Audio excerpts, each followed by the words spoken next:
Niflheim, Muspelheim, Is, Trober falder ind i Jotun skaber af sig. Dinoen gab, Niflheim, Muspelheim, Is, Trober falder ind i Jotun skaber af sig. Dinoen gab, Niflheim, Muspelheim, Is, Trober falder ind i Jotun skaber af sig.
violence.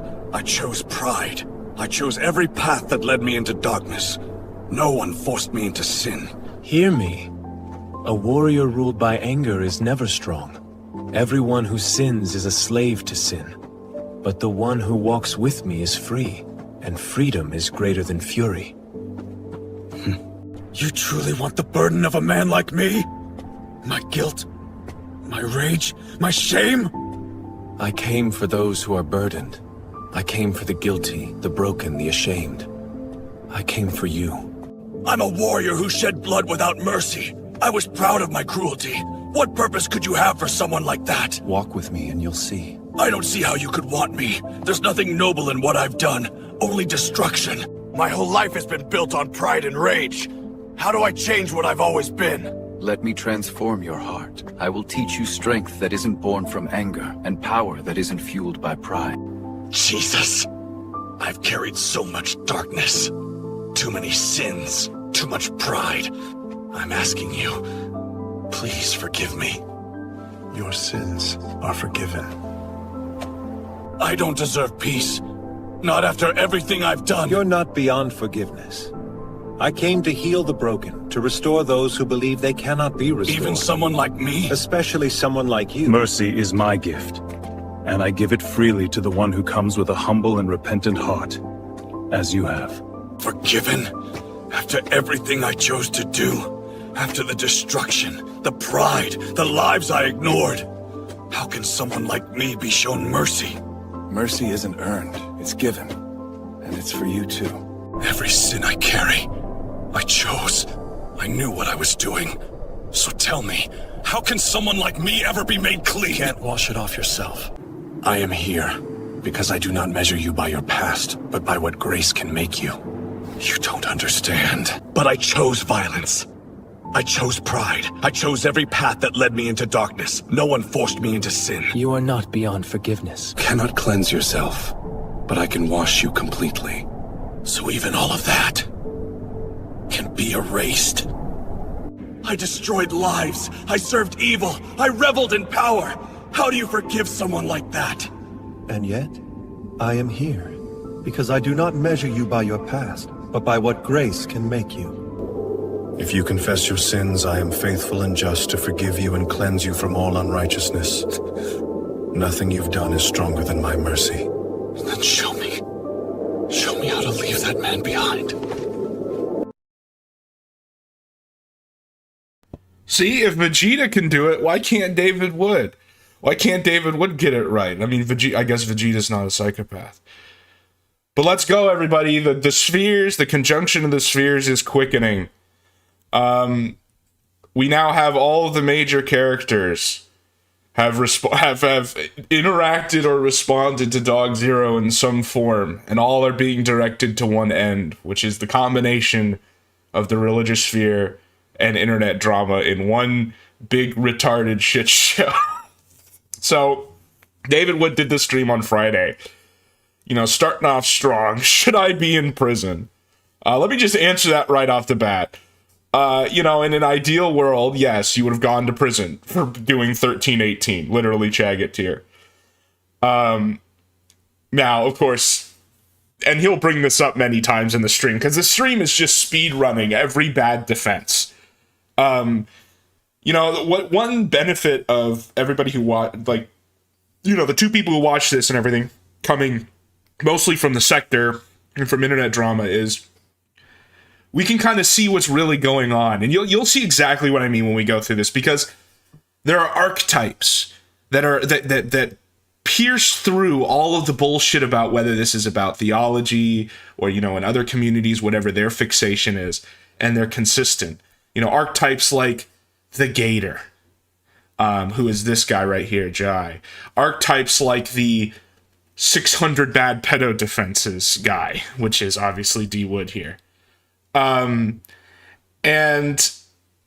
what we're going to hear, as far as should he be in prison, yeah, like, at the time, yeah, of course it's impossible now. No one knows who the girls are.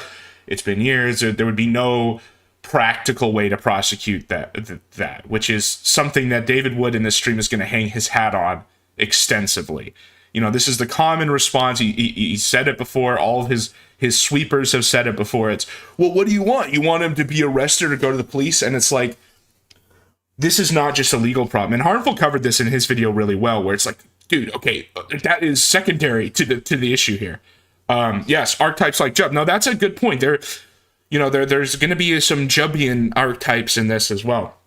But basically what I'm saying, as far as these archetypes and stuff, is that even though these guys have been doing this for years in this like religious sphere, and they know each other better than I don't know all the details about all the characters. I have an outsider's view on it.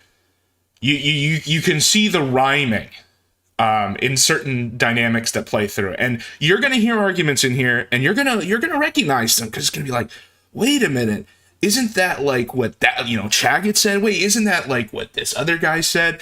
And I mean, sometimes more than just rhyming, but just direct quotes. I mean, the Gator here, the Gator Gamer, Jai, who is David Wood's Gator in this stream, he straight up pulls out the 17 years old, 363 years days old defense.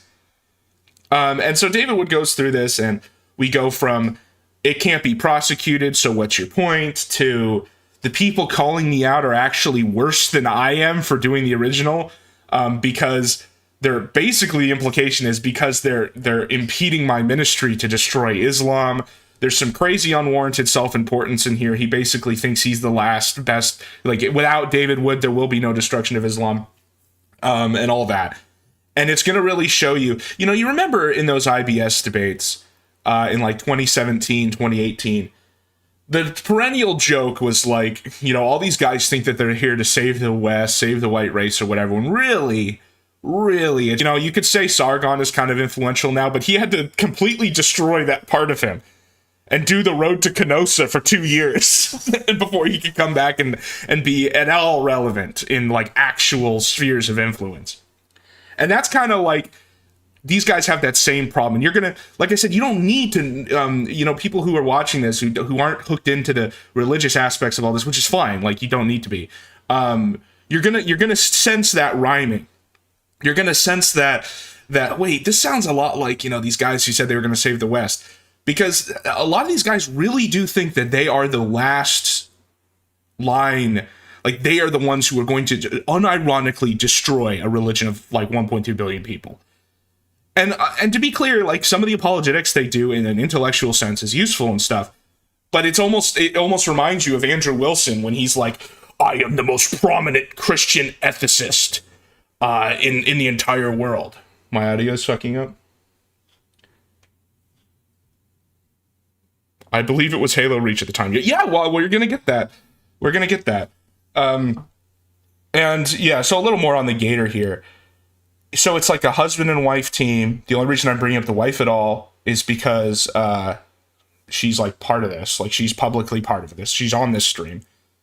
And I guess the lore here is that she is from like a Muslim background and is a secret convert to Christianity and hasn't told her family. These two are married. It seems kind of weird to me. I don't know if they're like married or what. But this whole stream, her to a lesser extent, but him, you're going to hear some like Gator sweeping classics. Just he will say the crazy stuff that even David Wood knows that you can't put up as copes. Yeah, tell me if it's still messed up, if it continues. I'm not really sure what it could be, but I'll figure it out. And so yeah, like I said, I'll just let it play. We're not going to listen to all 5 hours. That's just not necessary. But he's going over an article. The context here is he's going over an article that was written about his confession. And basically, the article has some very minor errors that he focuses on. But rather than just focusing on those and calling it a day, he decides to essentially make the full argument, the full defense, and says that, like, the people writing this argument, the, like, victims advocates, are worse than him for calling it out. It's wild. And Gator's going to agree with him. Many others, that's the same kind of response that they had as well.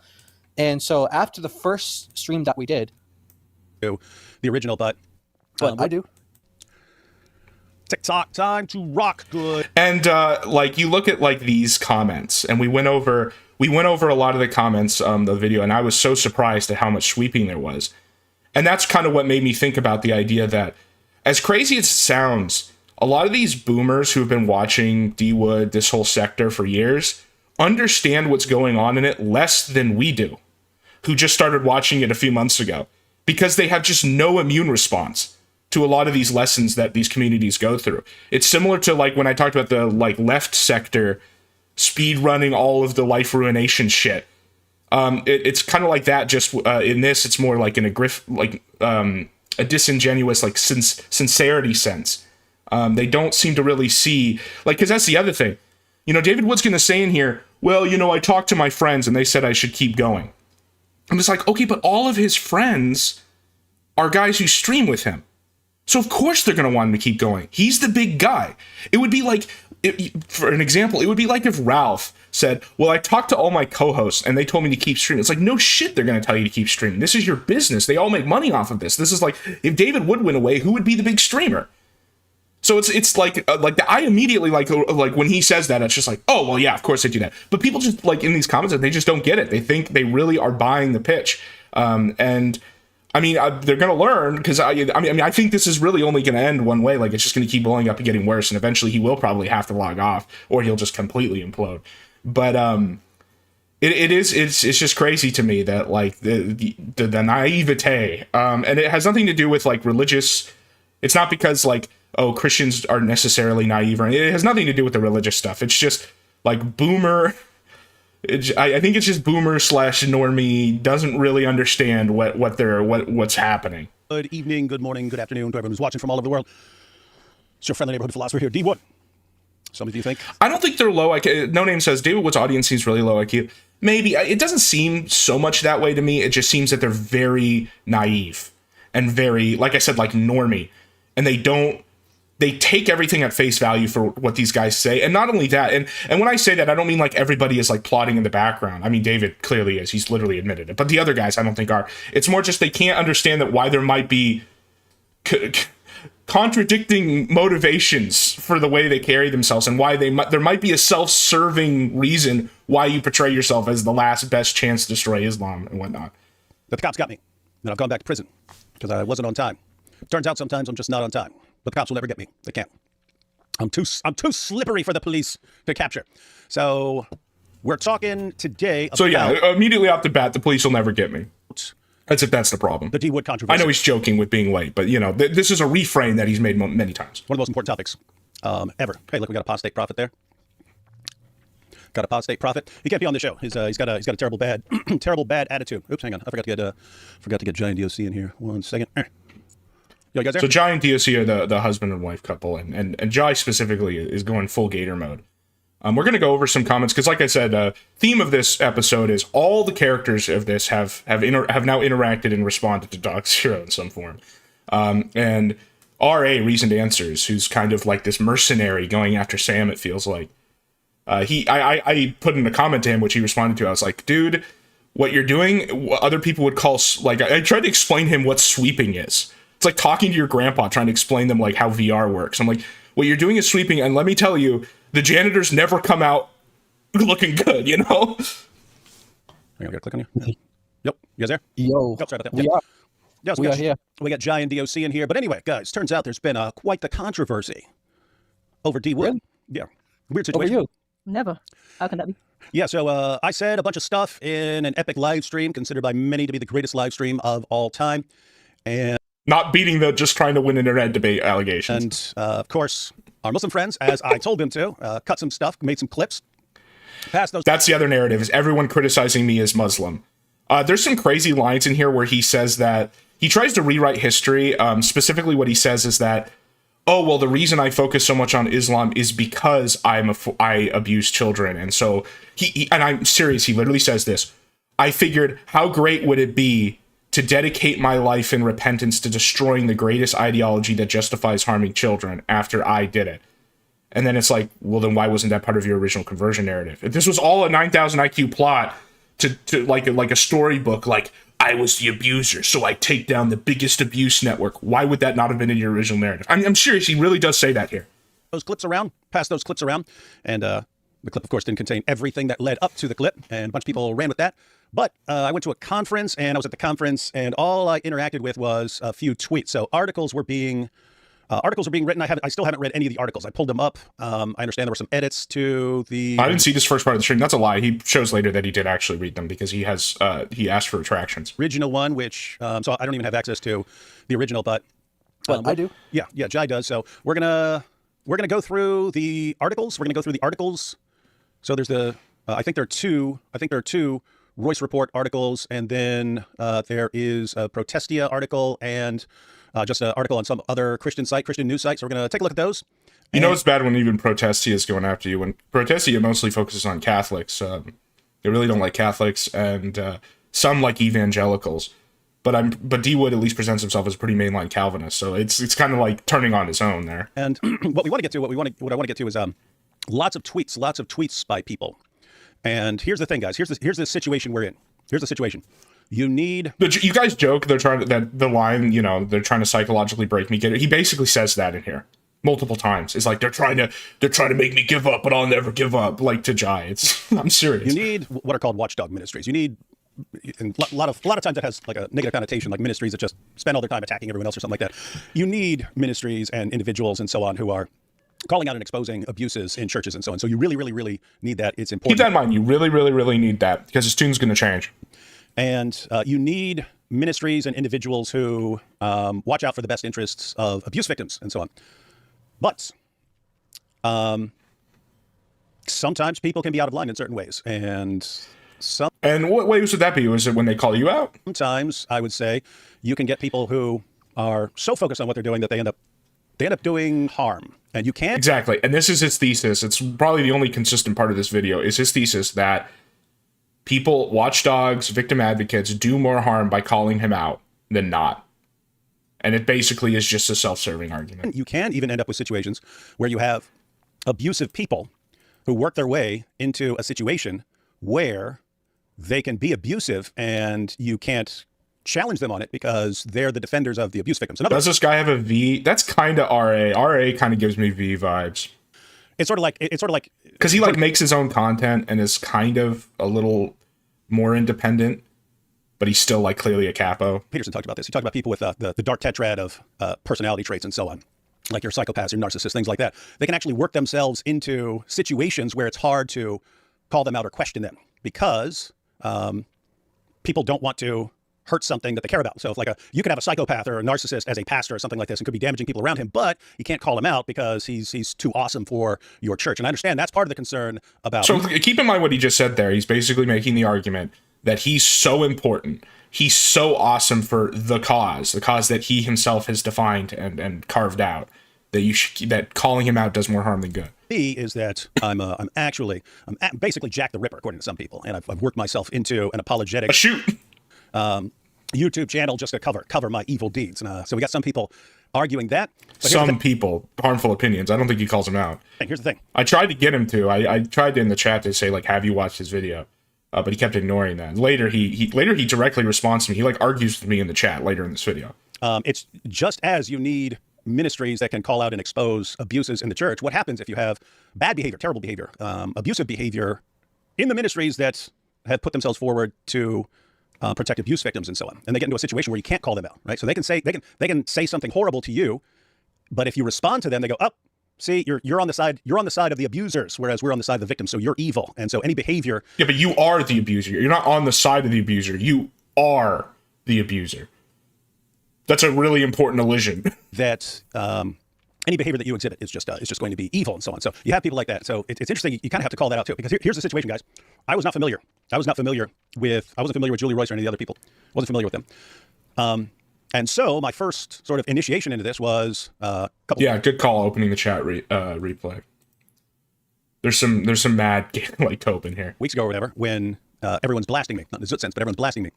And so now there we go. I'm sitting there looking at this going, whoa, this is a pretty toxic environment here. Keep in mind, if you're saying David did this, shame on him, that was evil, and shame on him for this, for for the way he did this or something like that, I'm totally fine with it. I knew what I was doing when I was blurting stuff out. I knew it was totally reasonable. It would be totally reasonable to condemn certain things and so on. So that's totally normal. But what happens when people are like even saying like false things and you can't respond to them? They can say something completely wrong and false, and if you respond to it, so keep in mind, he's fine with people criticizing him as long as you don't tell him to log off. Because he's going to get to that too. Myself, by the way, I'm talking about the people who are arguing stuff. I see people correct something because you had this weird division. You had basically people who've known me for years, have been following me for years, and people who watched the entire live stream. They tended to all be on my side.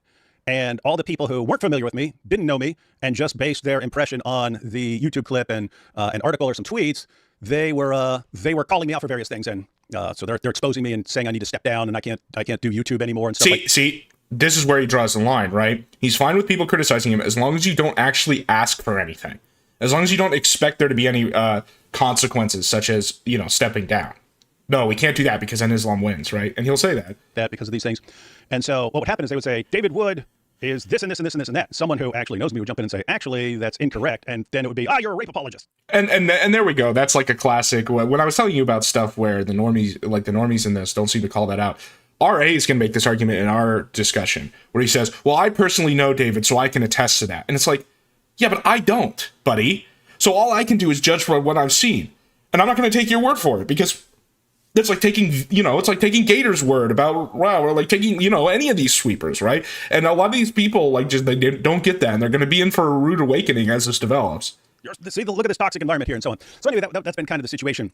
And so here's, again, you need ministries that are calling out and exposing terrible behavior and abuses. But those people who are in those ministries need to be accountable as well and need to have, let's just say, good methods that aren't gospel undermining or destructive in themselves. So that's what we're going to do. We're going to check some things out. You are self-destructive. I'm going to give you the really concise argument here for why you should step down. The fact that you kept back something that was just as bad as what you admitted to. Like, we'll say, for the sake of argument, that the 1318 is at least as bad as trying to kill your dad. We can quibble about whether that's true or not. One might be worse than the other. But the point is, they're in the same ballpark of severity, right? The fact that you kept back one aspect and not the other during a conversion narrative about how you used to be a bad guy, and then this basically is your pitch to sincerity. Because, when your initial pitch is I'm a psychopath, immediately everyone's like, okay, so then you're not sincere. Like, why should I believe your sincerity? Well, here's my pitch to sincerity because I did this, I'm admitting it, and I changed. Well, when it find out 5 years later that there was another thing that was at least as bad that you didn't admit, and the only reason you finally did admit it was to win a fucking internet debate with another guy in this niche of a subsector, that is implicit evidence of disordered thinking that is not only self-destructive to you, but everyone around you and to the larger Christian community, quote unquote. And I'm not trying to moral fag about that. I'm just saying that from his perspective, that is something he should care about. And he can't say that he can't or doesn't because it destroys the entire MO of why he's doing this ministry. And if all those premises are true, therefore log the fuck off. That's the argument. That's the pitch. Now, he will never respond to that argument, even though I gave it in chat and he picked stuff out, and you'll see. What he'll respond to is, the Muslims are trying to destroy me, Gator, and they're trying to psychologically break me, Gator, and these advocates are actually hurting, doing more harm by calling me out. It's very obtuse. Also, in this, as we get to the parts where he responds to me, I get accused of being a Muslim. I get accused of being a groiper. I get accused of being a ortho bro, and I get accused of being what was the last one? A Sam fan, which there's a little bit of truth to that. Although we're going to get into I think there's some valid criticism of Sam. We'll talk about that here in a minute. But so I'm just it has to be all those things, and I just kept putting. It's like I'm not an ortho bro, I'm not Muslim, and I'm not a groiper. And I still think that this basically here's the argument why you should fucking log off, and there's just no response. Things out. So what is this? We got some super chats here. I'm wondering if we should even cover super chats. Do you have if you want a new religious fear rabbit hole, or do I have an interesting one for you? Yeah, sure. There's the tactical Templar stuff. We'll see if we get there. I'm definitely going to do it at some point because he's just, he had his big blow up, and then I was doing other stuff. We were covering other stuff on stream, so I never got to it. And I figured, it's stale. But he hasn't heard no bell. He's still fighting, so it's still fresh. what do you guys think of all this? We got Giant DOC here. Yeah, so guys, as far as Giant DOC, I was at a conference and I was working on multiple presentations and so on. And then when I wasn't working on a presentation, we would jump on live. So I paid attention for maybe 10 minutes. During the time. Now, these people would even have a career if it wasn't for Satan. There's a lot of truth to that. This was setting off. I basically read a few tweets and responded to a few tweets along the way. And that's usually very quick. Glance at a tweet, respond to it real quick. So I wasn't paying a lot of attention to it, but apparently things changed. Articles were modified and so on. So I missed that kind of the whole beginning there. And so Giant DOC were actually responding to things in live streams and so on. So they were following it. So they're going to update me on things. And then we're going to go through the articles as they stand now, and we'll go through tweets and get some other perspectives. And hey, where people are right, then I'll acknowledge they're right. And if it's debatable, I'll say, okay, you may be right. I'm not sure, but here's something to think about. And if something seems wrong or off, we'll point that out as well. So that's what we're doing. So I guess we'll start off. And guys, just to give everyone a heads up here. So I invited all the main people who've been. I mean, there were a couple of others but they had like blocked me or something like that. So I didn't even know who it was, but other people had been watching them. So I got kind of most of them, and I invited them all to join me live. No one wanted to join me. Julie is kind of in a different category because which means that the only people that are here are like the giga sweepers, like full on janitorial staff. We've talked and we're planning on doing something maybe in the future. We haven't ironed out any plans yet, but we'll probably be doing something. But Pastor Anderson and NFIFB drama. Let me write that down. I put her on the list just in case. I didn't know if she would want to jump in, but I put it there just in case she did. But so no one wanted to join. Looks like me and Julie may do something in the future going through this, but everyone else was invited. But we got their tweets too, so we've got their criticisms. But why won't they face me like a man? No, I'm just kidding. No one has to join me live. But yeah. So anyway, if you're wondering why no one that I invited joined me, I don't know. But we got their tweets. So we'll go through their tweets. All right. Everyone hates me. Who can say why? Guys, so what do you think about all this stuff? So just as a way of like background to Julie Royce, I listened to a debate that she hosted many years ago. I think I was like so long ago. I think I was a teenager then, and it was a debate between Dr. Michael Brown and someone else, and there was, should Christians change their views on homosexuality? So I followed Dr. Brown a lot back then, and so I heard that debate, and so that was the first time I ever heard of Julie Royce. Haven't heard of her again until, oddly enough, the link with Dr. Brown. Oh, that's the other aspect. Look at the super chat, feminist. That's the other thing, is everybody's a liberal or a feminist who's criticizing him. It's a broad coalition of Muslim, Groyper, Orthodox, Sam fan, feminist liberals who are coming at David Wood. Again, the thing that came out actually about a year from today, she had, done a couple articles on him and scandals that he's been involved in, whether he's covered them up or not. And so that's the only exposure I've ever had to her.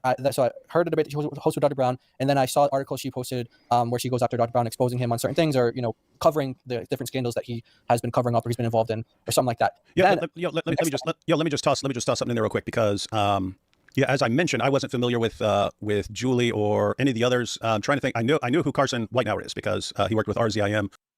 And what I could verify, I could tell that what she passes off as good reporting and reliable. So here's the sweeping is already starting. Is I did research into her and she's totally unreliable. Reporting and things like that, I would. And like all the crazy, like David Wood's going to do his own, 6,000 IQ copes, but all the stuff that's just like unverifiable and wild is going to come from Gator here, obviously, because he's the one getting thrown in the firing line. Trust her at all, me personally. Well, okay. Sorry, the trouble is, even if you wouldn't disqualify her good work, the public will. For the simple reason is, like if you use a comparison, a doctor who's always been honest, let's say he lies about one patient when it's really important in a report, you can't then expect future patients to...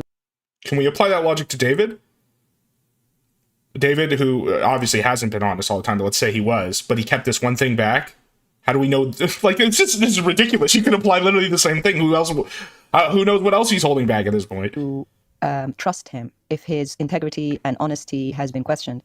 So even if you forgive it or don't want to disqualify her earlier work, because her work is based on truthful reporting on others. If she makes one big mistake, let's say, and doesn't apologize quickly or retract it quickly enough with humility, it's going to be out of our hands as to how she'll be perceived later, even if she brings more good work to the surface. Because how do we know? And this maybe she's talking about like the we get to the tweets because this is the part I started listening. Aimed it on the girl. So this is Julie here. Okay, this is not the other guy who wrote the article. She's saying David minimized his sin and blamed it on the girls. And then she says that's a disgusting thing to do. But class. How long do you have to stream before you get your own Gator? Well, you're my Gator, so I'm sorry. That was too me. Never mind. toxic among sexual abusers, not people who like you know, this is something ongoing. She's like suggesting it's like you're still a sexual abuser and you're just undermining your sin, blaming it on the girls. And yeah, I can tell you want to say something. That's now, oh, hang on. I just wanted to ask. So how early is this? I mean, is she just basically someone like so? David Wood should be in. Well, that's the other thing. So AP and RA are all going to be joking around in this chat, and some of them don't age. Some of them really don't look good. You'll see. In other words, is this someone wrote an article and mistakes were made, but she went with the article? And Kino Cartel, who's Gator? I guess it would be Deep Throat is Gator. No, I don't know. It's not really a Gator, honestly. We're just wrong, and so later on things are fine. No, because she responded to you and she told you, because you were like, it's funny how no one who watched the live stream is responding like this. And she goes, I watched the live stream. Actually, I think I even have that post. So she actually is basing it off of her watching of the live stream. So she's very careful to tell you when it's other people's mistakes, even if it's not their mistake. She's very careful to do that. So when she's relying on herself and her own observations, which she does, I can pull up that tweet if I don't have it, but yeah, that's what you should do, isn't it? Which I'm not going to take your friends who are financially motivated to say nice things about you's word for it without any criticism. What is the point here? She specifically said that because you were making the point, you're saying, oh, it's funny how no one watched the live stream says XYZ, and she goes, well, I watched the live stream and da da da da. So she definitely watched the live stream unless she lied there. And this maybe she was talking about like the relevant clip of it, because I doubt some of the people afterwards were watching the 6-hour live stream.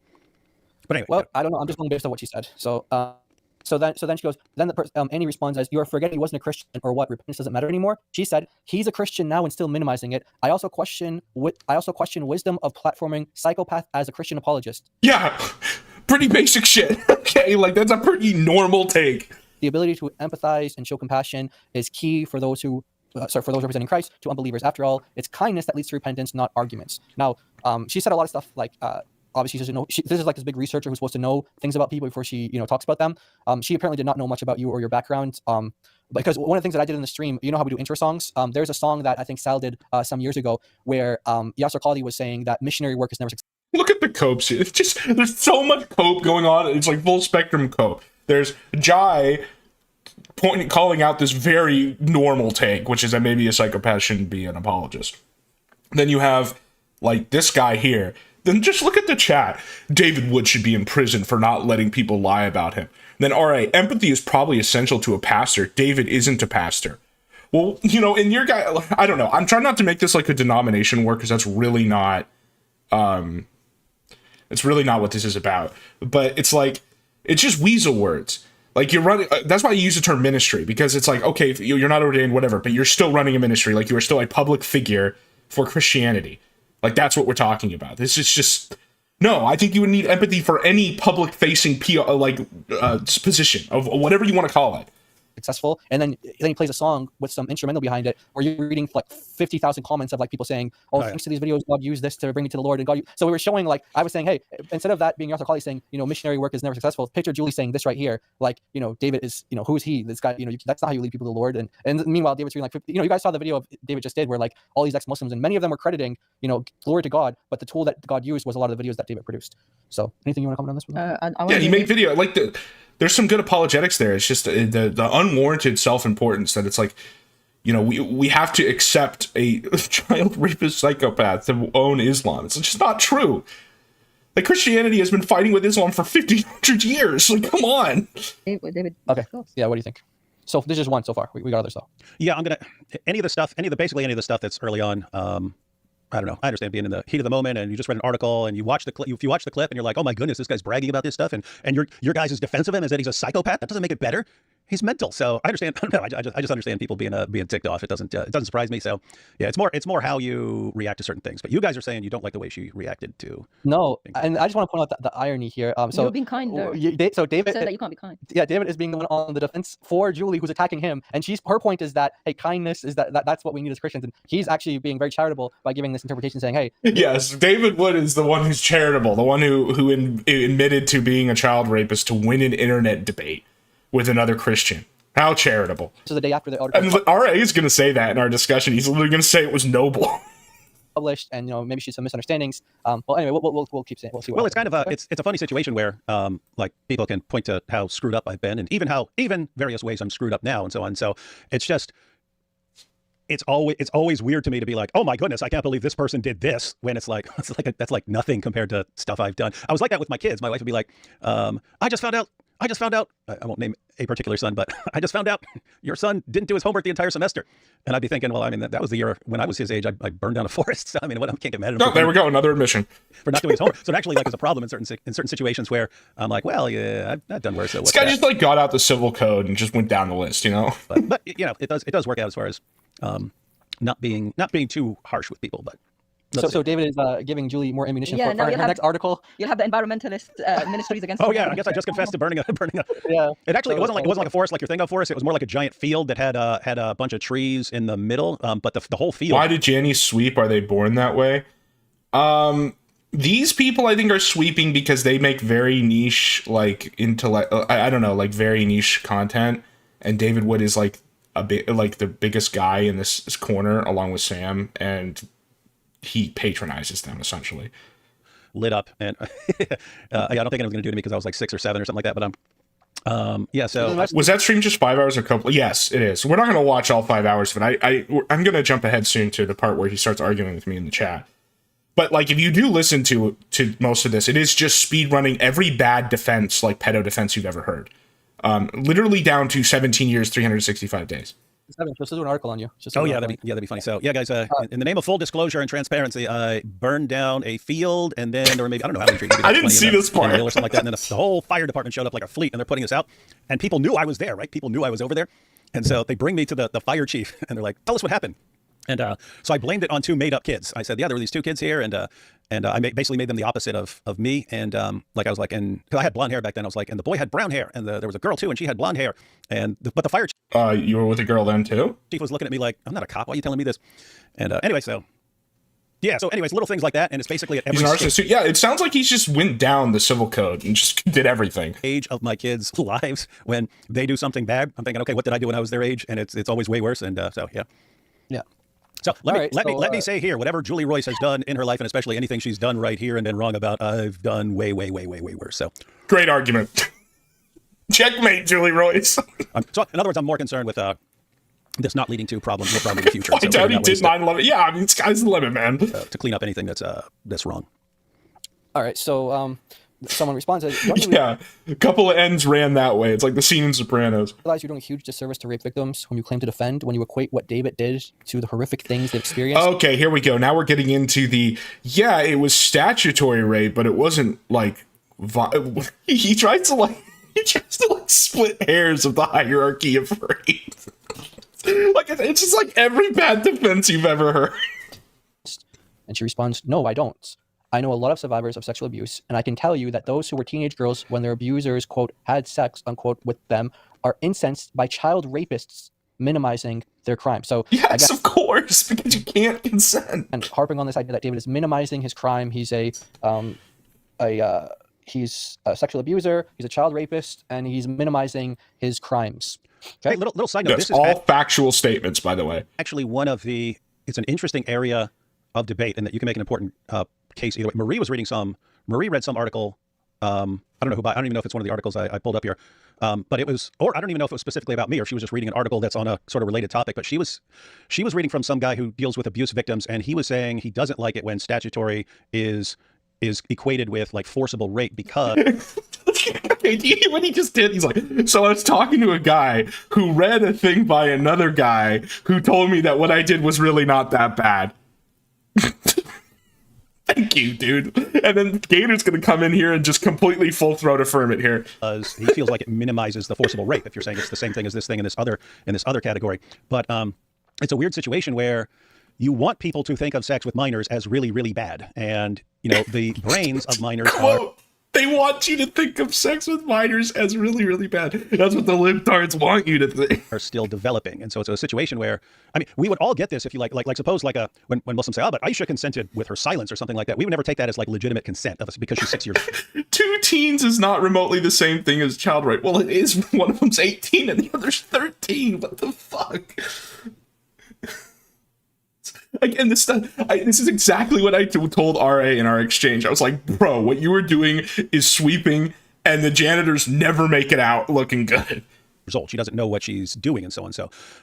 So yeah, it definitely makes sense to say that minors can't consent. They're not at an age. We don't treat them as responsible in making decisions about whether they're going to drink alcohol or smoke or anything like that. We don't treat them as capable of making those kinds of decisions for themselves. So it makes sense to say, okay, we don't think you guys are even old enough to be able to consent. So it's a situation where there's an obvious distinction between someone doing something like forcibly, like climbing into a girl's window and duct taping her and stuff like that, versus someone who has lots of people. We're going into hypos. This is like in the Ethan Hassan debate where I forget which one of them said this, but they were like, if Anne Frank was in Gaza, what would she think? That's like what he's doing. That I saw in the comments are like, hey, I was 15 and my boyfriend was 20. I didn't see a problem with that, and so on. So you have those kind of situations. So they're clearly different. There's a clear difference there, but I don't know. I think you could definitely call it statutory rape. I have zero problem with that. The issue is lots of people, especially the abuse victims advocates, insist on just saying rape, and I don't know. That's what it is.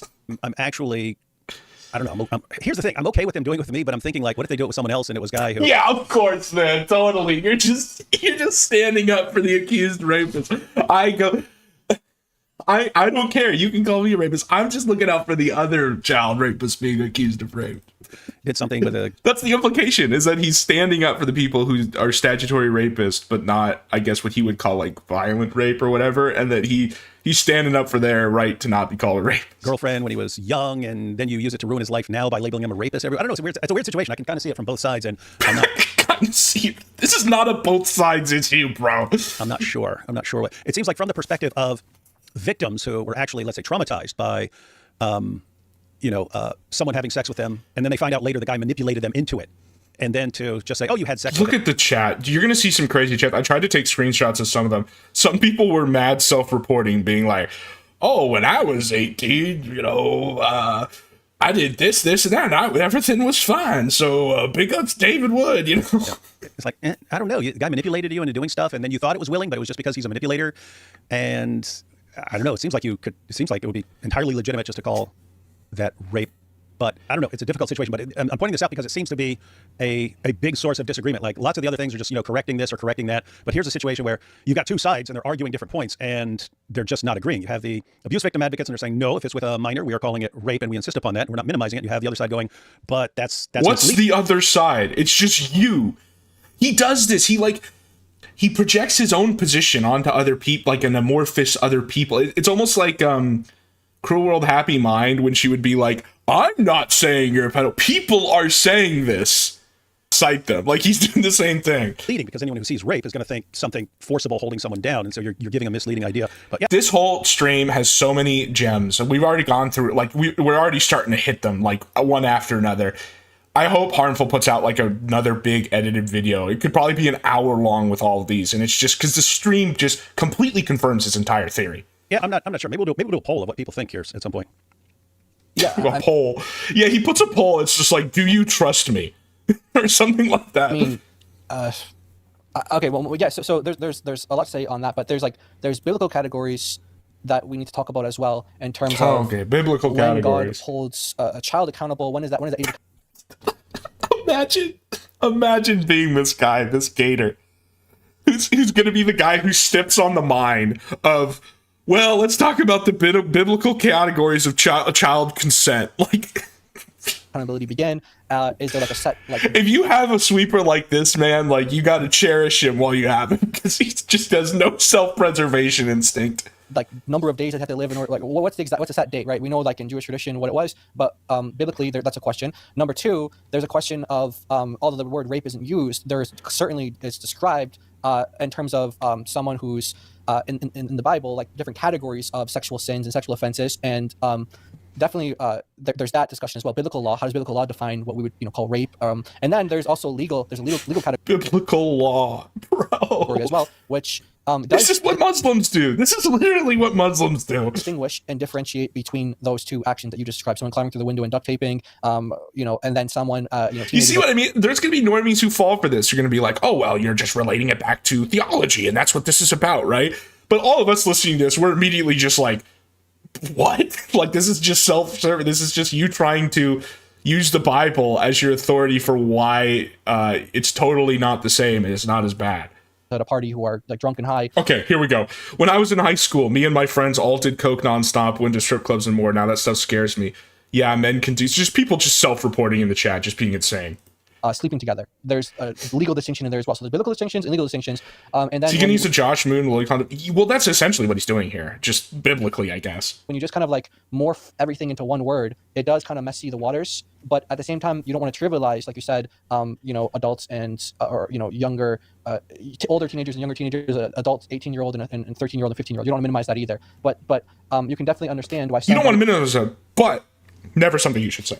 Who is the victim of a very violent, like what you described, like someone going through the window. The repentance narrative is way better. Yeah, 100%. This just makes you sound like an autistic tart. Yeah, I guess the thing though is that the repentance narrative doesn't work either for like the reasons that I've already talked about and others have already talked about. It's like you waited to confess this.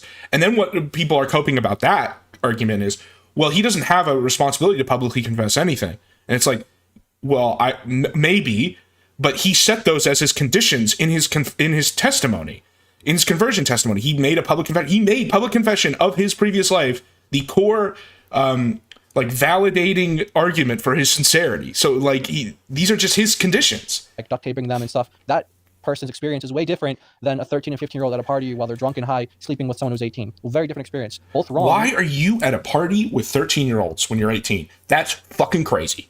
Both evil, both sin, but to just morph them into the same word or use the same word to describe both of those things, that's why we have biblical distinctions and that's why we have legal distinctions. Like this is why you have classes.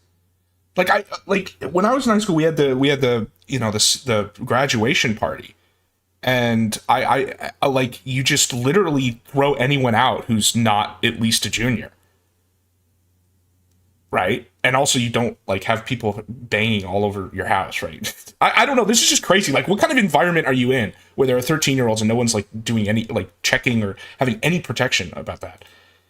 That don't do that, but. Like I said, and why would you want to be in that environment? Like, obviously, such abusive environments exist, but why would you seek them? Like, well, it's because he's a psychopath. What am I even saying? That's the whole problem, right?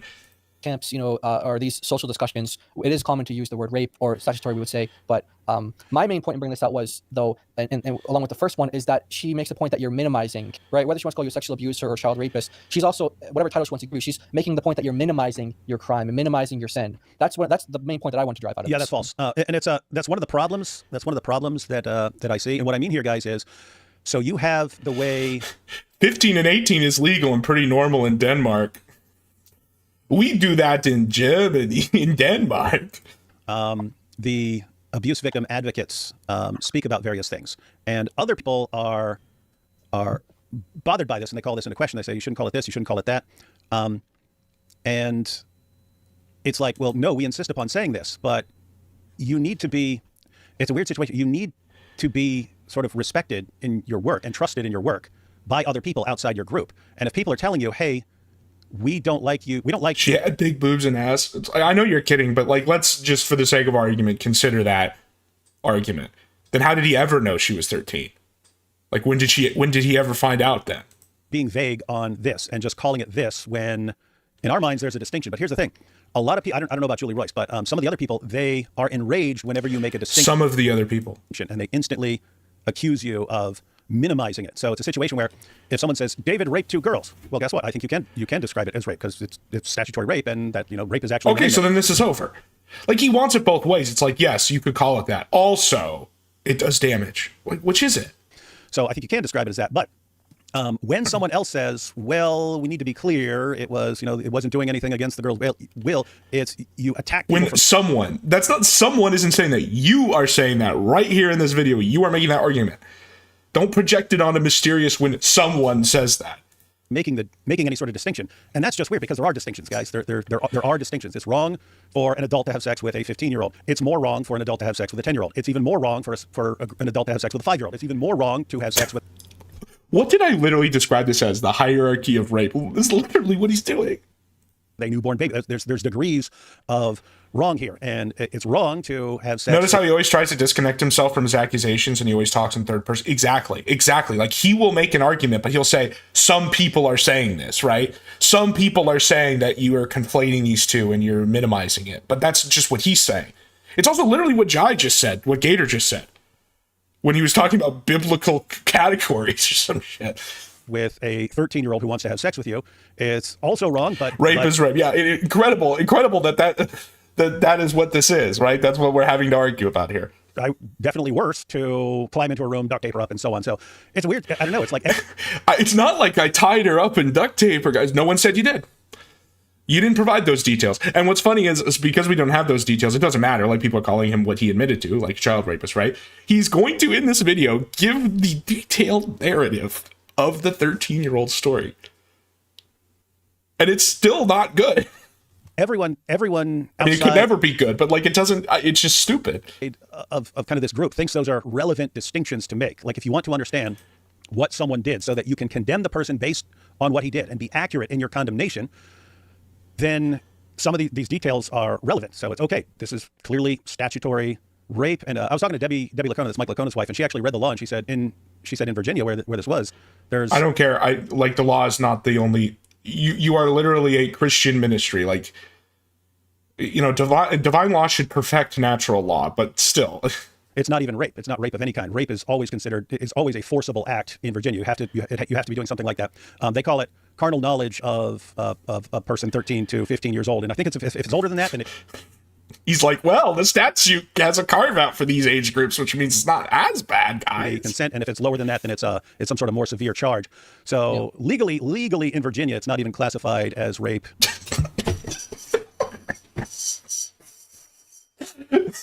Ace Attorney, David Wood, Ace Attorney here.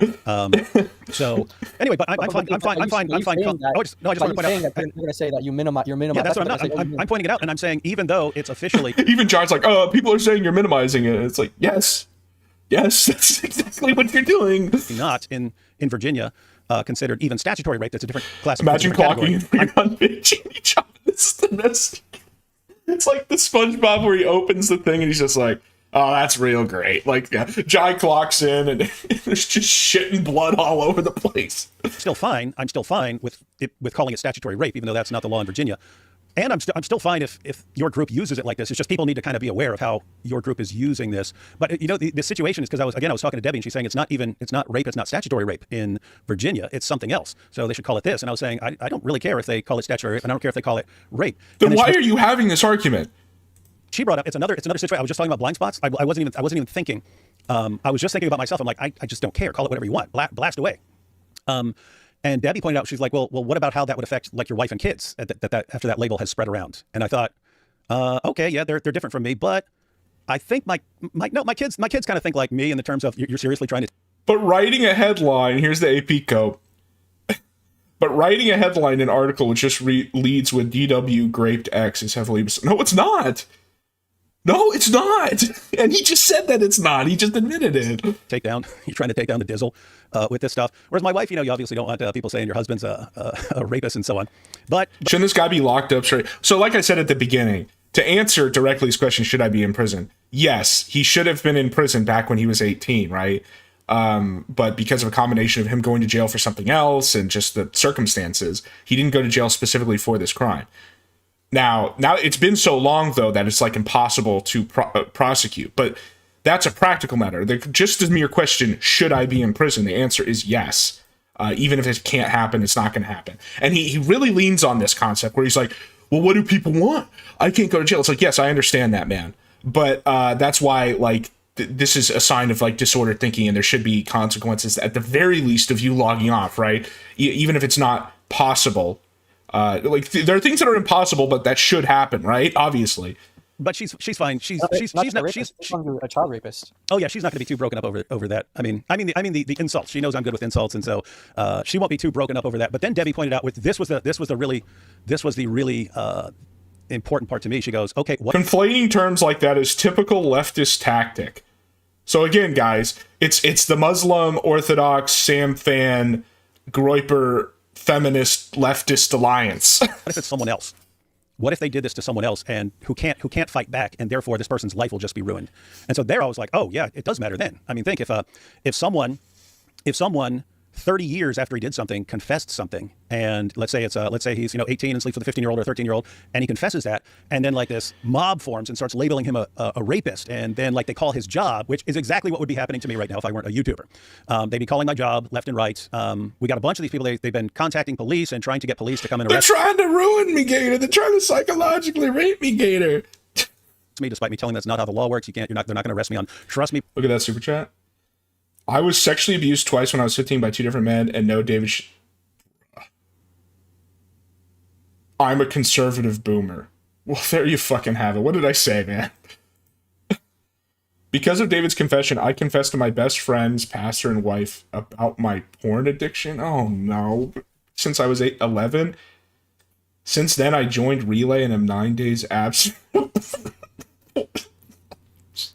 How can these guys shit on the Catholic sacrament of confession when we get shit like this? At least that is private, and there's at least when it's working as intended, there's penance and stuff, and it sort of balances these things. But this is just like, time to send in a super chat about my porn addiction. Like, what? Me, bro, the only thing they would do is question me. I doubt they'll even do that, but the most they would do is question me. If they find out there's no way to corroborate any of this, I have zero way of finding. Apparently, there's no statute of limitations for True, but that's not the only issue. Like, there's a concept of the freshness of evidence, and that's both like testimony and physical evidence and stuff that make it like really hard for the. And I'm not saying like I don't know, like if I'm wrong, I could be wrong. I'm not an expert. I'm not a lawyer. I don't know anything. If they could get to find the girls and do it, like okay, like yeah, I think if you do what he did, you should go to jail. It's as simple as that. I just, like, as a practical matter, I just don't think I personally don't think it's possible this far out. These women and like fulfill the conditions of criminal law of it being beyond a reasonable doubt. Anywhere. So unless they come forward at some point, it's just not going to happen.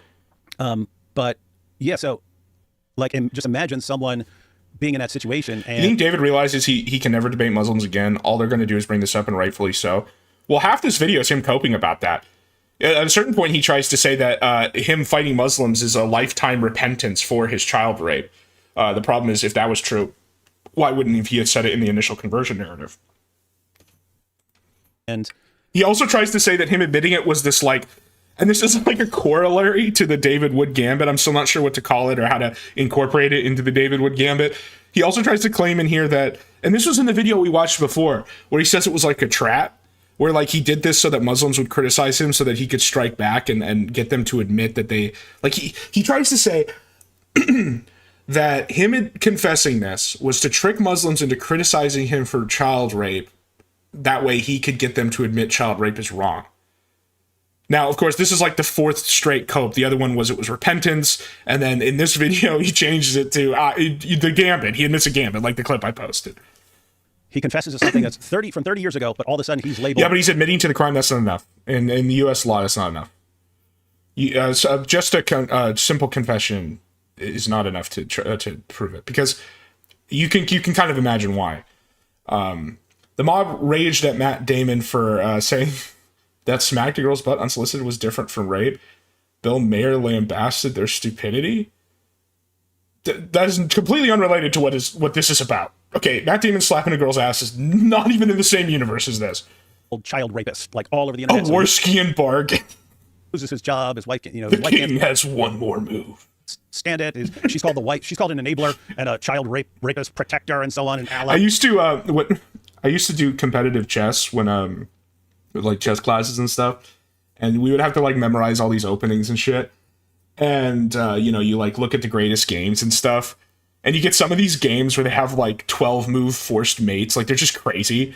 Or, ones where, you sacrifice the queen and then it turns into a forced mate, like them taking the queen, puts you on a track to a forced mate. Like, that's probably how David Wood is unironically thinking about this. And the kids are called children of a child rapist, and they've got the same bloodline. You could actually ruin someone's family over something that he confessed he did 30 years earlier and just like destroy him. And one of my main concerns in all of this, as far as other people, is... Chess class, of course you did. I sucked though. I was never really good at it. I was on the team and we would do like tournaments and stuff. But I was just there for fun mostly. I was like the second worst player on the team. Who looking at this would ever want to come forward with anything?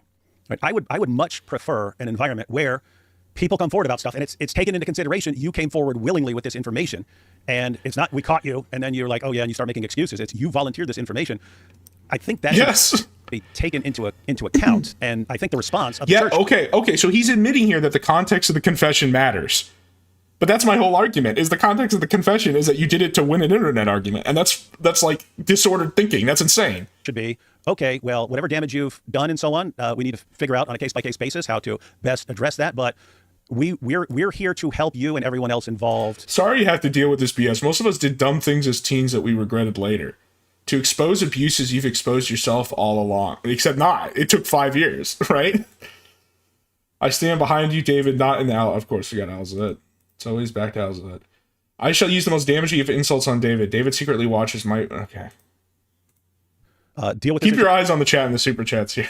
And move forward, and whatever we have to do. There's just gems all throughout this, like in this chat and the super chats. You're crazy. We're going to make that happen. The idea that you just pounce on someone and try to destroy the person's life, you are making, like, who would... Buddy, if there's anyone whose life deserves to be destroyed, it's like a child rapist, right?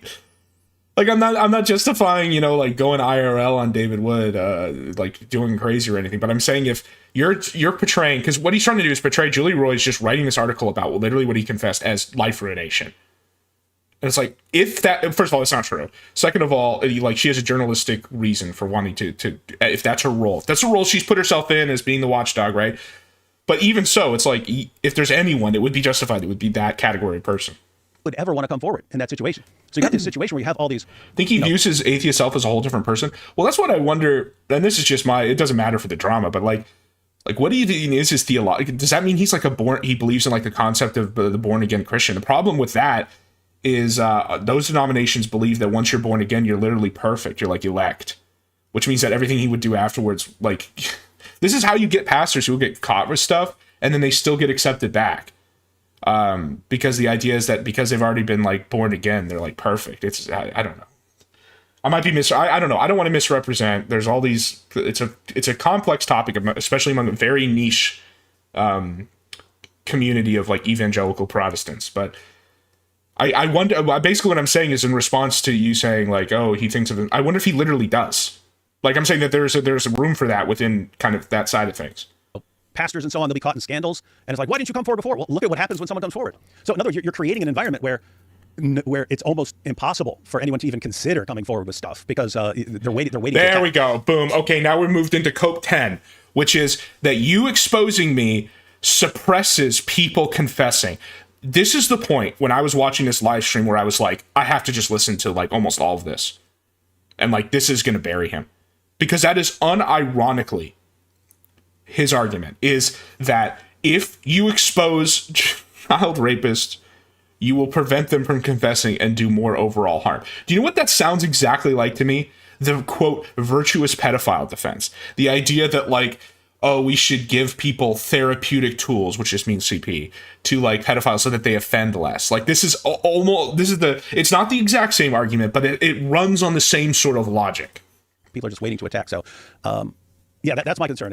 I don't know. People, there's got to be some better like guidelines about how to deal with these situations than guidelines. If only there was only there was one consistent universal authority that determined who should be talking about this shit publicly and who shouldn't. But I don't want to make this a denomination war. We're seeing here. Yeah, I have a big problem with her equating what happened with you and those girls with teenage girls who had sexual abuse, because I was. This is a bad couple. As a teenage girl, I went to a school in... Do you realize what she said is she just implied that they did not receive sexual abuse in London. And I would hear other girls in class around that age talking about intimate lives with their boyfriends who were... The Wings defense. Unironically, the Wings defense. Remember the whole controversy over Wings talking about how, like, him talking about the sexual proclivities of like underage people is okay because from his high school all the 13-year-olds were sexually active. That was unironically a defense he made. That's literally what she just said. A few years older. Again, it's just all the classics. It's all the internet drama classics that these people have not heard and not seen get like torn down and made fun of, and so they're just running through them all. The secondary school, the boys' school next to us, none of them would relate back those stories as sexual abuse.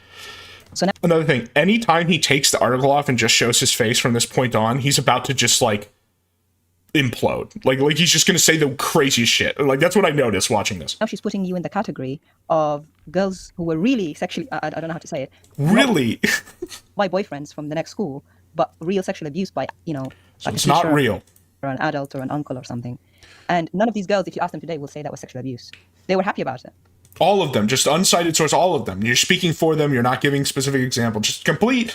Trust me, bro. Trust me. Trust Gator. And we know, I remember how I was when I was 13 and 15. If I did mess around, I know this because I decided to. Yeah, so again, this is an area for like distinctions because you said it's different from sexual abuse. I would consider an adult having sex with a 15-year-old or 13-year-old. Like he even has to. This is what I mean when I said earlier that some of the Gators here say stuff that's so crazy. Even David Wood has to like reel it back or like he can't say because he's just like whoa. Sexual abuse, but I would definitely distinguish it from other kinds of sexual abuse, and it is just an issue where again, anytime you clarify anything. Anytime you draw any distinction between this sort of thing or that sort of thing, they jump on you and start saying you're a rape apologist and you're minimizing. Because you are not an outside observer, David Wood. You are the abuser in this case. So when you try to start drawing distinctions and setting categories and making normative statements about your own crime, you are not a reliable narrator. Why is this so hard for these guys to understand? It's like RA saying, I personally know him, dude. I avow. It's like, well, I don't, what was done. And it's like, well, guess what? It seems like here's the issue. As far as these ministries and them moving forward, it's like if almost everyone outside your community, and I understand if your main concern is victims of abuse and you don't want anything minimized, you have to think, okay, if everyone outside your group thinks that these distinctions are actually important for being accurate and like how you're condemning people, why don't you let people who are actually not the literal abuser, if there's anyone, obviously I think this whole concept of the distinction is retarded to begin with, obviously, but if there was anyone who's going to have that conversation, it should be someone who is not tainted by the crime itself. And that's why he keeps having to say like, well, people are saying this. People are trying to draw the distinction. Who? Name one person, like an actual person that isn't also like part of these accusations. You're losing credibility in their eyes, and you need to be credible because you're exposing stuff that's not just for your group, it's for everyone, and you're putting news out there. One thing I appreciate about Samoon is that he's so abrasive, he really doesn't have any Gators like this. Well, that's 100% true. He's so, like, aggressive and stuff that he just burns everybody. Like, he hates sweeping, even if it's in his benefit. And it needs to be, okay, these people represent things accurately. It's just a situation. I don't have any statistics, but I would guess most people think there are important distinctions to be made, whether most people. Or not. People are saying, who other than you? Who other than you who benefits the most by this distinction, bro? And I was trying to say this in chat. I don't know if we're going to get to, like, if we're there yet. But I started saying that. I was just like, this is a self-serving narrative. That's why I don't accept it from you, buddy. Forcible, whether a girl is this age or this age or this age or this age. People think those are important distinctions. And when you say, you can't mention any distinction. If we say something is rape, everyone needs to draw the obvious conclusion about this, which almost anyone who say, if I saw a headline pastor exposed for raping teenage girls, one, I think he did it while he's a pastor. It's recent. And I would conclude it was like forcible. It wouldn't enter my mind that you're talking about something. Well, that's why you read the article, number one. And number two, it doesn't matter. Something where it wasn't forcible, it was statutory, and it was 30 years earlier. It wouldn't even enter my mind. So apparently that is a big sticking point. And not sure what to do about it, because here's the thing. If Julie Royce... You know what you don't do about it? Make a 5-hour stream coping about it, right? If she were to say, Christian apologist confesses to... I was 16 years old when I had my friends trying to date a guy who liked me who was 26 years old. Yeah, that's called, like, you got trafficked. So when I heart 18 and 15, it's like it's bad, but it could be worse. A ringing endorsement. Incredible argument. Well, it's bad, but it could be worse. Having sex with teenage girls prior to his conversion. She would catch it from her community saying, "Why are you talking having sex with? What? What? How are you just calling it having sex with? These were teenage girls." It's intentionally misleading. No, it is a factually true headline. How are you saying like that? So she'd catch it from her people, but if she just says confesses to raping teenage girls, then people outside her community are like, that's very misleading. That's giving people a wrong idea. You need to correct that. And then who outside her community said that she had to correct it? Name one, bro. It's you who's saying that because you are served by it. Correct it because that would upset her community. So it's this weird situation where you can't please everyone on this issue. You kind of have to make a decision because if you go with this way, then these guys are mad at you. If you go this way, then these guys are mad at you. And it's kind of just a difficult situation. It's kind of like because of the work that's involved is a really sensitive topic. So you know the meme where it's like the real crime is the hypocrisy. That's literally what he's saying here when it comes to the real crime is calling me out for it. Lives, though, just to please her people then. Yeah, and I also want to say this thing about the categories. The reason why I brought up like biblical categories as well is because no one from Julie's side or from our side can say definitively that in God's eyes, that those Okay, this cope also set me over the moon. This is the most Gatorian cope ever. Listen, hold on, let me pull this back. He starts trying to make the argumentum adversus God. Okay, sure, it is literally statutory rape. Sure, it's literally abuse. But what would God, like, what does God see it as?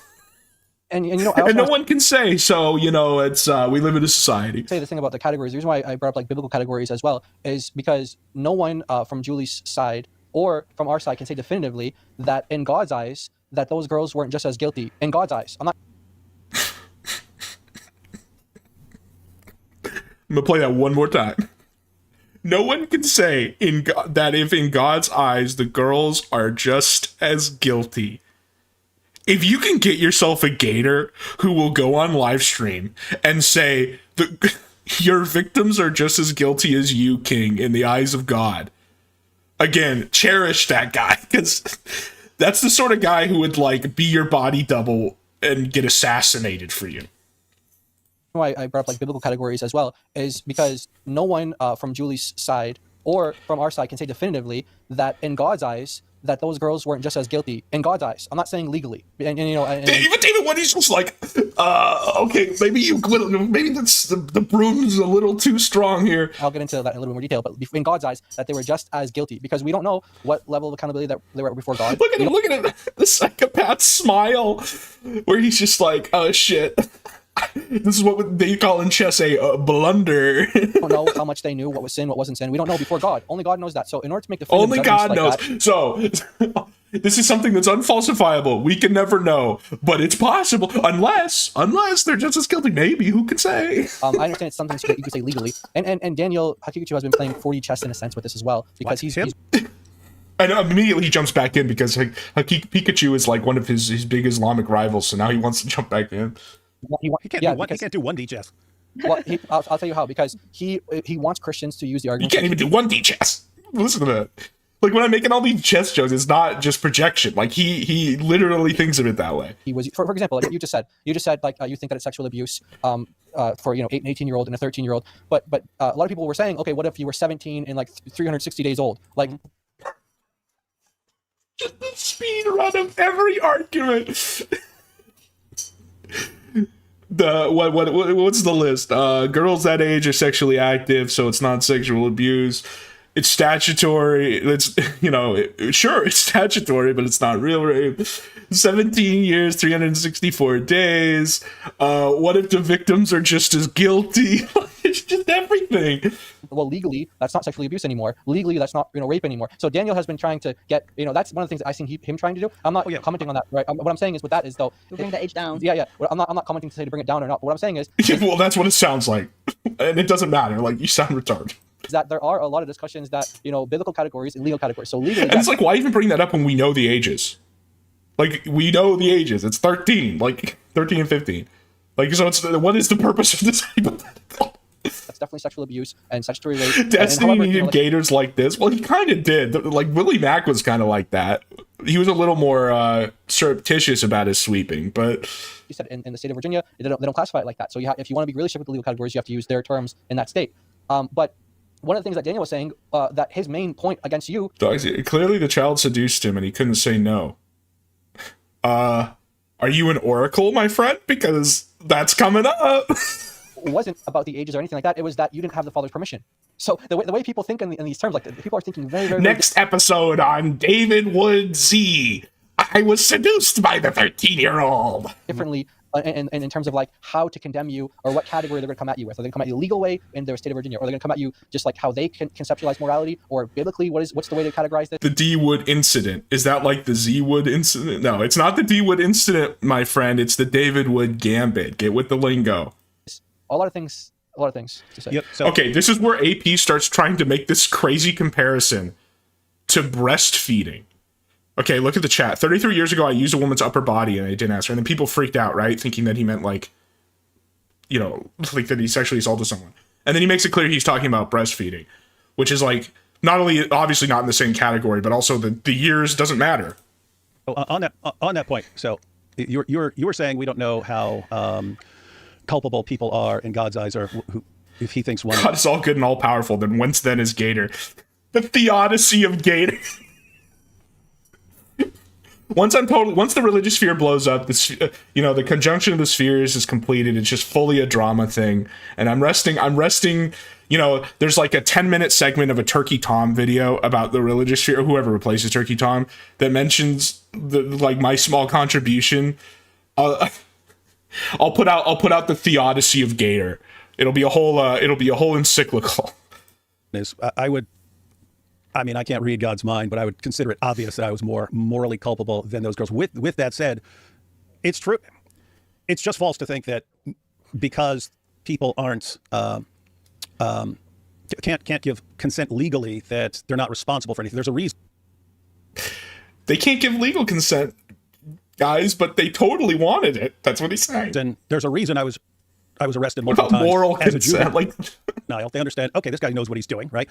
So young people are capable of making decisions and so on. But again, it's you're 13 years old. Your brain, you're not equipped to be making those kinds of decisions. And part of it is if you're a 13-year-old girl, if you start hanging out with older people in various places, you're trying to, be older and do older person things and so on. And psychology of 13-year-olds, why they want my dick. So anyway, what this is too. It's normal, and it's normal for people as they get older to want to do. Actually, it's normal to want to have sex with adults, for adults to that's the problem here. He doesn't even understand what he's saying. It's like, okay, let's say this is true, and that 13-year-olds just love adult sexual activity. It's like, well, that's why it's incumbent upon the adult to say no.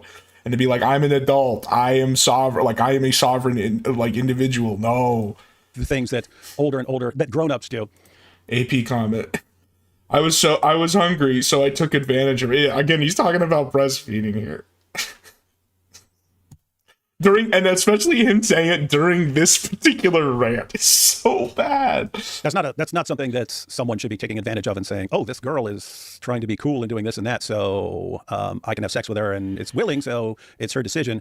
It's no. The point is, I can grant that people always at some point know what they're doing. A 6-year-old knows what he's doing in certain situations. You wouldn't trust a 6-year-old's decisions in other areas and so on. So 13-year-olds, 15-year-olds are capable of certain decisions, but yeah, I agree that capable of certain decisions. I agree that their brains just aren't fully developed and they don't know what they're doing always, and therefore I would always assume that someone like me is significantly more morally responsible, not just in a legal sense. Yeah. Well. Okay, so then. Okay. Great. Then your brain didn't develop as well at that age either. But anyway, I got what you're saying. Okay. Do you hear that? So he kind of does a concession right there where he's just like, well, despite all the copes he does this a lot. He'll spend 10 minutes on a cope.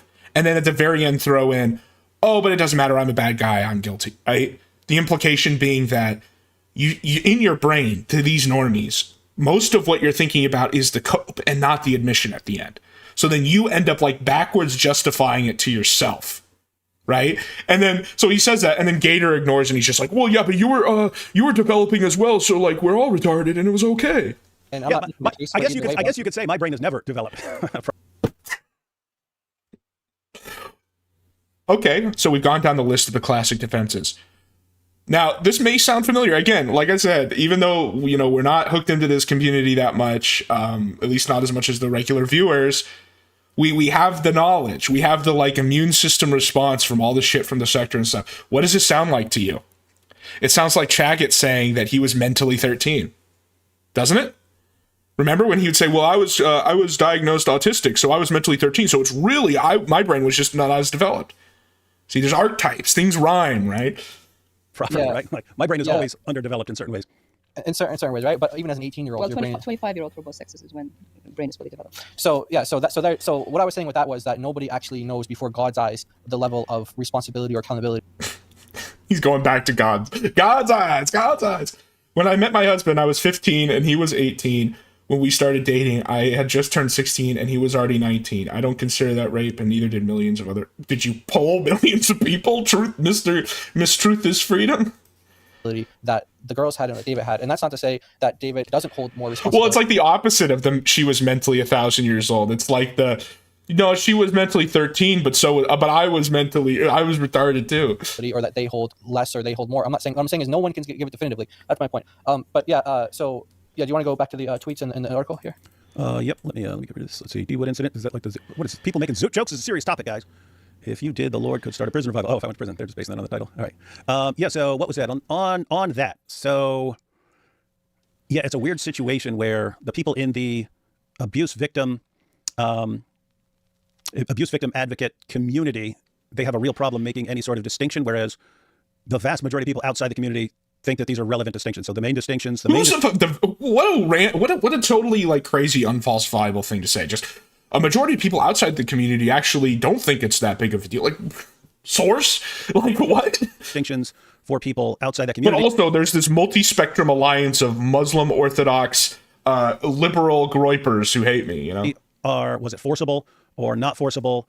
Was the girl, had she gone through puberty, or was she prepubescent? People are going to want to know those things if they're judging accurately, and you can't make those distinctions according to the abuse survivor advocates. The moment you make any sort of clarification to get things right, you're minimizing something, and you're a rape apologist. And again, guys, I'm not talking about me. I do not care. Spend the rest of yes, you're just an advocate for those who are in the same position as you, which is insane. My life calling me a rapist. I do not care. I heard. Just keep this in mind, like that statement. You spend the rest of my life calling me a rapist. I do not care. 5 hours. 5 hours of cope about how he doesn't care. And from a person I trust, that some of these people are and doing even more today. He did another stream today that, or maybe yesterday. That's just even more. Julie Royce does really good work that helps people, and so if something's being done in that community that is causing them to lose credibility with people outside the community, then I don't know. You might want to figure something out, because it's important. Yeah. Figure it out, bro. Figure it out, community. So let's just be clear on this, that Julie she's not like just a voice for all sexual abuse victims, survivors of sexual abuse, or she has like... Yeah, but neither, by the same metric, neither are you. Right? The monopoly on like, oh, I speak for survivors of sexual abuse. David Wood should be in prison for not being sinless. No, it's actually really simple. David Wood should be in prison for raping a child. Like, I can't believe that this is so they're making it so complicated. She doesn't. And there are many who disagree with her, even in just our comment section alone. And in the comments, even in this very live stream, people are talking about when they were teenagers and their experience that they had with older people. So let's just be clear on that. So she might want to paint herself in that way, but that's not the case. Yeah, I can't comment at all on good that she's done. I haven't seen any good that she's done personally, but that doesn't mean that it doesn't exist. She might have done good stuff in the past. In fact, a lot of people well, you know, maybe she's never done anything good and she's just an evil, malicious actor. I don't know if that's true, but, you know, it's possible.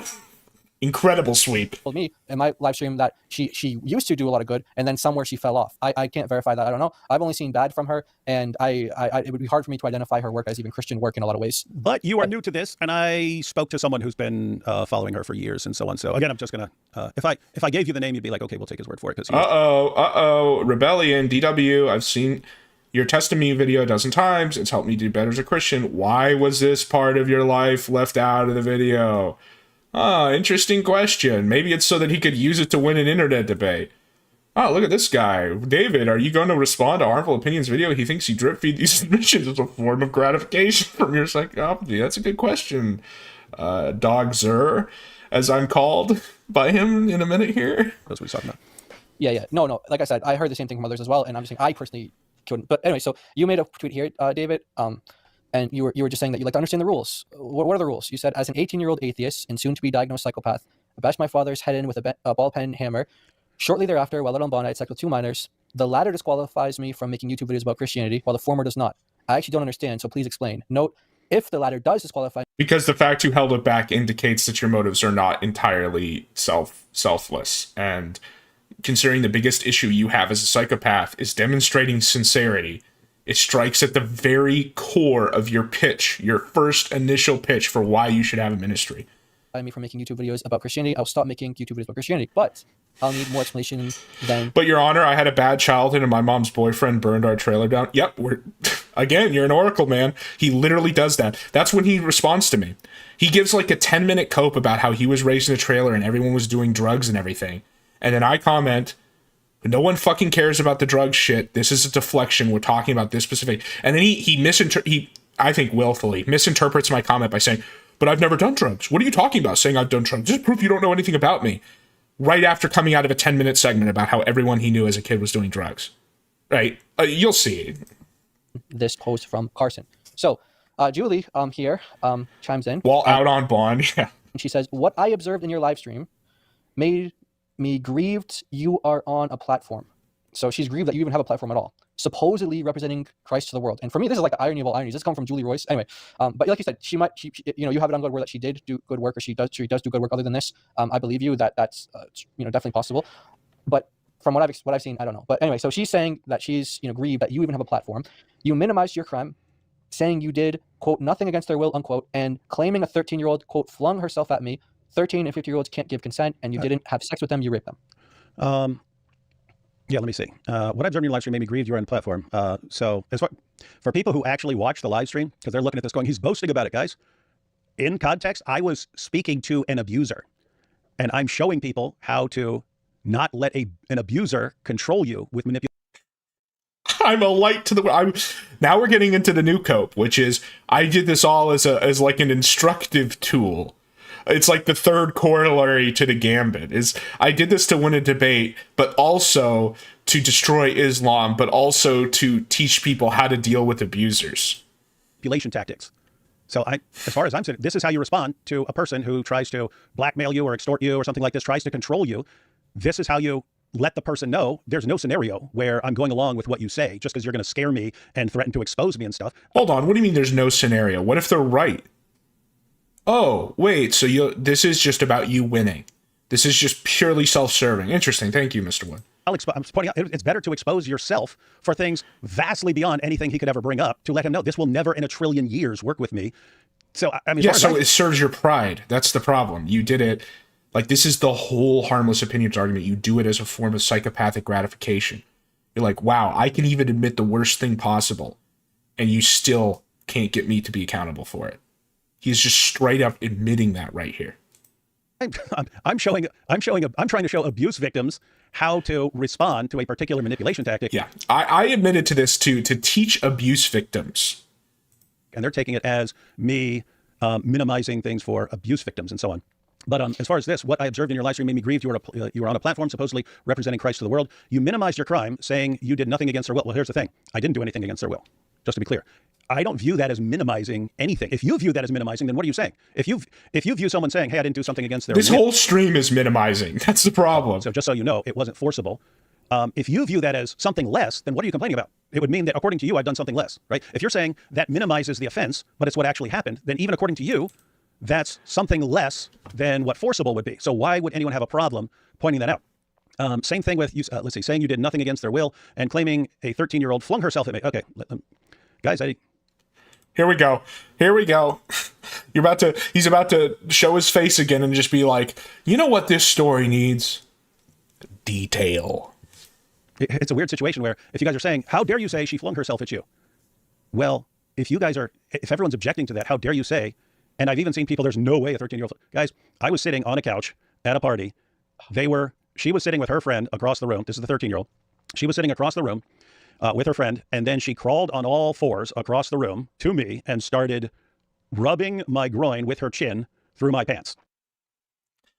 Look at this commenter. When I was 18, had numerous younger females throw themselves at me. Some of my friends fell into that. Oh yeah, I'm sure it wasn't you. Just some of my friends.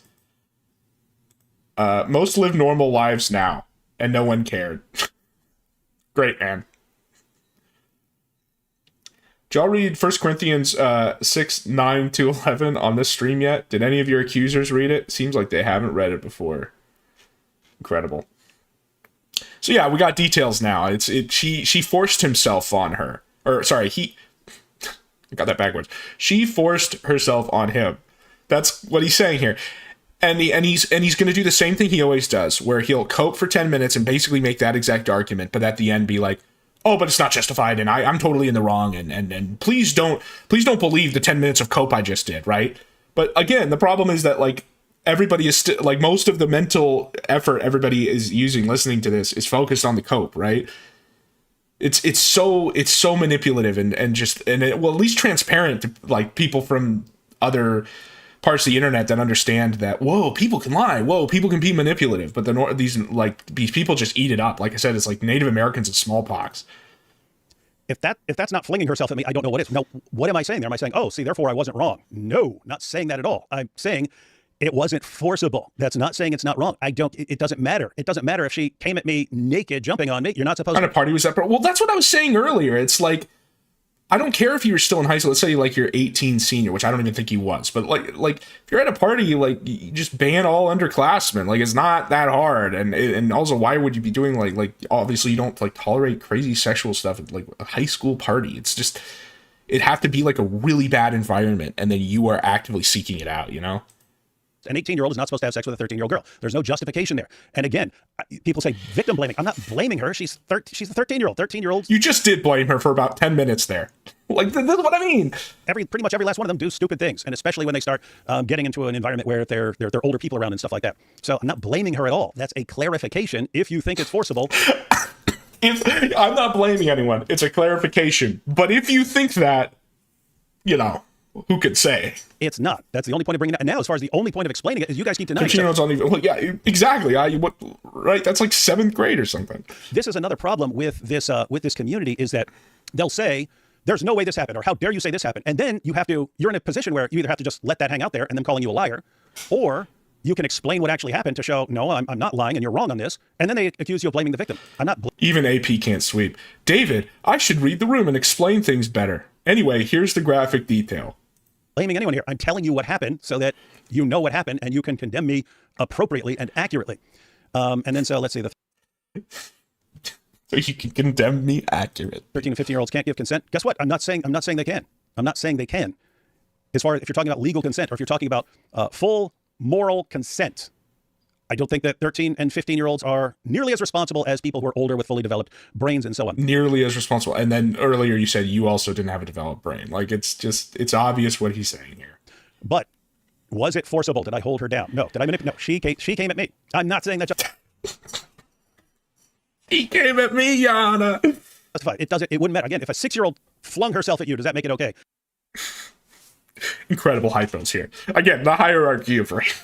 To have sex with her? No. Does a 13-year-old crawling on all fours and he's getting off on explaining? Yes. Like, this was Harful's argument, and he's just demonstrating it. Shin mean that you do that with her? No, it doesn't. You don't do it. You just don't do it. You say no, and you try to get the girl some help or something like that. I didn't do that. I had sex with her, so that's wrong. But that I didn't do that. That's actually what happened. And the 15-year-old was a stripper. Poor David. The girl took advantage of it. Also, bomb just got dropped. The 15-year-old was a stripper. Again, what is this environment that you're in? But that's actually what happened. And the 15-year-old was a stripper, guys. And you say, what? How can a 15-year-old be a stripper? Because she lied about her age. And I don't mean it like clubs and stuff like that, at like parties and bachelor parties and stuff like that. She was a stripper. What? You were at a private party. They hired an underage stripper. Epstein's Island? Like, what the fuck? Because her aunt was a stripper. And her aunt started bringing her along. And her aunt was a stripper? So keep in mind, this girl was obviously not in the environment. She has her aunt bringing her along as a stripper to bachelor parties and so on. And then she even she offered me a job because her aunt told her that you're going to bachelor parties and stuff. She offered me a job. Okay, so this is like a network. This is the David Wood network. And these guys get drunk and they start getting too frisky, and so she get a big, giant, muscle-bound boyfriend so that to come with you, and he'll just blend in and stuff like that. But if anyone gets out of line, you'll have your big, strong boyfriend there to step in. I wasn't interested. I would have been fine just watching strippers and stuff like that. But the idea of I would have been fine with it, but being at someone's bachelor party with a bunch of guys I didn't know, I didn't like being around people, but especially if I didn't know anyone there and so on. So never did that.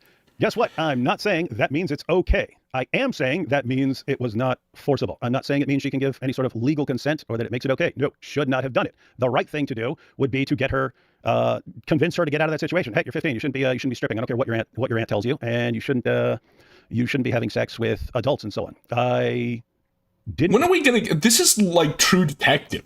True Detective season 1 needs to go to this county and uncover the network. Do the right thing. I did the wrong thing. What's my only point here? Only point here is when I'm saying it wasn't against their will. Guess what? It wasn't against their will. That's not minimizing. If you think that's minimizing something, if you think that so we're the real evil people because we think he's minimizing it. spends an hour minimizing, but if you think we're minimizing, you're the real one. It's like the classic, again, this is like the classic bad pedo defense. It's like, well, you're pretty obsessed with this, aren't you? Maybe you're the, like, they always do that. If it wasn't against their will, that somehow minimizes it, then that's you guys saying that it's somehow less of an offense than forcing someone. I agree with you. I just don't understand why you guys oppose any sort of clear language and think that it's wrong to state what accurately happened, because then you're blaming the victim and minimizing the crime. Factually accurate. I'm making sure you understand what actually happened so you can condemn me appropriately and not condemn me for something that I didn't do. But it's just weird. They want to say rapist and all categories and all kinds of rapists and all kinds and categories of rape are all the same, and you can't clarify. There's no. Maybe someone could clarify. You ain't it, because you are the accused. Scenario that's worse than any other scenario. It's like, that's not true, and this discredits you guys. That's the issue. So here's the thing. You're the discredited one. Like Julie Royce or anyone else in the community. If your main concern is your community, and your community like wants to stands your ground on that and says, we are calling all of this rape, and no one is ever allowed to make any sort of distinction or any sort of clarification. You can't say, oh, she was post-pubescent, not pre-pubescent. You can't say, oh, it wasn't forcible. You can't say any of that stuff. You can do that, and you can function like that. But a lot of people just really, really, really disagree, and that's going to a lot of people affect their view of you and the work you do. And so it's got to figure out something here. But this it's basically a problem, guys. It's a huge problem, and the context that you were giving about how you were going after an abuser, you were explaining the situation with Sam and what led up to the live stream. That's also important context for what happened in your stream. So I think the next slide. Oh no, we'll go to this one first. But yeah, that's the gambit. Once we get to the article, you're not going to see any of that. There's no context for anything. It would only have made him look worse if they had put the context that he did it to win a debate. Stream one day, and you just blurted out like, we don't even know what happened. We don't even know. You just said this stuff, and it just came out of nowhere. And context really matters, especially in that sense, because you confessed it of your own accord. No one was liberals who never said anything about grooming games and rapist Quran suddenly find it in themselves to attack David Wood. Exposing you. How are these people real? Or blackmailing you, like how she put the latest edition of the article, which gives a wrong impression, as if like Sam knew this stuff about you and he was trying to blackmail you with it. He didn't know that, but we'll get to that when we get there. But what I'm saying is that this context matters, because the point that you were trying to make. And another thing that that you're going to see constantly from these people are nothing is ever good enough for them. Yeah, I've noticed that. Yeah. And that's disturbing. There's no path forward. Whatever you've done, the path forward is to log off. That's what everyone's saying. Or how long ago or anything else. At the very least. I mean, like I said, should I be in prison? Probably. I think it'd be impossible to prosecute, but at the very least, you should log the fuck off, because you were damaging yourself and people around you, virtuous people around you, and generally just like the cause of Christianity. And you are submitting all of those things to your ego, your desire to win a stupid internet debate, your desire to be able to wave the worst fucking crimes in front of people's face and have them accept it. And you're mad that there are people who are not accepting it, and that they aren't Muslims, they're not orthobros, they're not groypers, they're just people who are sick and who have been through the ringer before. Like, we've been through all these communities where pedos get exposed and shit. And I said this in the exchange with RA. There are communities that are so much more frivolous, so much more stupid, like younger people, just dumb drama communities, and they are smart enough to know you can't have guys like this, that they gotta log the fuck off. Like, even they know, and you guys can't figure it out. That is your permanent label for the rest of your life.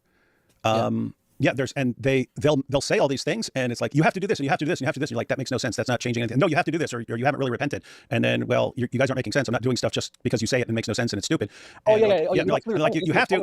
Yeah, they'll start saying you have to, or you're not. You haven't really repented, and then you're not really a Christian. And they'll Julie Royce, as far as I know, wasn't saying that, but others have. So anyway, yeah. So again, yeah. If you go to some of these, and I've got some of them. Again, I'm like Jack the Ripper to these guys. I am a massive sexual predator, and I'm probably still doing. He's getting off. He's like, yeah, I'm the Jack the Ripper of theology, YouTube, bro. These things behind the scenes, and I just use YouTube and going after Islam as a shield to cover up all the crimes I'm committing and so on. Thank you. Couldn't have said it better myself. But yeah, so yeah. Oh no, Julie actually did make a point saying that was this really the appropriate first time anyone's ever heard about this in this context? You didn't issue any apologies, you didn't sound apologetic, you didn't sound all these like different emotions. And you needed to win a debate, the gambit. And have these things, and this was like a huge thing of hers. So she actually is saying, I mean, it's like no wonder where these people are getting it from. They're getting this kind of behavior and this attitude from her.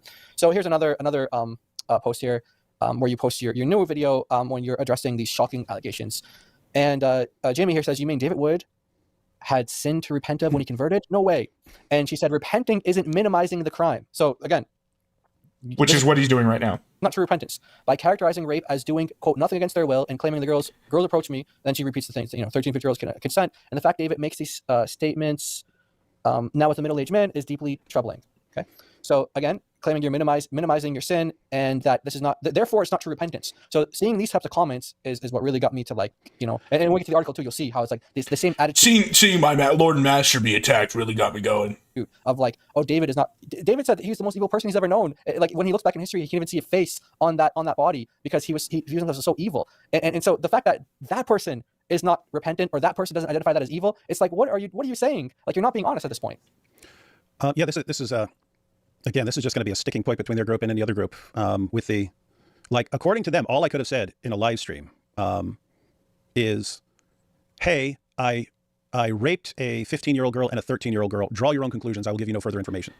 That's all I would be allowed to say. No, it was worse than that. It was, I did this, now leave my friend alone. Sam Shamoon epic pwn compilation. Like, it's way worse than that. Everyone would conclude that, like, every single person would conclude that it was, forcible. And it would be wrong, but you can't. If you say no, it actually wasn't forced. If you clarify anything, then you're minimizing it and blaming the victim, and it's just you are like quite definitionally minimizing because you were saying that what you did was less than something else. Like that. What other definition can we use? It's not helping, guys. Accuracy. Having a problem. Actually accurate. Accuracy is a problem. It's just like, this is supposed to be what she does. Yeah, it's a discernment ministry, isn't it? Yeah, it's like, this is supposed to be your thing. Like, and how are you this bad at it? Discernment, yeah. How about we talk about that term?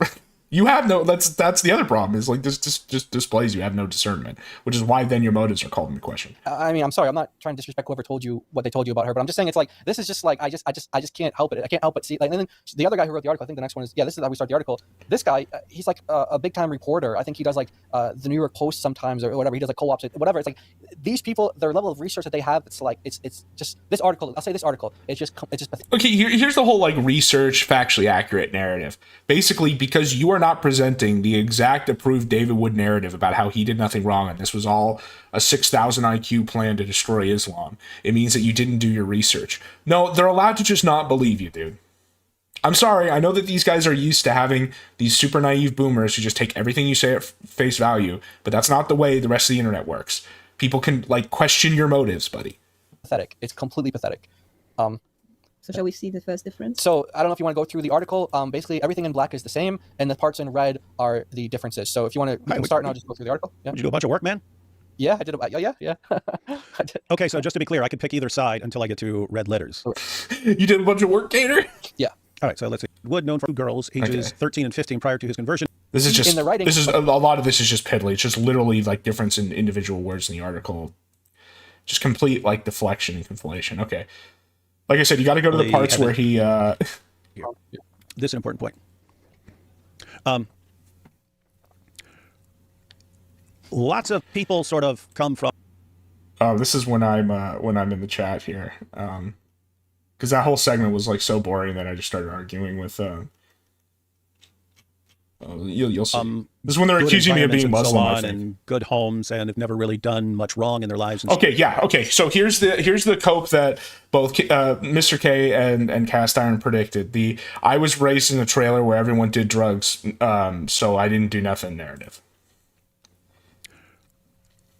Lots of people sort of come from good environments and so on, and good homes, and have never really done much wrong in their lives and so on, and they go to church with a bunch of good people in a good community, and they don't always understand what, how things are for other people and so on.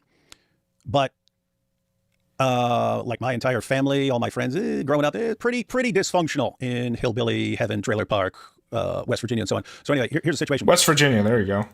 Like, apart from my grandmother, everyone in my family was either a drug addict or alcoholic or... So keep that in mind. He's saying that like everyone in his family is a drug addict, alcoholic. And that's why I make the comment where I was like, nobody cares about anything to do with drug abuse. This is just deflection across what the actual issue is, which is you confessing to raping a child, right? Most of my family... I'm the oldest person in my bloodline.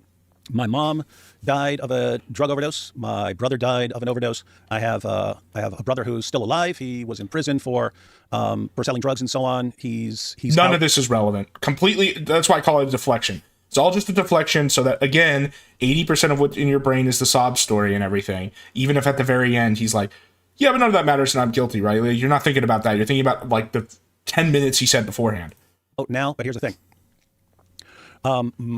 If you have someone who in your family who is a drug addict, you can do everything you can to get them clean. You can actually get them clean, and they'll be clean for a while. When things get really bad, it's always it's a permanently dangerous situation, because if you have an addict, then what happens when things get really... It's a Chewbacca defense. Like, this is like me trying to look up the freaking Korean kings list randomly in the middle of the Asman interview. Like, it's just completely retarded and irrelevant. Really stressful for them. You know, a normal person might, well, I overeat or something. I binge eat when something goes, when things get really stressful.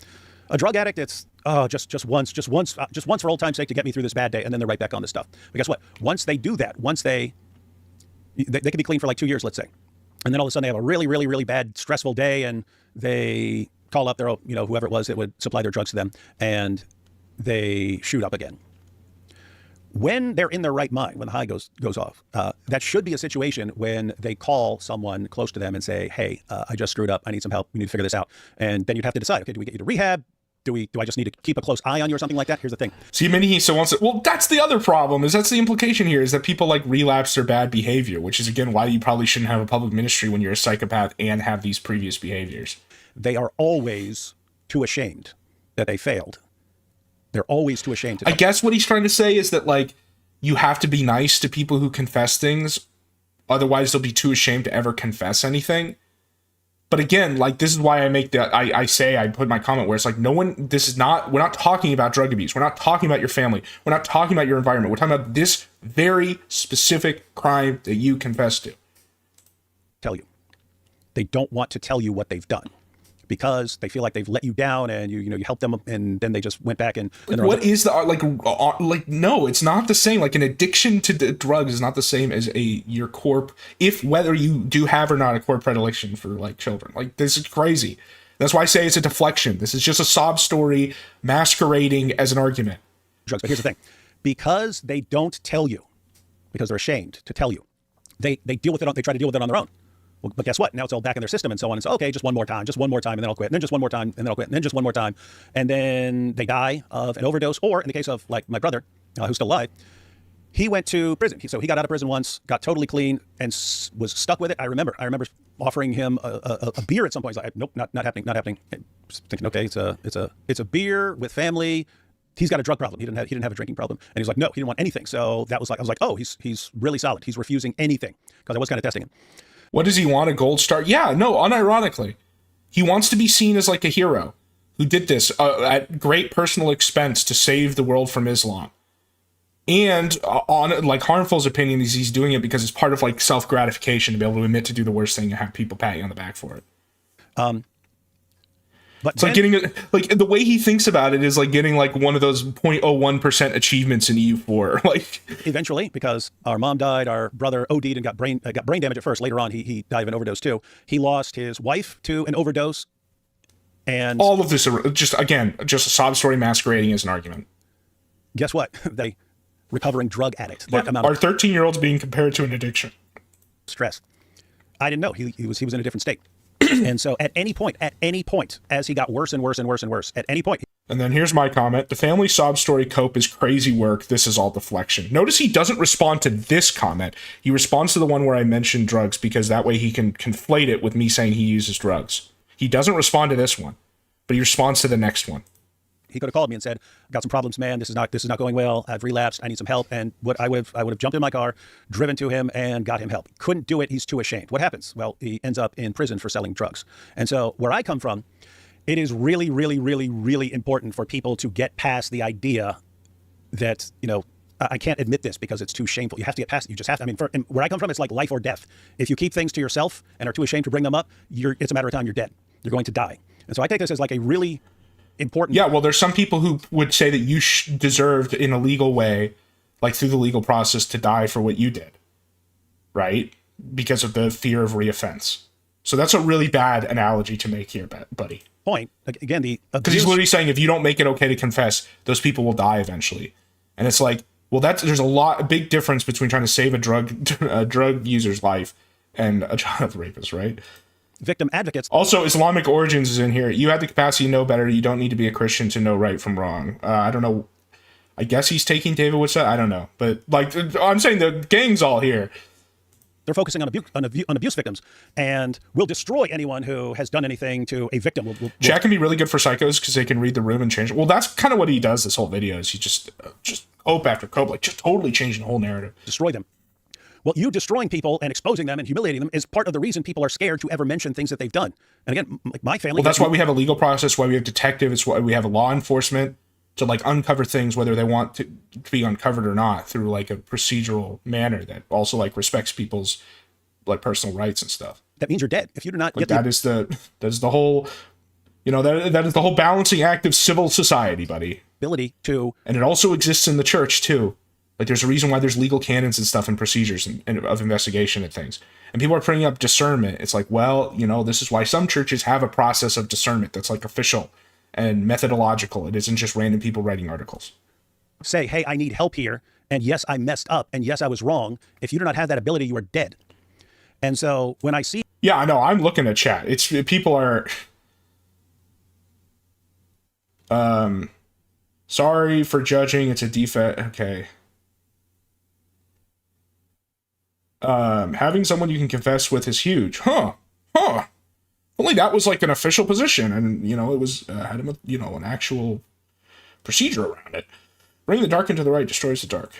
These ministries just relentlessly attacking anyone who comes forward with any information, and we have to destroy you now. So in that situation, it'd be what? You need to be. You did drugs? Oh my goodness! I can't believe it. You had all these chances and you got clean, and now you're doing drugs. You slimy evil addict, you. And I don't know. It's a weird situation to me, but I think they're helping create an environment where people can't come forward for stuff, and then so people... Again, you are worse than me by calling me out because you were enabling further abuse than I am for doing the initial crime. That is literally what he's saying. Only get exposed. You only... Reason answers. Lol, since when are you free? Well, and of course, these guys were on the opposite sides of the no mode, yes mode debate, so that's why they're fighting with each other. Find out about stuff when people get exposed, and it's like... Again, it's just another great... I'm glad you pointed that out. This little chat thing. It's just another great example. It has nothing to do with theology. These guys just have don't like each other, and so they're... Yeah. You're part of the problem. You're perpetuating this problem by not... You're perpetuating this problem. You're as bad as me. You may as well be a child rapist yourself for calling me out. Like, it's crazy. Allowing people to come forward with information without being... I hope Powerful Opinion watches the whole video and uses some of these clips, because it's just like, oh my God. Condemned for the rest of their lives. And so that's why it's pretty important to me. It's an important issue to me.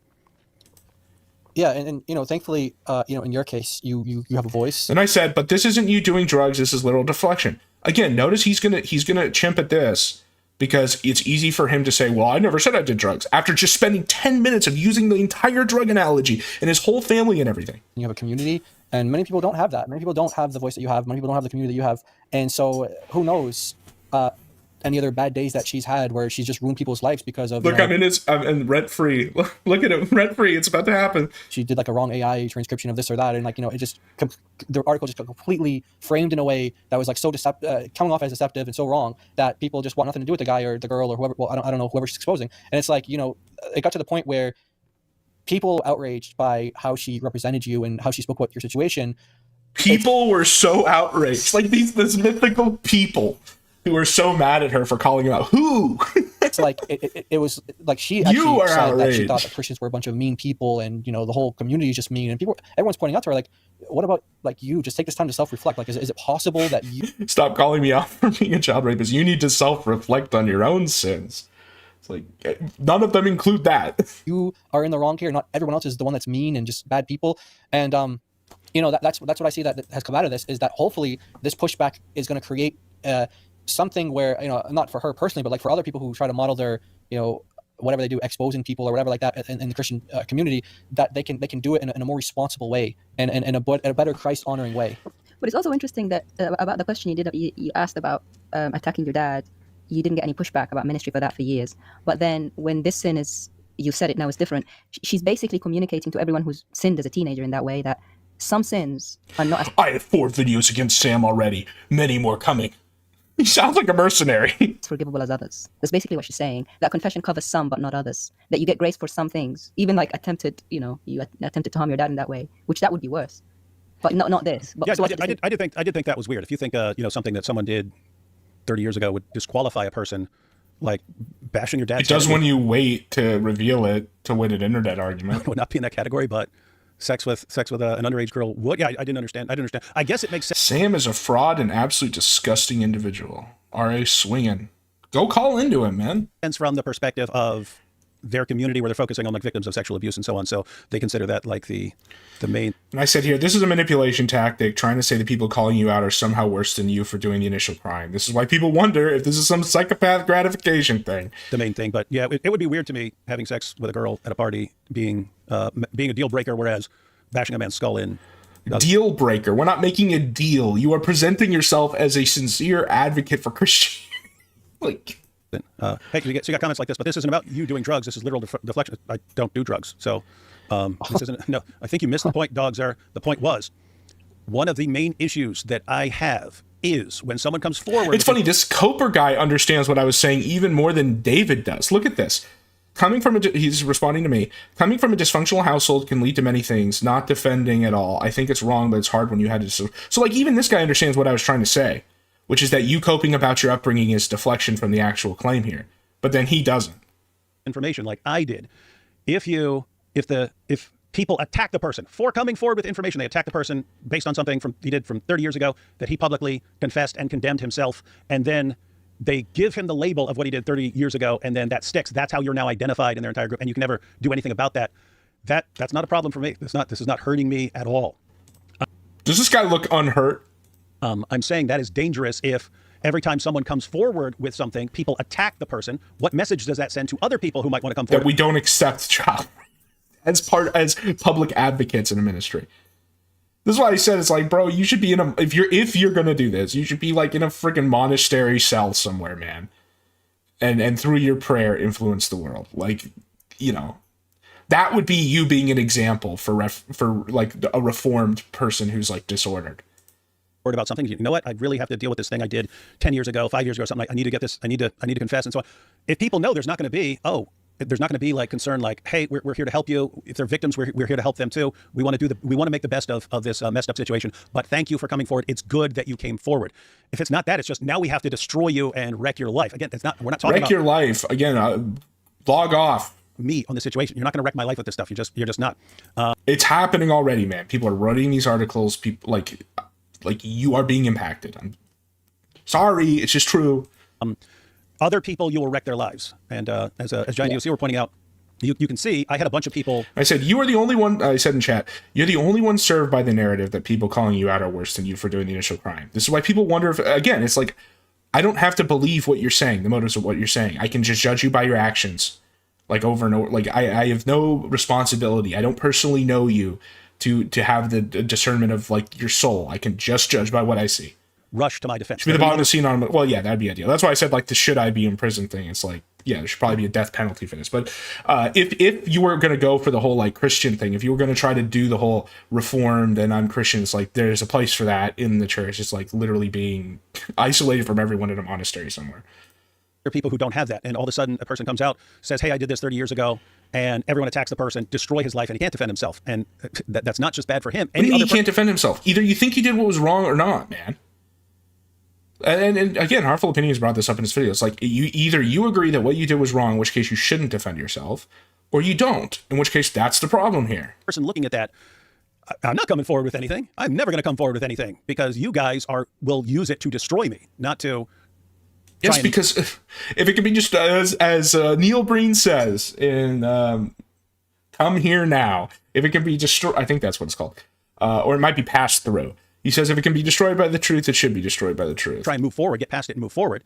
Like I made a video years ago, right after the Ravi Zacharias scandal got exposed, and my point there was, I don't know his entire history. I don't believe Ravi Zacharias started out doing the things that he was later exposed for doing. I don't think he started off like that. The way it happens is everything's going fine. You make one tiny little mistake at some point. But if you're now famous, worldwide evangelist and so on, an author, you don't even feel like you can confess that one little thing. Protestants don't have monasteries. That's not strictly true. I think there are some Lutheran ones. And I think there's one Presbyterian one in America somewhere. They definitely don't have the same like level of monastic tradition. Someone in chat responded to me, David has never done drugs. It's clear you don't fall. Again, that's not my point. And it's funny that even one of his fans understood my point better than that. Keep in mind, guys, I'm not saying, oh, what he did was some little thing. No, I'm saying it probably started with something comparatively small compared to what he did later. But then he's such, people love him, and he's such a hero to so many people. It's like, well, I can't tell anyone that I actually messed up. Not even on this. I can't tell them that I'm a hero. What if it shakes their faith and so on?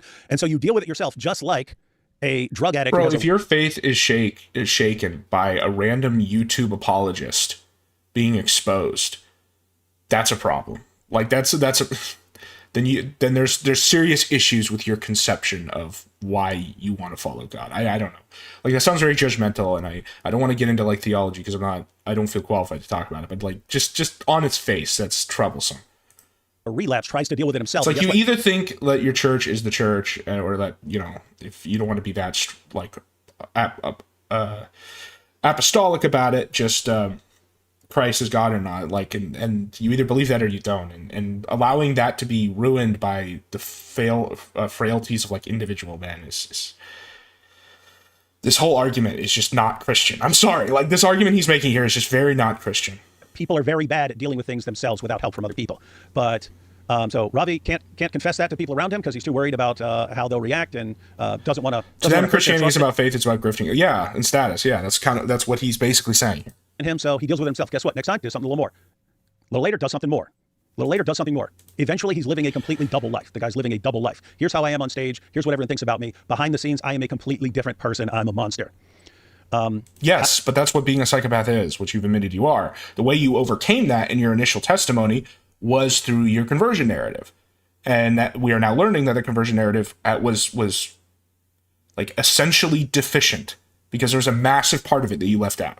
How do you stop that? And so then it makes me question your sincerity. Guess what? That's something like a drug addict having a relapse for the first time and shooting up again. That's the time when you want to... You waiting to admit this crime is not a drug addict having a relapse. What the fuck are you talking about? Catch that. Later on, it's way more difficult to deal with. But if you catch something early, you can deal with it. If people are terrified... We didn't catch it early. You sat on it for decades. Because people are just going to use the opportunity to destroy them. You're basically guaranteeing that people aren't going to come forward with this stuff. They're not going to do it. Well, but...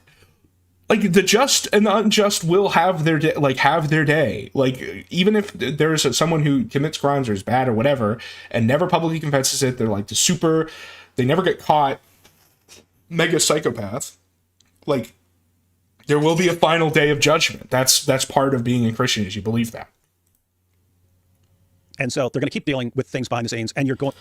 This guy says, post a video where you confess everything so the world can judge you. I'll be happy. No, I don't believe in public confession, and I never set that as my conditions. David did. Like, no. You're going to end up with more... It's crazy. I'm also not a public figure running a ministry to fight Islam. Like, I'm a guy who talks shit on the internet. It's not the same. Monsters living double lives, which is what a lot of people in the community... He's saying he's a child addict. Well, that's kind of... I don't think that's what he's trying to say, but it sounds like it.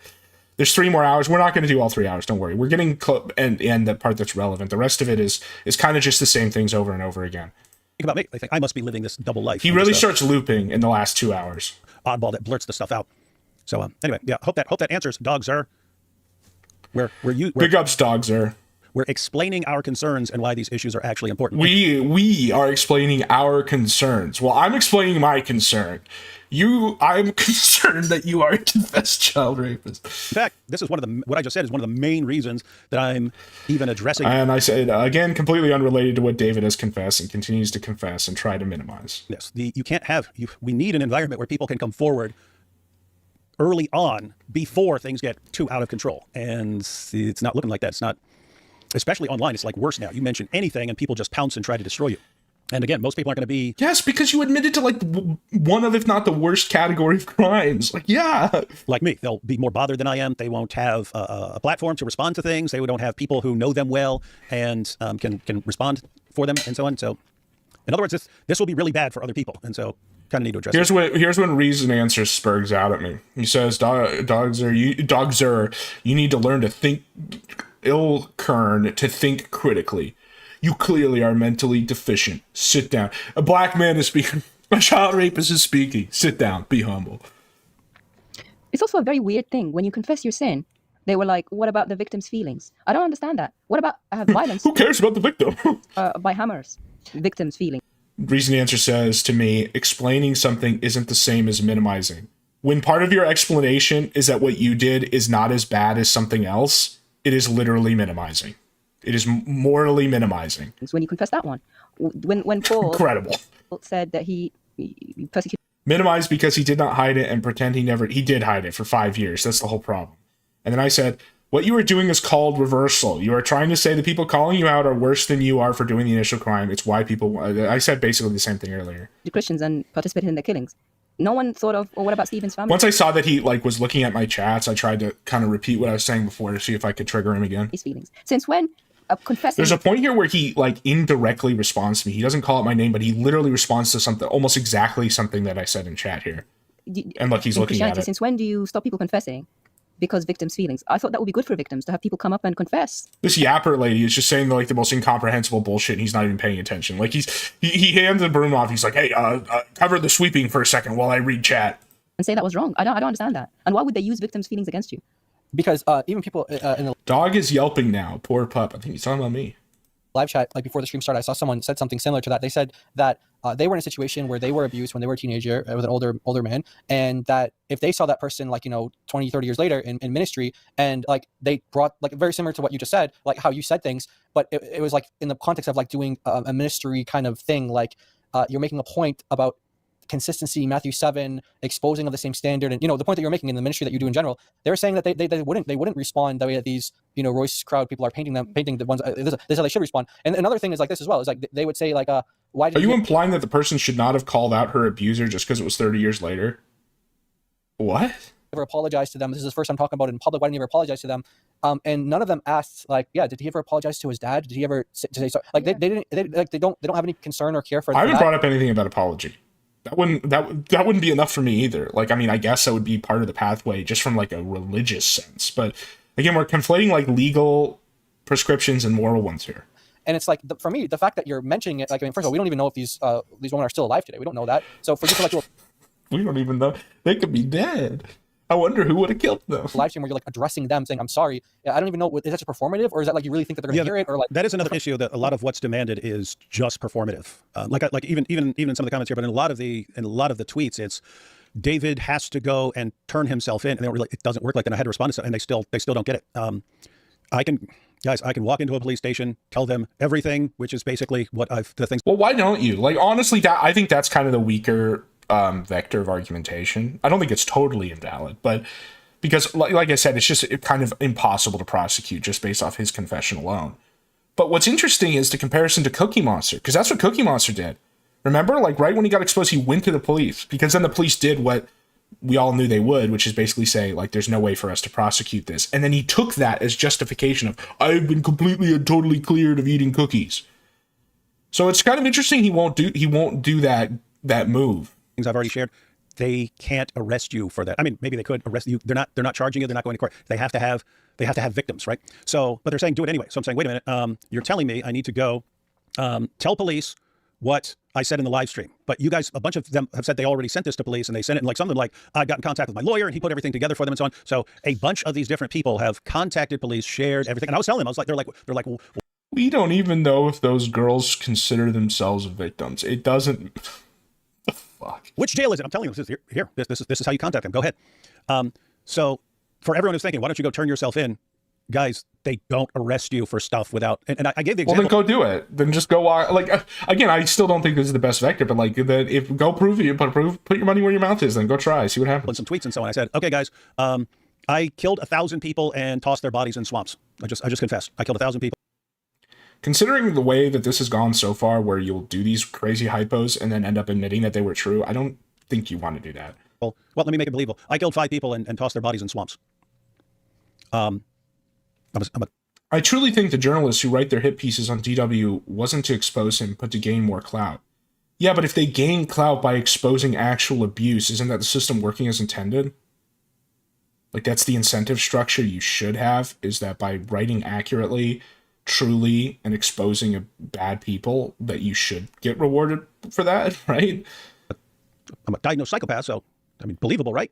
Okay, so you recognize that because you're a diagnosed psychopath, that we might be able to draw conclusions about your motives and what you could do, right? Okay, well, because of that, I think you could be doing this all for some crazy, weird gratification thing. Am I going to do for that? None ever. It's not going to happen. Why? Because they run it. Okay, where are they? Where was this? They would need some sort of corroboration, and they wouldn't. And this is what I was saying earlier. It's like the confession alone isn't enough. But and so here's a situation where people are telling me, no, you have to go turn yourself in. Why? What would I do? I would tell them what you guys have already told them, what I already said in the live stream. If they think it's enough to arrest, they can already come and arrest me. Like, what do you think that accomplishes? It does nothing. What are you trying to do? And it would prove your point. Absolutely. You could do what Cookie Monster did and say it means you've been cleared. They want some sort of performance for them. Like, here, he's doing what we've told him to do. And if you show me, I really have to. If you show me, I really have we're the ones who want a performance. You confessing to this in the first place to win a debate wasn't the performance, though. To do it, I'll do it. But I'm not listening. I'm not doing what you guys tell me. I don't trust you guys to make these kinds of decisions. And especially when it's just do this thing because we say you have to do this thing, and there's no reason for it. And it's a. What do you mean there's no reason for? Again, this just reveals that he doesn't actually think that what he did was wrong. That there's no like moral. There's no moral compulsion to do anything. It's like, well, that wouldn't be strategic. I would lose points. Complete waste of time. Show me I'm supposed to do it. I'll do it. It's just I'm not doing it because you guys say. You guys are. I mean, the people are saying. Okay, well, I'm not believing you because you say. So checkmate. Like the same thing. Stalemate, I guess. Saying some terrible stuff, and I don't trust them and their wisdom. I don't trust their hikmah. Yeah, like you repented to God and. One, but you have to find ways. He killed a hobo and tossed his body in there. So yeah, we find him guilty. Just it doesn't happen. So it's just hold on. Well, mental ward or something like that because they're like, what is this guy like? That's how professionals think when someone just starts confessing things out of the blue. Out of the blue. That's just how it works in the professional world, not in this Royce world where you have to do everything by not necessarily Royce, but I mean Royce. You mean the internet talking shit world? Like yeah, the standards are different. Way to go. Fans, they have to do everything by what they say, how they say things, but in as an abuse survivor, and there's no way I could possibly live with a psychopath and maintain my sanity. I totally support David's work and goals. Here's my... What? The fuck? The professional world, where professionals actually hear confessions and make these determinations when you hear things being said, like someone's confessing this, you do have to check their mental health in some cases because they actually might just be going off or something. Yeah, if you walk into a professional and start, saying... One, but you have to find ways to get sort of worldly justice for what you've done. Got that? I don't know what to do. I mean, imagine like a third option, like, okay, I'm going to spend the rest of my life helping homeless people or something like that. So on, but this is when he creates like a false dilemma here, and I answer him in the chat. Make these determinations when you hear things being said, going off or something. Yeah, if you walk into a professional and start movies, prison sentence and jail. Oh yeah, let me put it. Basically, his argument here is, well, there's no way they could prosecute me, so we can't do that. So what? Basically, he's like, well, what should I do? Because I can't be prosecuted means I don't have to do anything. Like, there are no other options, Tim. It's crazy. Let me put it this way. Over my prison sentence and... A false dichotomy is what he's going to create here. Jail. I was locked up with a lot of people, thousands and thousands of people I was locked up with. I was locked up with people who were there because they did confess their crimes. I was not locked up with one single person ever who was locked up for confessing to his crimes, and there was no corroborating evidence, and it was just, trust me, bro. If you cannot show them what you did and show them evidence, there's nothing to go on. You're not gonna go into court and say, well, this guy says he killed a hobo and tossed his body in there, so yeah, we find him guilty. Just it doesn't happen. So it's just let me break it down like this, and I will probably repeat this over and over again as long as we discuss any of these issues. Suppose you do something horrible and messed up. You basically got, as far as I can see, the main options on the table. You can let's say do things like cry and show remorse and so on. And normal people might cry and be incredibly remorseful. Well, I think this is where he admits he has no remorse over something they've done. That's one thing that you can do. Two, you can find ways to be punished, which might include, going and confessing and getting locked up and so on. But you have to find ways to get sort of worldly justice for what you've done. Got that? Or three, you can try to change things moving forward, like make the world a better place. Learned and growed from child rape. Especially in those kinds of ways. Try to make some sort of progress. And so suppose I was out of my mind on drugs and on PCP, and I remember at some point a long time ago I killed a hobo and tossed his body in the ocean. And suppose I've brought this up and there's no evidence. Suppose, hypothetically, no record of a hobo, and I don't even remember where it was, and so on. So there's nothing to go on. Well, I could bring all of that up. But that's not what happened here. You did have details. Crowd, and it would be. You told us the explicit story of what happened. What the fuck? You need to be crying and showing remorse, or you need to be trying to get punished. And I'm saying, look, there's no way to get punished. There's no evidence. All I have to go on is my memory, and it's just not enough to provide any sort of corroborating evidence. So I don't know what to do. I mean, imagine like a third option, like, okay, I'm going to spend the rest of my life helping homeless people or something like that. It's like, okay, yes. This is the part where he says that really he went down the logic tree, and because he did this thing, this is why he wants to go against Islam. because it's like the greatest ideology that justifies child abuse.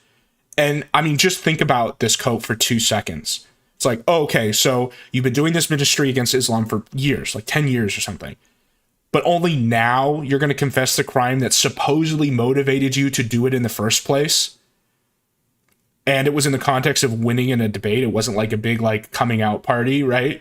Where you're like, I need to tell you guys the core of my ministry. I'm sorry I didn't do it before. No, it was just an offhand poning Sam in a debate. It's just crazy. And it's like what someone was saying in the chat earlier, that like these psychopaths, they like this chat because then they can just read it and then conform. And he explains this in the hijab video. Go back to the Muhammad Hijab is 4 things stream that I did, where he does his video gloating over his victory. He explains how psychopaths work. He's like, the way they work is they take in information from people around them and conform to what those people say that they want. And so then you become everything to everyone, and you have all these different personalities. That's what he does with chat. He sees these people talking about Islam, pwning Islam, and so on the fly, live, he's like, actually, this was all motivated by me destroying Islam.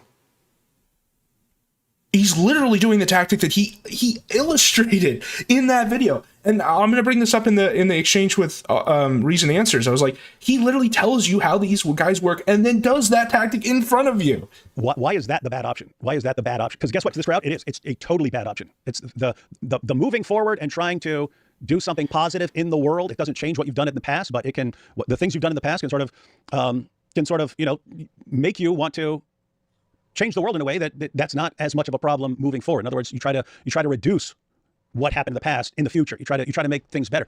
That's what you're not allowed to do, right? So think, in my situation is, one, I'm supposed to be extremely remorseful and crying over it and stuff like that, and people point out, okay, he doesn't have those kind of reactions. So the other thing I'm supposed to do is seek punishment. He just jumps over that admission he can't feel remorse. Find ways to be punished, but that's not going to work. Okay, well, what are people objecting to that I did? Well, I had sex with 2 underage girls when I was 18. Okay, so how could I, as far as do something to positively affect the world that's related? So I say, how about the option that recognized the disordered thinking that led to all this disqualifies you from public ministry? This is the argument you made about Sam. It's even more applicable here. That's what I said in chat. I don't know. How about constantly flinging myself up against an ideology that is the biggest ideology on the planet that promotes sex with children? So there you go. It was all actually a 10,000 IQ plan to destroy Islam. How about that? How about I do that? Move forward. What did they say? No, you can't do that. You're not allowed to do that, right? Step down from his implication here is that this has been what he had in mind all along, is that because he did these crimes, it made him want to destroy Islam for enabling child abuse. But he's only ever mentioned it now when it serves him. And he just expects people to believe that. I guess they do. Some of the people do. But it's not going to last. Like these guys this community is being run through all the lessons that we already know. That this is literally just a on-the-fly cope. And that no, I don't believe you. I think you just made that up right now, and then all of your actions show it. In other words, stop doing that. So, I mean, think about how insane this is. I can't do 1, I can't do 2, so I do 3, and they say, no, you're not allowed to do 3, you're only allowed to do 1 and 2. The things that's what I mean. There's no path forward. They don't allow any path forward. Right. And so it's just a weird situation. By the way, guys, this is no, there is a path forward. It's just like there's numerous paths forward. You could, as KKK is suggesting, you could actually be punished in real life, right? That would be ideal, but. Or just like the most minuscule one would just be logging the fuck off and realizing that you are doing more harm than good. But you just don't consider those options because it would require any amount of humility. To do other things, I think I mentioned in my testimony video once that when I was growing up, my mom just always ended up with abusive boyfriends who beat her. She had her dad. It's just Josh. God, there's so many parallels. It's crazy. Was an abusive man. Big muscle-bound Green Beret, was usually cool to the grandkids, but abusive towards, peacefully sunset. Exactly. His wife and so on. And guess what? Girls grow up, and that's their example of a man. And so he was a just massive muscle-bound Green Beret killing machine, extremely aggressive and not always nice in the way he treated women. But my mom would always end up with these like massive muscle-bound boyfriends who would end up beating the crap out of her. And I never helped her. And they said, David, you are not the only person who can fight Islam. It doesn't rise and fall just on you, and given the disordered thinking implicit in your confession, you might even be harmful. Why? Look, I'm a psychopath, and I didn't care. And I was always like, you chose him as your boyfriend, so what am I going to do? And it didn't, even when I was big and I was 230 pounds. What does this have to do with anything? It's just like a humiliation ritual. Like, could have stopped someone without any problem. He's just being like, yeah, my mom was a dumb hoe. Like, okay, thanks. Wouldn't. And so what do? There's no fixing that. Like, even after I become a Christian, I can't, and I realize, whoa, that is seriously messed up. I take it as a supreme moral obligation to protect your mother from harm. And I didn't even have that. I didn't have the slightest inclination to protect my mother from guys beating her. I didn't care, and wasn't a situation where I was even going to help. Yeah, her. it's not even as bad. It's already bad. It's like, lets it happen. He just didn't care. So you look back at that and you say, wow, that is really screwed up. That I was that messed up that I wouldn't help my own mother. What do you do? I can't go back and fix it. I don't know. How about flinging myself? Well, now you're telling us this is another random confession here. Constantly against an ideology that promotes beating women into submission. So again, it all just comes back to fighting Islam. I'm not allowed to do that. I'm not allowed to do the thing that actually does anything. Everything has to be performative and accomplishing nothing. And I don't understand how. Yeah, no one can ever accomplish anything except for you. That's what he's saying. He's like, if it's not for you, if he's not here to fight Islam, no one can. It's over. Community is just glued to. You either have to be crying and showing remorse, or you have to be seeking ways to be punished. But under no circumstances do you actually use your experience to change the world in some positive way. You're not allowed to do that. Step down from ministry and go get locked up somewhere. Find a way. Find a way, David. Weird. Yeah, and one of the things that I mentioned on my stream was, thank God that he didn't consult with Julie Royce or with these other people to, should I give this? No, he only consulted with the people that directly benefit from him continuing to do this. Should I give this gift to this person? Like, they have no say at all in these callings and gifts. Why would your mom getting beat up make you anti-Islam? Yeah, I guess you're just yeah. For that, because if they, like you said, if they had their... This person's responding to me. I don't know if they're responding to a comment I forgot to read. They say, so Paul should have stopped advancing the gospel to the Gentiles simply because there are others who could do it. Paul was a literal apostle, directed personally by Jesus Christ to do what he did. If anything, what your comment here is revealing is that perhaps, maybe, if you're going to do ministries, you should have the permission of apostolic authority. Again, I don't want to make this a denomination debate, but it's like, I'm just responding to what this guy's logic here is, that he's implying it and how it applies to David Wood here. It's like, David Wood is not Paul, essentially, is what I'm saying. That's it. Way that you wouldn't even be on the stream right now. You'd be, I don't know, you'd be cancelled forever. Yeah, you'd be sitting at the police station. Just Yesterday's stream, David said that if he's in prison or stops streaming, then he can't preach the gospel of God and fight Islam. Yeah, he basically says that in here too. I think he directly says that him, and it's in part of the Islamic OG's rant where he's just like, yeah, if it's not for us, we can't beat Islam. To put you in prison. Yeah, I say, if the fight against Islam was actually some 9,000 IQ plan to repent for your child rape, then why did it take till now to confess? This is a narrative is just self-serving. Or put you in jail for the rest of your life because there's nothing good enough. There's no redemption for you according to them. And even if you come back and do all that and come back, they'll say you still can't do anything. Just sit home and don't do anything. Just be cancelled forever.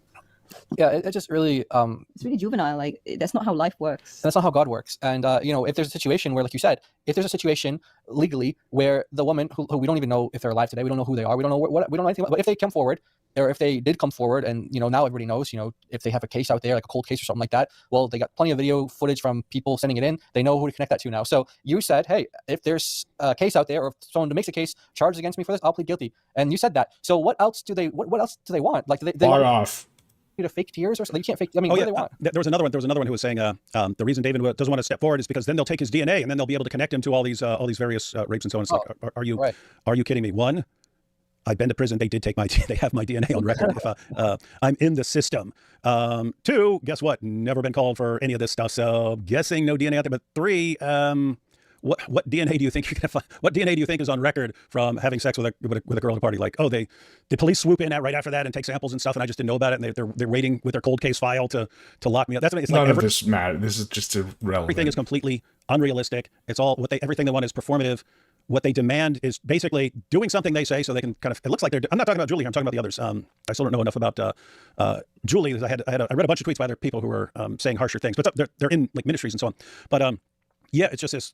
You have to do what we say. It looks like you've got some people who are obsessed with controlling other people, and once you've been exposed for something, God forbid there be some control over public evangelism and apologetics of Christianity. God forbid. To grovel before them, and they give you your assignments and so on. And if you're just like, I don't know you guys, I'm not doing anything you say unless you show me a really good reason. They're like, well, we're saying you have to do it. Well, okay, then I'm not doing it unless you give me a good reason. They can't give any good reason, and then they just become increasingly enraged that they don't have control.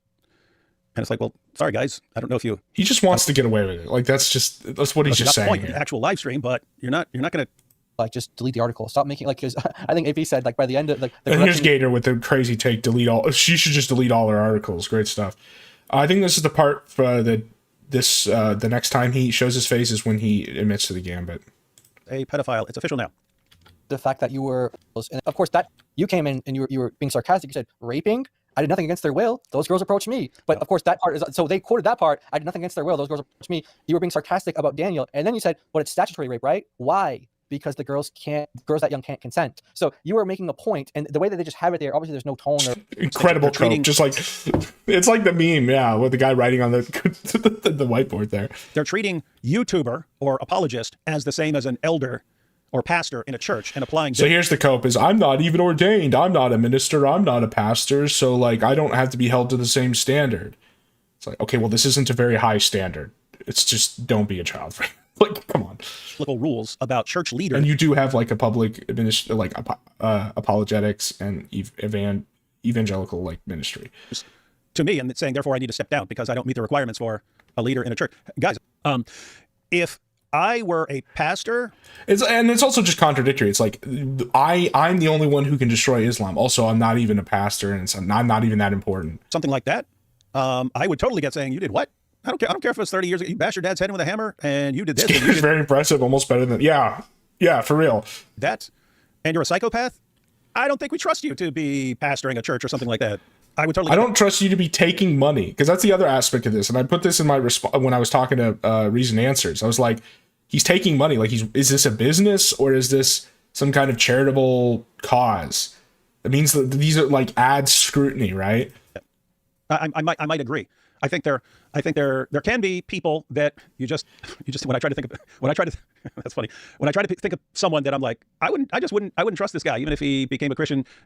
I wouldn't trust him to have leadership of a church, even if I came to trust him and was convinced. But you have like all these capos, you have all these people on this side of the internet who swear their undying loyalty and will be their mercenary for you. Like, you have your own little mini fucking church over here, dude. Like, that he had changed and repented. And you've asserted authority. You've said that I'm the only one who can destroy Islam. Like, there are certain people I'd be like, probably stay away from there. So when I try to think, who would be an example? There was a guy. Daniel. Oh, no. Oh yeah, Dawa guys, wouldn't trust those guys anyway. There was a guy. I don't know why this guy popped into my mind. I was like, who was really, really creepy, and I wouldn't trust that dude. There was a guy. No one liked him. He was in a different building, so I only talked to him once. We were standing. We must have been waiting for a line or something. Like waiting in line. I was standing beside a building. All right, he's still fighting randoms in chat. You're obsessed, dude. Says the guy who's made like 5 Sam videos so far. And I was like, this dude is creepy, man. This dude is creepy. And I don't think most people don't come across as creepy to me because I was normally the creepy one. But I was like, this dude is creepy. And people normally don't. It doesn't matter what you've done. People don't normally seem creepy to me. This guy seemed really, really creepy. And just his face and his eyes and the way he was talking about things and so on. But someone told me later that his crime was he worked in a morgue. And you can okay. I remember this now. This is you think we've like run dry the classical, the classical terrible arguments for pedo defending here. He's got to kind of invent a new one here, which is so crazy. It's no surprise it's never been tried before. When you're accused of, if you've done something bad that's not at this level, like child rape, something more moderate, right? Some people might naturally go to the, well, at least I didn't do this type argument. And among more petty sins and stuff, okay, there might be some rhetorical value there. The problem is when we're talking about this, like among probably the highest class of crimes, of moral turpitude, there's really only a few options you have of comparing yourself favorably. And David's gonna throw this one out there. Just oh no, maybe figure out what he was doing with the bodies of women in there. And you can later that his crime was he worked in a morgue. And you can all maybe figure out what he was doing with the bodies of women in there. And so yeah, he went to prison for that. It's some sort of charge. So he got sent to prison for what he was doing to the bodies of dead women in the morgue. And it's just like, okay, dude, you can repent. I believe you can be forgiven for that, but I'm probably not going to trust you to be a pastor, like ever. Like even if I'm like 99.8% sure that you've totally changed your life, stay out of it, dude. Do something else. But he understands why the guy who's necrophiliac should fuck off and not be involved in anything. But not for himself. And his logic is, well, at least I'm not a necrophiliac, guys. Like, It's like what he did is so bad that you like struggle to even think of what you could favorably compare it to, and this is like the first thing that came to his mind. It's so crazy. The sweeping is the janitorial equivalent of being the first up the ladder during a medieval siege. Exactly. Yeah, so it's just weird but they treat YouTuber, being in any kind of ministry, as being under the requirements of a pastor. Like you have the same requirements to be a YouTuber that you have to be a pastor or an elder in a church. And that just seems really weird to me as well. But yeah. Okay, even if we accept that premise, that the discernment necessary to be a pastor is different from being a YouTube apologist. Like, being a child rapist also disqualifies you from being a YouTube apologist. It's like I said earlier, like, way more frivolous, way more, like, filled with retards communities do not accept that in their ranks. What the fuck? Yeah, so I guess Julie's making that distinction here. Let's see. Prior to covering this story, this is not something I ever considered, wasn't aware, and certainly an apologetics ministry is different than a pastoral ministry where someone is responsible for shepherding another human soul. Okay, so she's drawing a distinction. Still, my initial response, which I expressed on X, is that psychopathy is a serious handicap because expressing proper emotions is key to imitating Christ and developing trust with others. Turns out to be extremely handy if you're dealing with jihadis all day, though. Turns out and people do trust you. Like, how does she know that your audience that have been watching you for years don't trust? Like, she's making an assumption that because you're a psychopath, even if reformed or repentant, can't gain people's trust over years of consistent ministry. Yeah, you would think that the response she got by everyone who knew me, like including Mike Winger and so on, would be like, oh, people do trust him for some reason. So it should have been like, why do people trust? It shouldn't have been, hey, he's a psychopath, and so there's a problem because you can't develop trust with others. It should have been, wait a minute, how did a psychopath have so many people trusting him? And then the question would be, is it because he's manipulated all of them into trusting him, or is it because he's just, people have known him for decades and they think he is seriously different from the way he was when he was 18? She doesn't know how people gain trust. You don't gain trust with showing feelings. You gain trust with consistent action and results over time. Like, why do people trust surgeons? I don't sit with him and see if he cries. Oh, I saw that there's a guy who really starts getting mad at me in the chat here. The problem is you described your methods of psychopaths in the hijab video and you deployed multiple of them in this very stream. And then this guy just chimps out at me.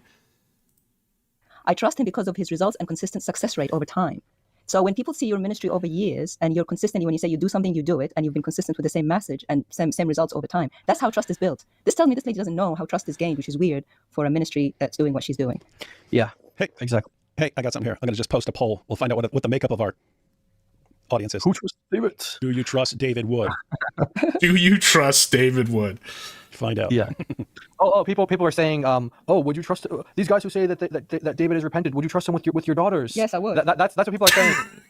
Yes, I would. Come on. In the X community. The humiliation. Imagine having to say that because you're so gatered that you have to be like, yeah, of course I'd let a child rapist psychopath look after my kids. Julie's community, they're like, for all you people who say that David's repentant, would you trust him to like babysit your daughters or something like that? That's what they're saying. And then a lot of people are coming back. They're like, well, I wouldn't trust my daughters with most people, not just because it's David or something like that. It's like, well, you don't just like give your daughter to some, you know what I mean? Like, but because we know David, I mean, we would obviously trust David, but people who don't know David, this is like some of the most legendary sweep job of all time from these two gators. Like, well, you don't have this to, does deserve a golden gut. Give him your daughter to me. But David is not working with teenage girls. He's not a babysitter. His ministry is not babysitting teenage girls. His ministry is online.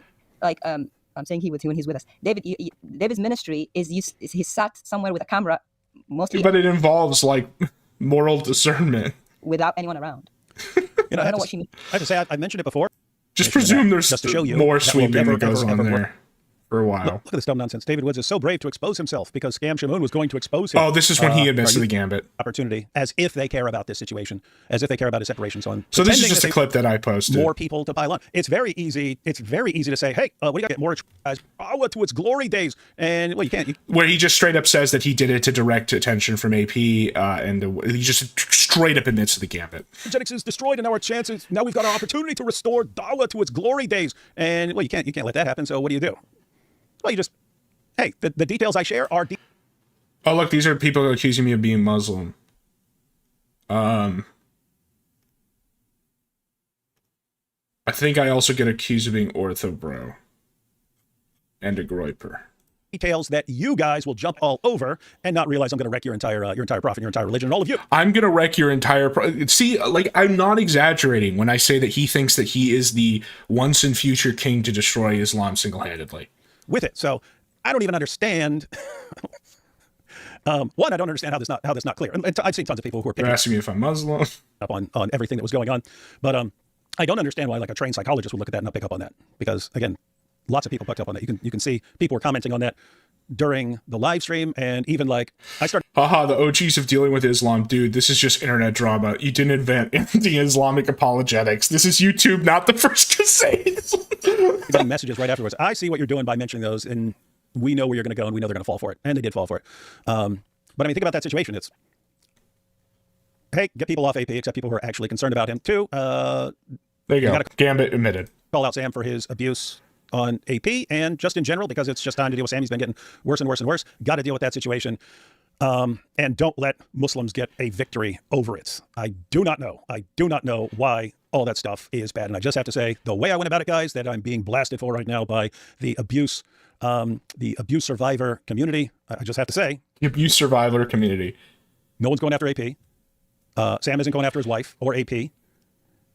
And no, I'm not Muslim, a groper, or ortho bro. Admitting confessing to child rape was a 9,000 IQ play to save AP from much milder claims is why people are saying you lack the discernment for ministry. All the guys are crying their eyeballs out because they just got crushed. So, I don't know. I find it weird when it's like, okay, here's this really, really messed up situation with a bunch of problems and a bunch of variables. Here's how I can actually do something that deals with all these issues at once. I can do it. And then, we don't like the way you did it. You should have done it this way. Well, the way you're saying it to do it wouldn't have done anything.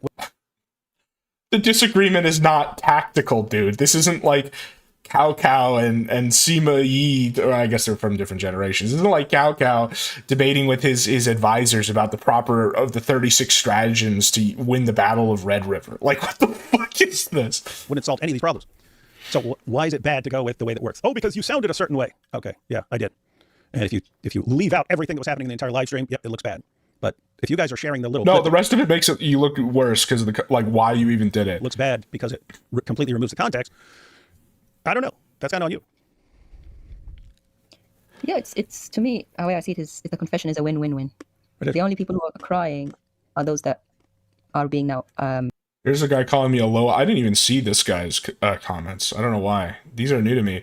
I'm a low IQ Muslim. Challenged by Epic. the greater community.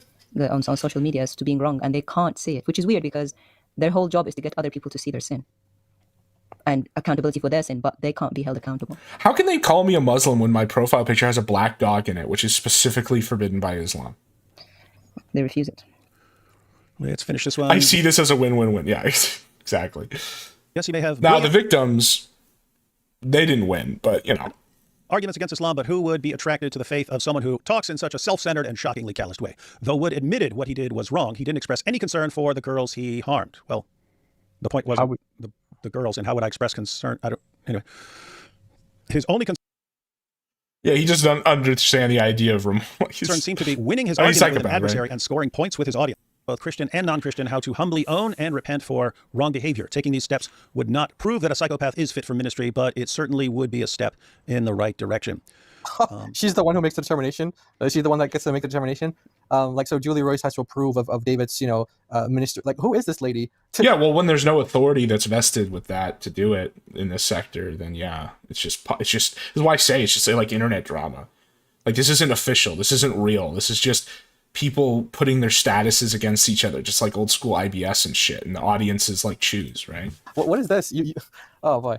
Yeah, I have to say that's what ties the entire thing together for me, right? So, like, if not her, who then? Like, what are you proposing as the alternative? Like, you've got all these people. Just a council of janitors? Like, David, here's what you need to do. David, here's what you need to do. David, here's what you need to do. Everyone who watched the thing and everyone who knows me, they're on one side saying, "Yeah, you don't know what you're talking about. You don't know what you're talking about." Yes, all the people who need you to keep streaming, to keep running their shit, do it. Talking about, and then you got. Look at the comment by Dr. Rick.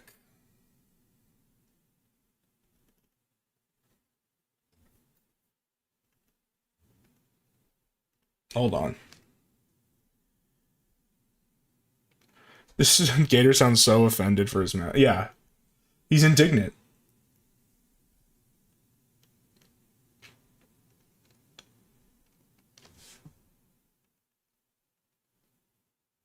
Wait, I can just search.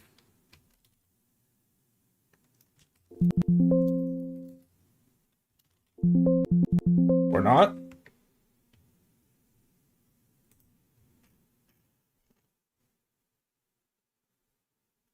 This better be an incredible comment. I'm getting tunnel vision now. Oh, here it is. Do I trust David Wood? Are you people kidding? None of us really know David Wood other than his claims that he bashed his father's head in and went to prison and is a sociopathic pedophile. King. Fucking king. Let's go. Dr. Rick just dropping the truth fucking nuke. About this community saying, no, you need to do See, they're learning. They're learning.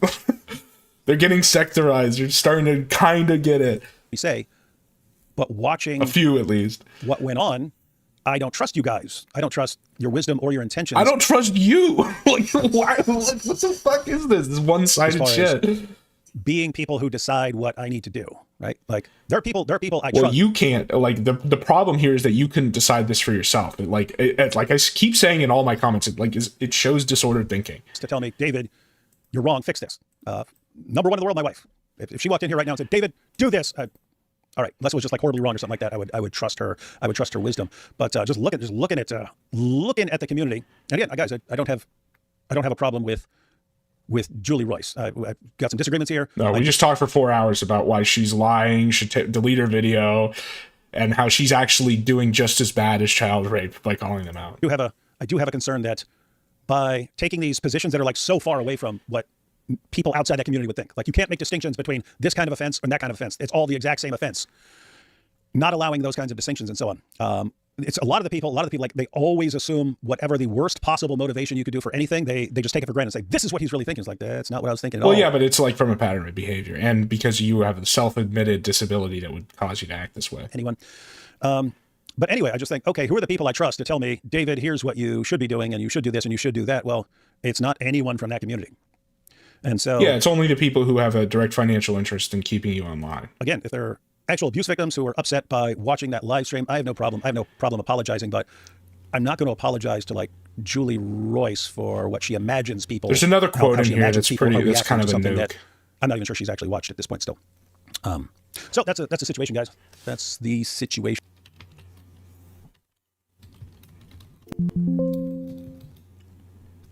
Here, I actually tweeted the quote, so hold on.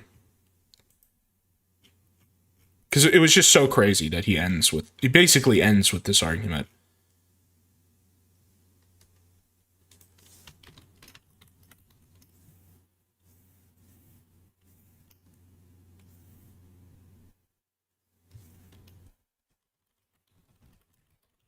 Here we go.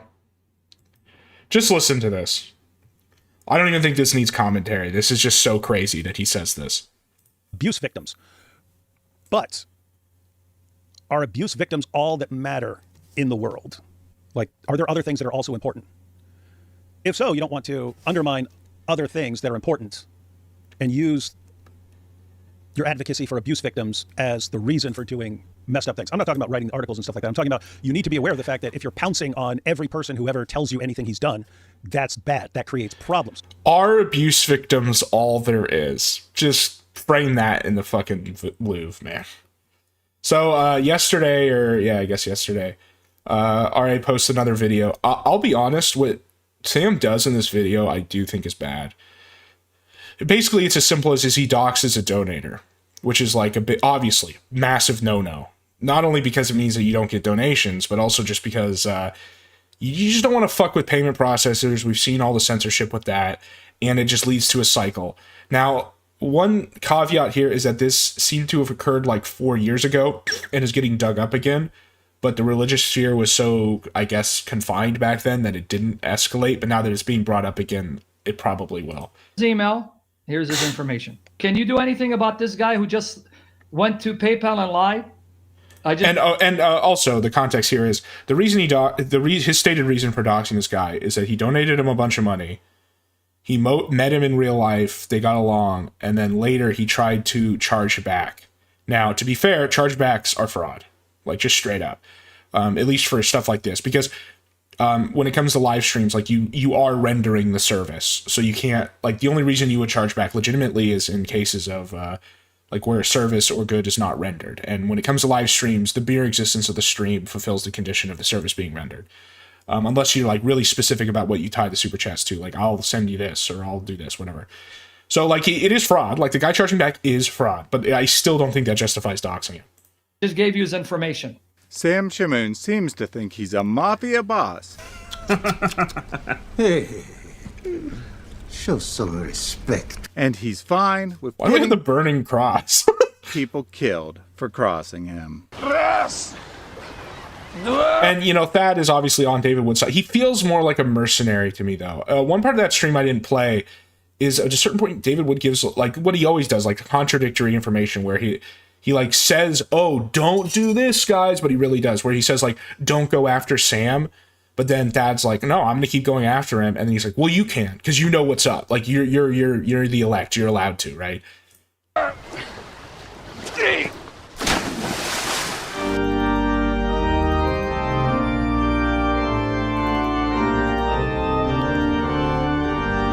Truth. A few years ago, the Muslim Dawa clown Ijaz doxed a Christian during a debate. Ibn Anwar, hold on.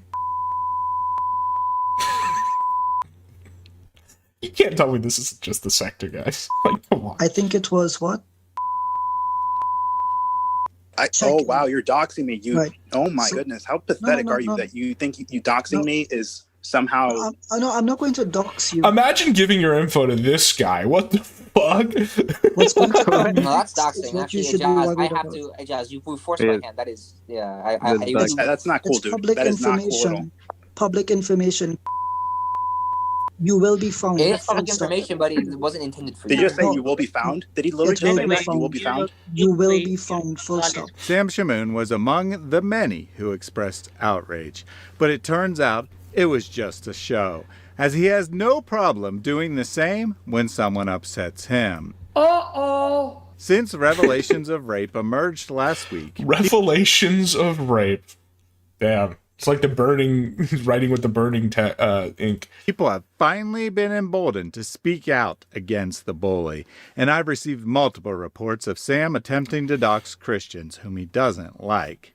This includes ex-Muslims who are under a death sentence for what they do.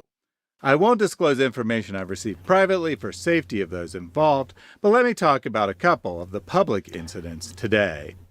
A few days ago, Sam was raging against Jai apologetics. Jai, you're scum too. Remember, Jai is the like Giga Gator sweeper that was just on that stream. So Sam is righteous for shitting on him, at least. I loved when I called him scum bastard. Jai, you're a scum bastard. Why? Scum bastard, let's go. Why does Sam think Jai is evil? No, he said he's a scum bastard. Use the terminology. Taking some clips of Sam's own speech and sharing it with David. Stop reporting to your master by bringing him clips of mine, because God is going to humiliate you and expose you. Imagine recognizing your own speech humiliates you, but blaming someone else for pointing to it and not yourself for saying it. That is some serious strong delusion there. Strong delusion. What strong delusion? But here's the thing. It isn't even true. Jai didn't make any clips. Sam just made it up. Or maybe his orbs told him. Now I Okay, but the orbs are based. That these light orbs can be... Did it just freeze? Beings, oh, okay. Whether demons or angels.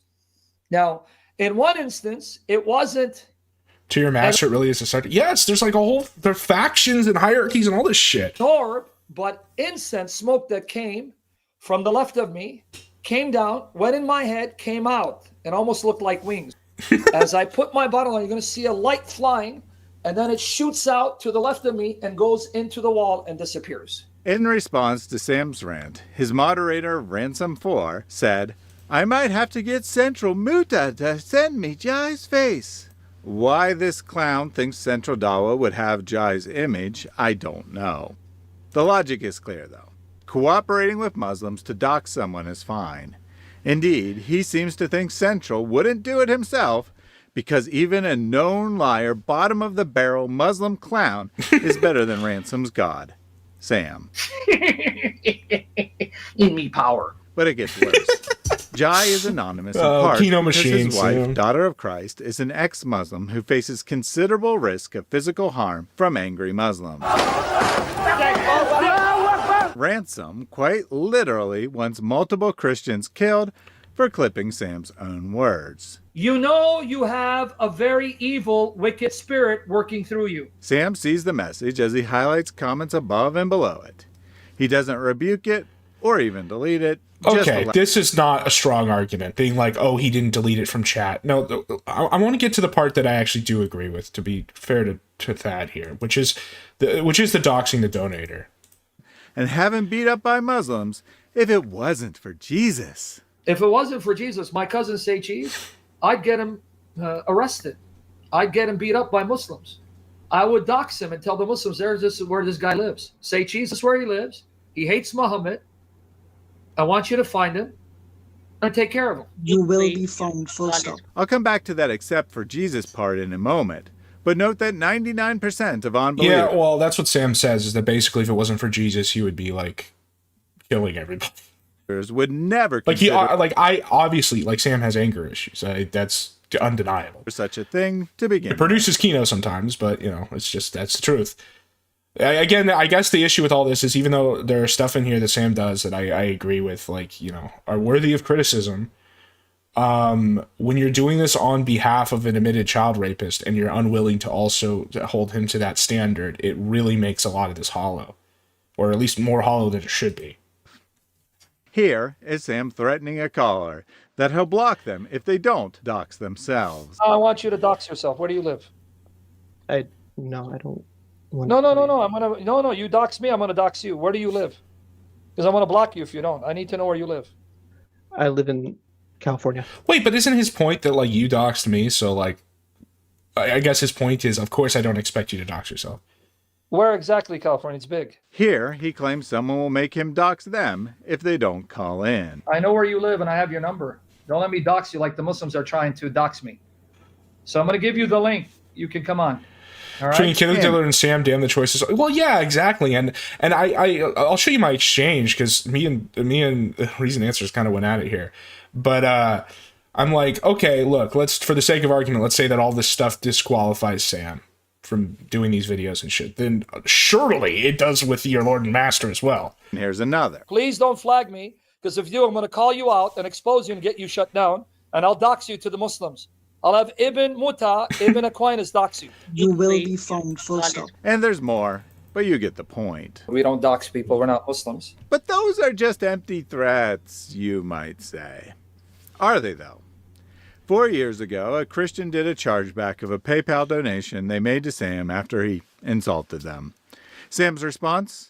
He did an emergency live stream where he proceeded to dox the guy, repeatedly call him a liar, and kept calling him on Skype till he got an answer. This slandering coward. I've been calling him on Skype. He won't pick up. Skype Chad, stand up. So I have to call him out and expose him. Here, I'm going to call him. 1,000-year Skype rank. He's watching. He's listening. Let me call you. Let me give you a chance to vindicate yourself. Here you go. Pick up. Of course, he then verbally abused the guy and hung up on him. No, you are a son of the devil. You are a whore of the devil. I'm not afraid of you. I'm going to now block you if you don't answer the son question. Of the devil. I don't care if you block me. Well, I don't care either, but I want everyone to know you are a tool of the devil. You are a dog of the devil. Because you just lied. Public service announcement. You are a dog of the devil. You are a tool of the devil and a son of a whore. You just lied. You're the one that hugged, shook Yes. hands with the guy. Yes. And then the next And that's day, what you're upset called because I this didn't guy hug a you. demon, a devil. All I said was, if you're going to be one way on the computer... Oh, be that way. wait. So you're upset that I hug him. I didn't hug you? Okay, you stupid dog. Enjoy, you little dog. Shut up. There you go. Sam then gave the guy's home address. So all that stuff I think is fine. Like them screaming at each other and him calling him a dog and all of that, I think that is completely fine. That, you know, talking shit online. Again, the problem is that when you use PayPal, like because he donated you, you have this information to then dox him. Like it's just bad practice. Do not dox donators. Like you're gonna get sectorized. Like it's just gonna escalate. And asked his moderator. Shitting on the paypigs is fine. Like you should do that. He's based for doing that. Like that part was fine. To do something about his new enemy. Here's his information.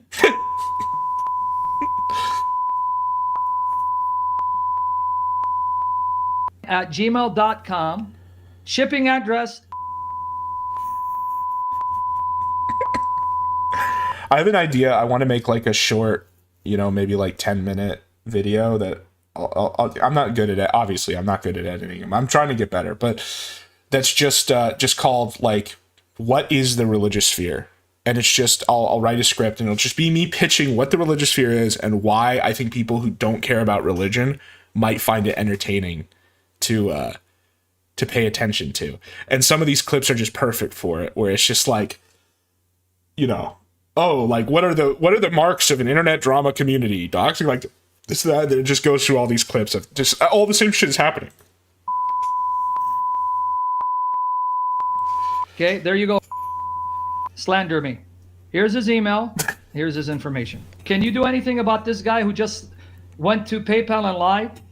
I just gave you his information. And chargeback is fraud. Like the guy did do fraud by doing a chargeback. Just to make that clear.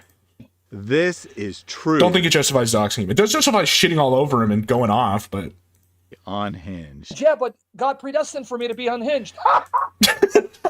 God predestined for me to be unhinged. This is insanity. All joking aside, and the fact that you've drove me to the brink of insanity, and I'm losing my mind, and I want to hang myself in my shoestrings. Why would Sam do this? If he claims the only reason he wanted to dox someone is for Jesus' sake, if it wasn't for Jesus, but actually does dox people, it seems like a confession that he doesn't care about Jesus after all. Sam is much like Muhammad, confessing his fraudulent status on his deathbed. My aorta is being cut! From one cultist to another. They just can't help but tell on themselves. Okay, that's pretty much. I mean, I'll let it play. It's because one problem here, the phenomenon where it's like people. Obviously, there's tons of valid criticisms of Nick Fuentes. I mean, I've gone over some of them, but like people who are dumb, they'll try to pwn Nick Fuentes by just showing like literally his funniest clips that are just unironically funny. That's kind of what he's doing here, because some of these Sam clips are just hilarious and make me like him.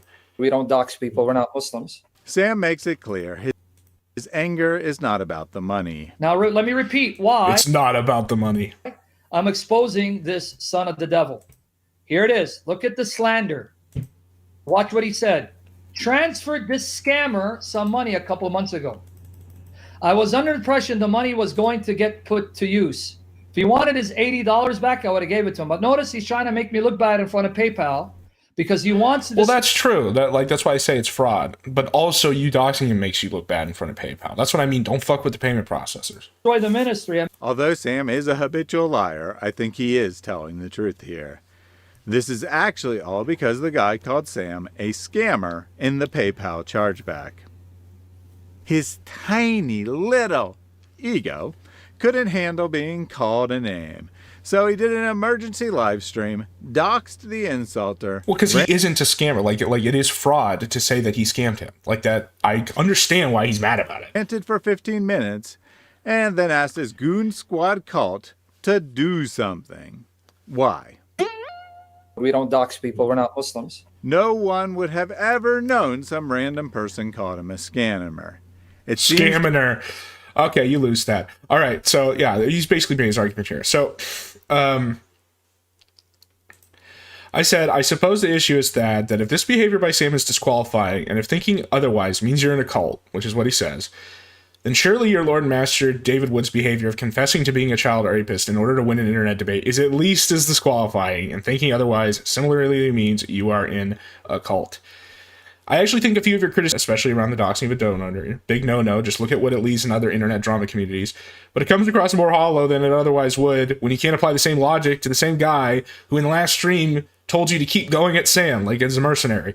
In other communities, we call this sweeping, and the janitors rarely end up looking good. Also, you guys should have a debate, obviously. Want to be content positive here. He says he applies the same standards. Abusing people while professing to do ministry is disqualifying. Abusing people as a non-believer, repenting and coming to Christ is not, but the problem is he did not repent this when he was coming to Christ. He repented it later to win a debate.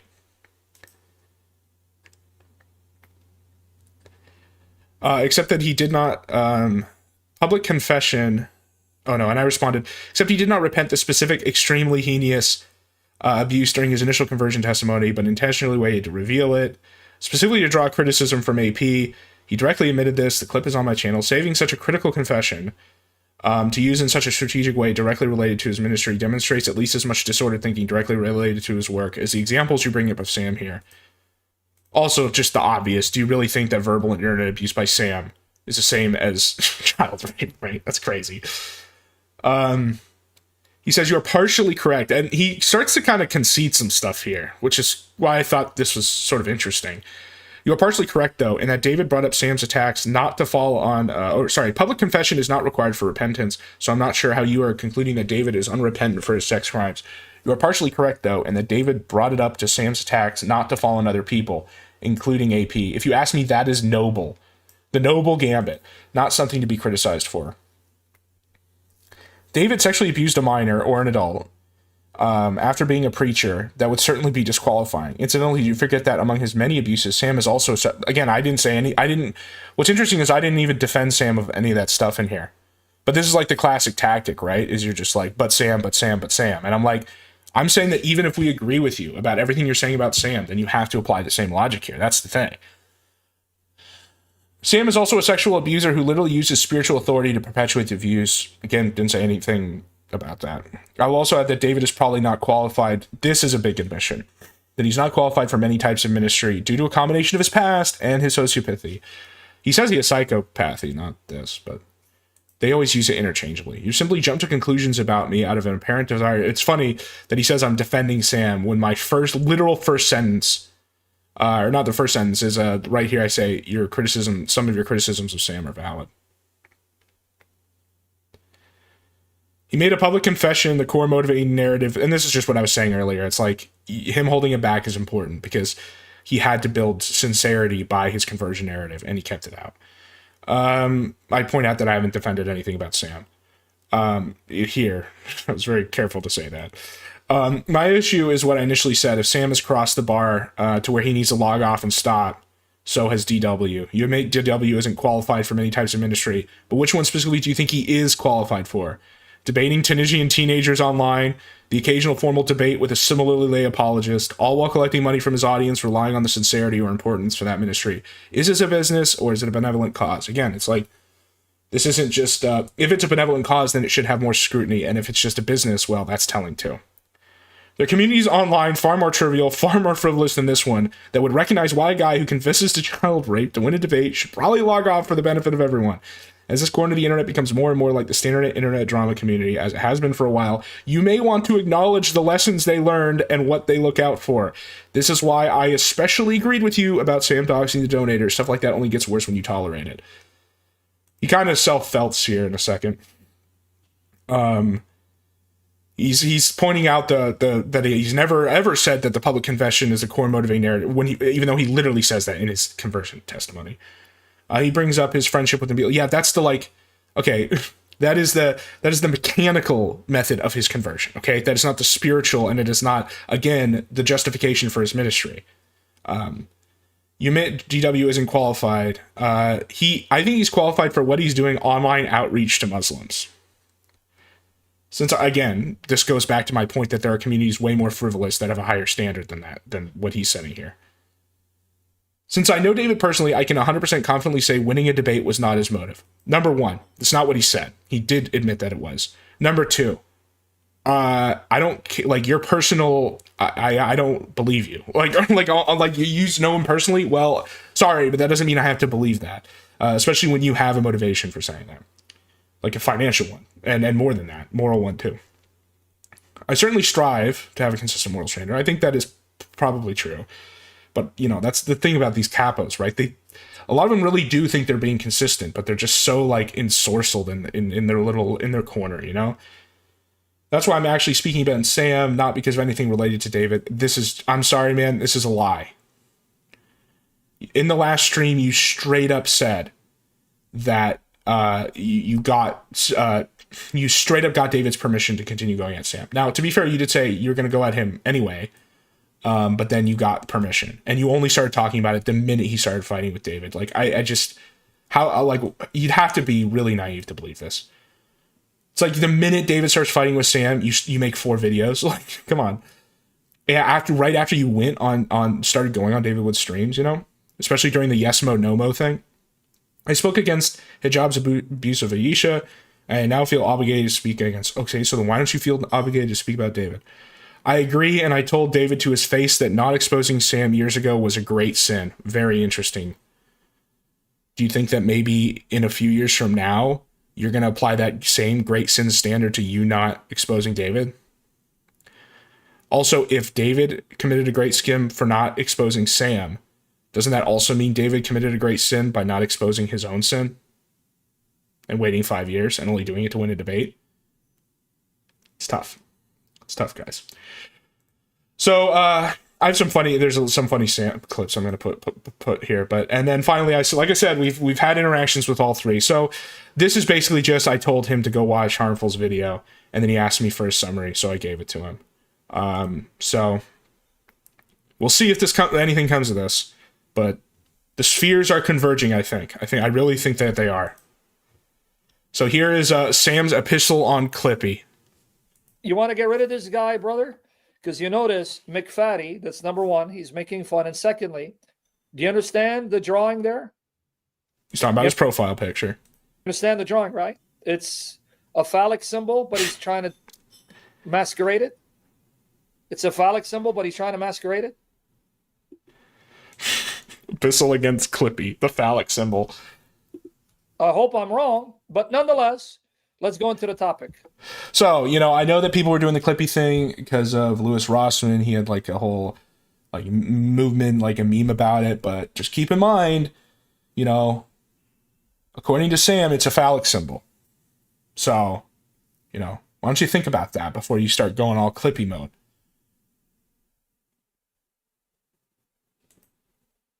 Record them so you can go back and my email, right? You do stream? I will then do a live stream, send you a link. It'll be just you and me. It'll be recorded so you can go back and listen. Okay. Got it. Yeah, but the questions have to be sincere, brother. Yeah, sure. All right, so you got my email now, right? Yeah, thank you so much. Lord bless you. Well, I keep calling you Sayed. I don't know why. Okay. Okay, BK. Thank I'll you. be with you. Bye-bye. Okay. I thought his name was Sayed. Why did I get confused? Isabel, what's your background? Hello. Uh-oh, Isabel. Why do you have a girl's name and a girl's picture and you're a guy? Because she's my fiance. I'm using her account. Okay. All right. So Yeah. So what religion is your fiance? She's a Christian. What are you? I'm a Muslim. And why is she dating you? Why is she dating me? Because she loves me. That's why. Then she's stupid because she can't date a non-Christian. What do you? Here we go. Me, she is stupid, but she loves me, and I love her too. Yeah, I know. And Satan loves you too, and loves Muhammad. So why is she dating you? What do you okay, wait a minute. So she loves. Is she there? Yeah, she's there. I want to hear her voice because I think you're lying like Allah. Like Allah. Oh my. Okay. Yes, I am here. Okay, now, sister, I don't care. You love this guy. Do you love Jesus more than yourself? Yes. In 2 Corinthians 6:14-18 says you have no business being with a Muslim. You're supposed to be. It's just immediate rape. That's why I love Sam sometimes, because you just immediately. Why did you fall in love with him? Because sometimes it just happens, but maybe he will convert. Huh? Can you make it unhappen? Can you make it unhappen and stop being with him? Because you're not supposed to be with him. Well, maybe he will convert. And you're going to take a chance so that he doesn't convert and then ends up having kids and divorces you and dumps you for a second and third wife? That won't happen because we're not married. I know, because you're God. You don't know because you're in love with him. Your next step is marriage. So, do you love Jesus more than yourself? Yes. She does. Okay, well, here you go. Well, hold on, buddy. Don't talk to me yet. I'll talk to you about Islam in a minute. I'm more worried about her. Okay, so Okay. Jesus just told you, you cannot be yoked with unbelievers. Here it is. 2 Corinthians 6:14-18. Don't be unequally yoked with unbelievers. For what fellowship do righteousness and iniquity have? Or what fellowship does light have with darkness? What agreement does Christ have with Belial? What portion does a believer have with an unbeliever? What agreement does a temple of God have with idols? For you are a temple of the living God. Even as God said, I will dwell in them and walk in them. I will be their God. They'll be my people. Therefore, come out from among them. Be separate, says the Lord. Touch no unclean thing. I'll receive you. I'll be to you a father. You'll be to me sons and daughters, says the Lord Almighty. So what is it? Do not be yoked with unbelievers. And yet here you're yoking yourself with a man whom you love with who's an unbeliever. So why are you doing this? Okay, so can I say something before she says? Yeah, no, not yet. I'm worried about her. You No. can talk. Not yet. Why are you with an unbeliever? He's just Because cucked this guy. He's just like immediately. he's not totally sure what he believes in. That's not an answer. He's still a believer. When you met him, he was a Muslim, right? Yes. Why did you date a Muslim when you're not supposed to date non-believers to begin with? Because when I met him, I hadn't converted to Christianity. What was your religion before you were Christian? I was like a non-believer. I didn't know what I believed in, but then I got saved. Your family was Christian? No, my father was a Scientologist and my mother is an Orthodox. What? And I'm converted. Ortho bros, no. Marrying Scientologists. No. Jay Dyer will never recover. Into Catholicism. Wait, so your mother is an Orthodox Christian? Yes, but not, practicing. That's your background. Okay, so you grew up in a confused home. They were not very religious, but then you met him. How long you been with him now? 3 years. When did you get Ooh, 3 years not married, it's over. convicted and become serious about your faith? 2 years ago. So when you became convicted and serious about your faith, and he was still a Muslim, did you not know back then you had to walk away? Yes, and I did walk away, but because it's very complicated, he didn't give up. Well, that's what. Let me tell you something. I'm a father of 2 girls, and I've went through hell back and forth. Let me tell you about psychology of women a little bit. You ready? Yes. Did you see him flash that comment for 2 seconds? Women, if they've been raised, I'm not saying you, I'm speaking generally, in a broken home, and they It just doxes her. Shows her full name. Boomer moment. Sam Boomer moment. This is like the emails. have the love and attention they need. Dox everyone's email. Need is the wrong guy to come to give them attention and pursue them and make them feel special, and there you go. So I'm not saying he's evil. He's a guy. I'm not saying you're evil, buddy. So take it easy. So don't get angry. I'll talk. But who says I'm the wrong guy? Okay, hold on, buddy. Because Jesus said you're the wrong guy because you're Muslim. But take it easy. Did you talk with him? Did you talk with him? What? Did you talk with Jesus? Yes, You're I did, saying, right? he's... Yeah, it's called the Bible. Yes. Just so king. It doesn't even try to conflate. It's just like, yes. Now you just cut me because No. the Bible is Jesus speaking. So why don't you shut up a minute? Let me talk to her because you're manifesting. You're proving my point. I'm waiting. You're proving to me you're a control freak and you control her. So Well, Santa is real. I'm not sure if it's by that methodology of possessing people, but he is real. take it easy. No, freak. no. Okay, He can you be doesn't control me. Okay, then then either you control one or the other. But I want to now see how much control No. you have. I want to. This is so funny, him pitting them against each other. Look at his smile. He just like the master at work, just starting to eat each other. And he just totally, and the reason why this is working is because he started this conversation by like cucking the guy. So like by starting this out by just being like, sit down in the corner and shut the fuck up while I talk to your wife, it's just like immediately destroys any authority he has in the conversation. I'm not her boss. I can't control her. Why are you with her? With him? Because I love him. And so you love him more than Jesus? No, but I have hope for him. It doesn't. Okay, why don't you let him go? Let Jesus then save him, and you do what Jesus tells you, because Jesus doesn't need you to do missionary dating. Ooh, missionary dating. That's true. For you. In fact, one of the biggest sins, and I know you're guilty of it, is fornication, sex before marriage. So you're now going to compound your sin by being with an unbeliever, and then you're fornicating. So don't tell me you love Jesus when you're sinning against Jesus. So when are you going to leave this? You know we are sinning, bro. Okay, can you say, before Allah, may he damn me to hell, I'm not having sex with her? What, tell me again. Say, I swear by Allah, wallahi, on the life of the messenger, I'm not having sex with her. I don't need to swear, something for, something like that. Okay, well, now, sister, when are you going to Oh, so you are. get rid of this guy? Oh my goodness. Okay, so let me ask you something. Okay, but you talk. I think it's my turn. He's so fucked. Like, Sam won this like within the first 2 sentences. That's crazy. Okay, but I need to ask you Sister, something. you're gonna Okay. keep manifesting. I'm talking to you. When are you going to leave this guy? Oh my, I'm not manifesting anyone. Please chill. I'm gonna ask you something. Chill. I'm not manifesting. I swear. I'm going to ask you one more time, then ban you if you don't answer me. Sister, when are you going to leave this guy for Jesus? I think in the other world, she says. Okay, then bye-bye. Get lost. All right. He couldn't answer. All right. Sword, what's your background, buddy? Muslim. Like, do you see this? Like, for anyone who hasn't actually, who doesn't, actually watch the Sam streams, which I get it. I mean, my whole pitch here is that I try to find the drama stuff for the people who don't really care too much about the religion and then boil that down and present it because I think it's interesting. But for the people who are like that, like, they don't actually pay attention to the religious sphere other than the drama or through this or whatever. Like, Sam will literally sit here for 5 hours and just one after another take callers and just destroy all of them. It's kind of unlike anywhere else online. Jay Dyer kind of does it, and he's pretty good at it. Like I said, he's good with like atheists and basically just non-Christians. He's pretty good with, but it really there's really nowhere else. Like he will just do this like every day for hours, and then just it's a non-ending endurance test. It's crazy. Okay.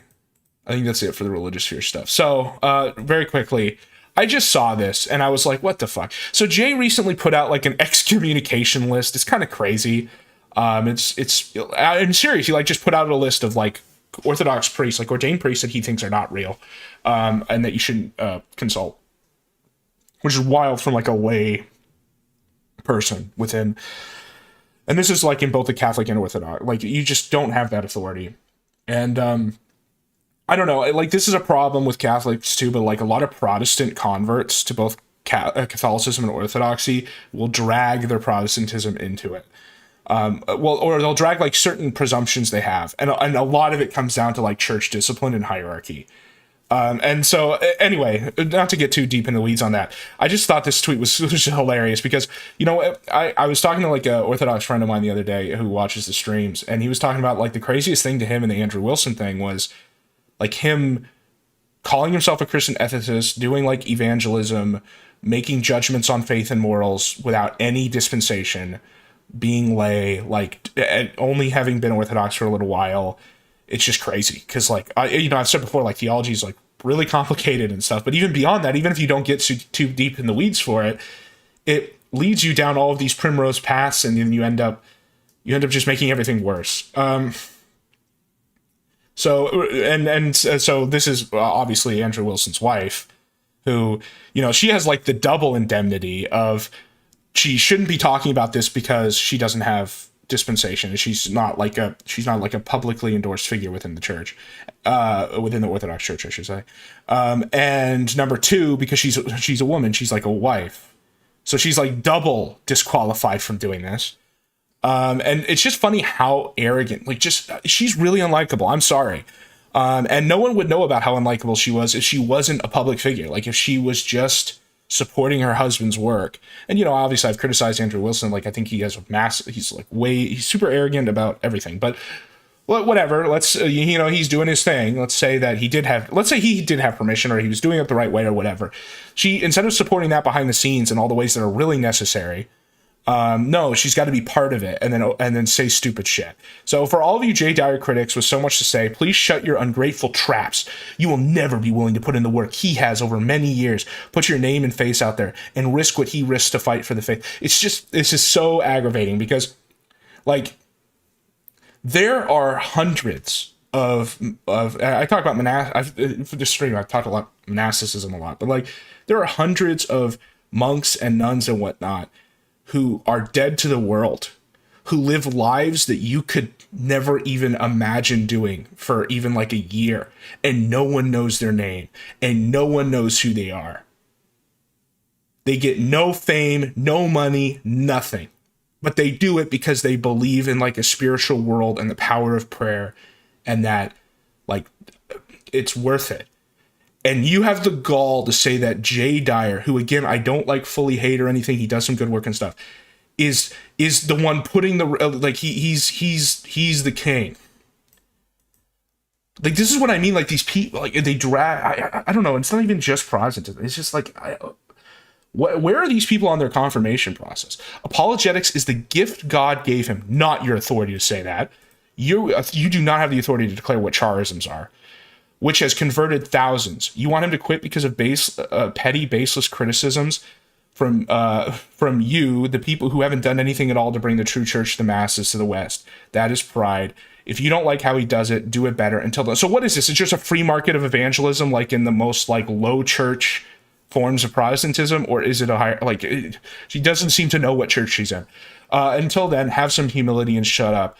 Humility, and you're gonna make this tweet like it's just. This person does not do themselves a job like well by making shit like this. What poor behavior? See, that's the problem. All you people have is his tone or his word, or he personally offends me. Well, no, he asserts authority he doesn't have. That's like a big criticism. Okay, to be real. It's the same shit you do to my husband, and it's not valid criticism. Those of us out here doing this are not beholden to you and your perception. No, you're beholden to the clergy.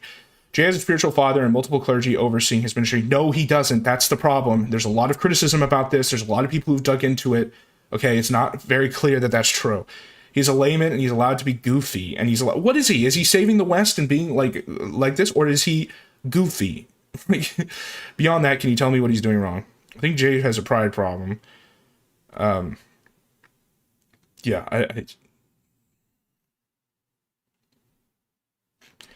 but yeah, you know, if Andrew himself put this tweet out, I would still criticize it because he just does not have the authority or place to be making this judgment.